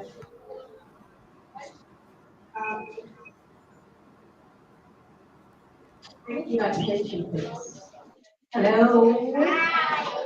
Hello. Breaking barrier, passion, perseverance, and hope. I never wanted to be a pharmacist. Back when I was at age, and I'm not being patronizing, back when I was at age, I loved to read. I love to write. In fact, at the age of 14, I'd written a lot of love songs. I'm always read. I wrote poems. I didn't write a book at the age of 16. I don't know what it is now. But I love to read. I love to write. I could read anything as long as it was a book. I love to read. So I always wanted to follow in the steps of my dad. God bless his soul. He's late now. He was a journalist. He had a media agency when we were growing up. I don't know if, now we have social media. Then it was newspaper.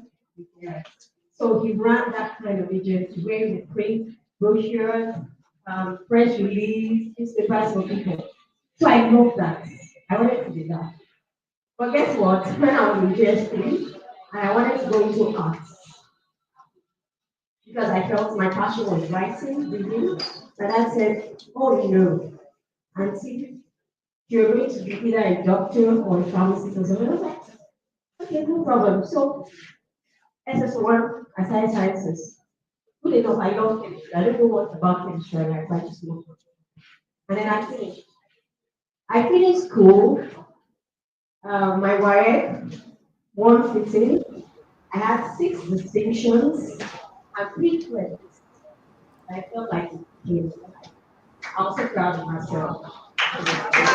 Yeah, and then jam. When you go into exams, not prepared because you just blasted this exam. I mean, and you blasted the vision on your own. No, it's not like you were going to school for system.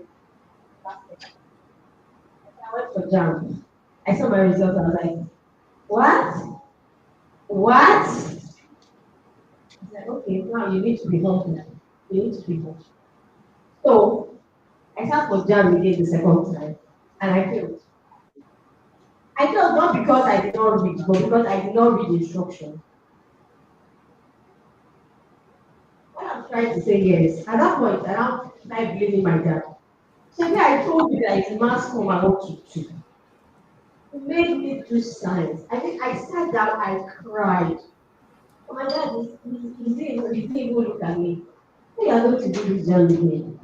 When I did it, and I passed. Pharmacy, first choice. University of Lagos, first choice. So I started the journey to becoming a pharmacist. At that point, I still had a passion for writing, a passion for telling stories, a passion for meeting, just putting words and shaping them, a passion for teaching. That was just so I didn't connect to that pharmacy thing at all. I was like, okay, I was good though, I passed. I had a second class offer. But at that point, I still didn't know my purpose. I just knew my passion.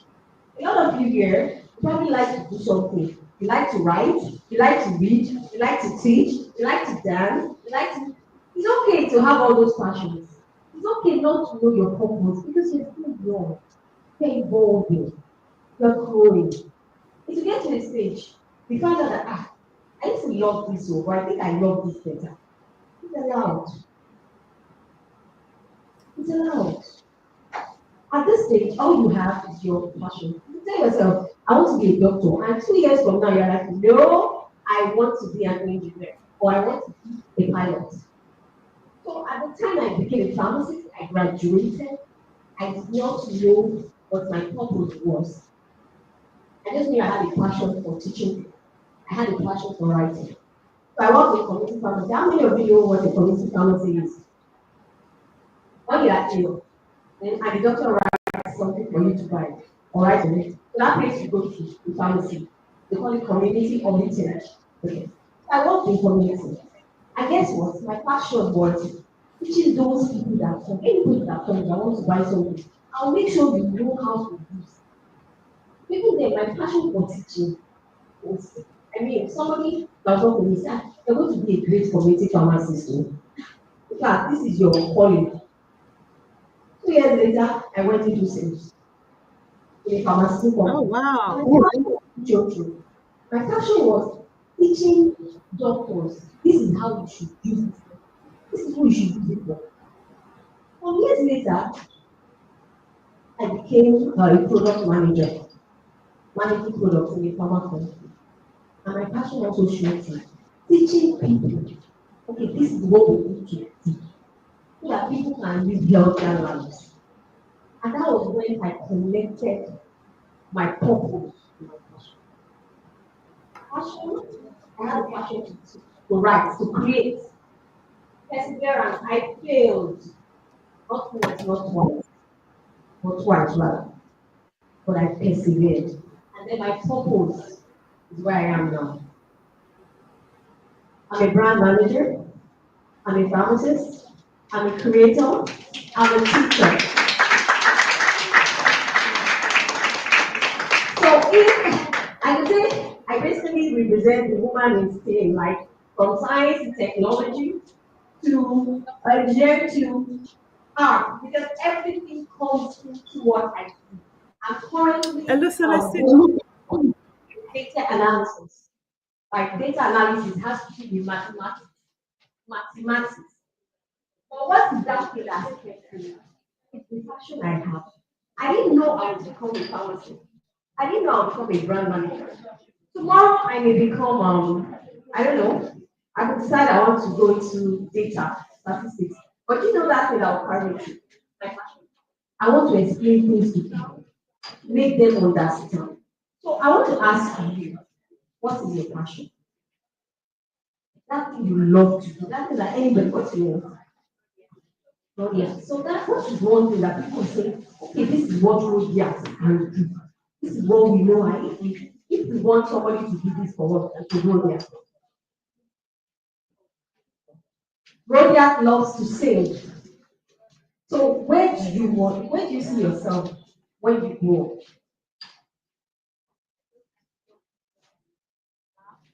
Great. That's great. But you know, 3 years from now, you will see yourself as an aeronautical engineer. So I don't want you guys to be limited. You need to break those barriers in your mind. Anything that's limiting you, it could be that financially, it could be finances, yes. It could be that you are scared, this thing is too complex, or it's only men that go here, or it's only a hair. Do you get? But in your mind, you need to first break those barriers. You need to tell yourself that whatever it is, I can do it. And then allow yourself to evolve. Don't limit yourself because you are young. You're young. Don't say, it's doctor. I have to be that doctor. 3 years from now, you can decide you want to be an aeronautical engineer. But whatever it is you do, make sure you do it with the passion that is in you. Who knows, you might become, what's it called? This people that sing in, I'm trying to get it, soprano. Mm-hmm. You could become a Demi Alade or Tiwa or a gospel singer. Let me use what's her name. Why not? But that doesn't mean you won't be a doctor. I told you I'm a pharmacy. I'm a brand manager. I'm going into data analytics now. I who knows where my path will bear from. So do not limit yourself. So tell yourself, I will not limit myself. I will not limit myself. I will break the barriers in my mind. I will break the barriers in my mind. Because I know Because I know I can be whatever it is I want to be. whatever it is I want to be. It starts with my passion. It starts with my passion. And then I have to persevere. And then I have to persevere. Until I find my purpose. Until I find my purpose. And when passion meets purpose, then I will excel. Then I will excel. All right, thank you very much.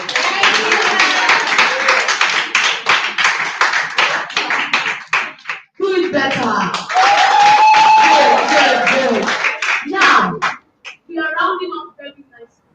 Two major things I want you to look out for. We are going to somewhere called a STEM cafe. What did I say? STEM cafe. Good. We are going to see something very different, right? And finally, we are also going to take two pictures because I must speak. But before then, do you have any questions? Because we have some of our speakers and our mentors who are available to answer your questions. So if you have any questions, can I see your hand? You have a question? You don't have questions? Yes, I should ask you questions. Okay. Okay, Bukola, please, can you hear me? I can hear you now. Okay, so once they finish from the cafe, how long will it take? That whole tour? 5, 10 minutes? How many minutes will it take? This staff cafe, Yes. we can't take so long, ma. We can't take so long because they have to leave. The teachers Tidy up, right? So let's say 10 minutes. we have to leave in less than that, ma. Can you give me a time? 5 minutes, 10 minutes? Ma, we want to take group pictures downstairs, ma. Okay. Yes, ma'am.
You don't need to go with your back, leave your back behind. Go and leave your back. Leave your back behind. Go downstairs for 50 steps and come back.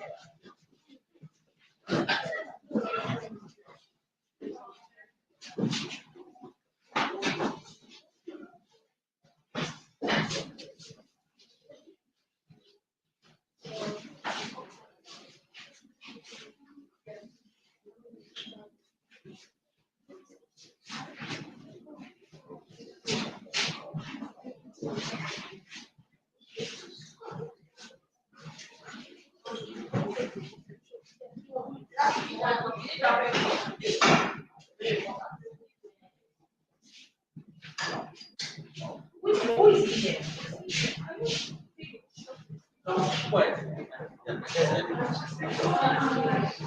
Someone here. Okay. Are you here? Yes. Yes, that's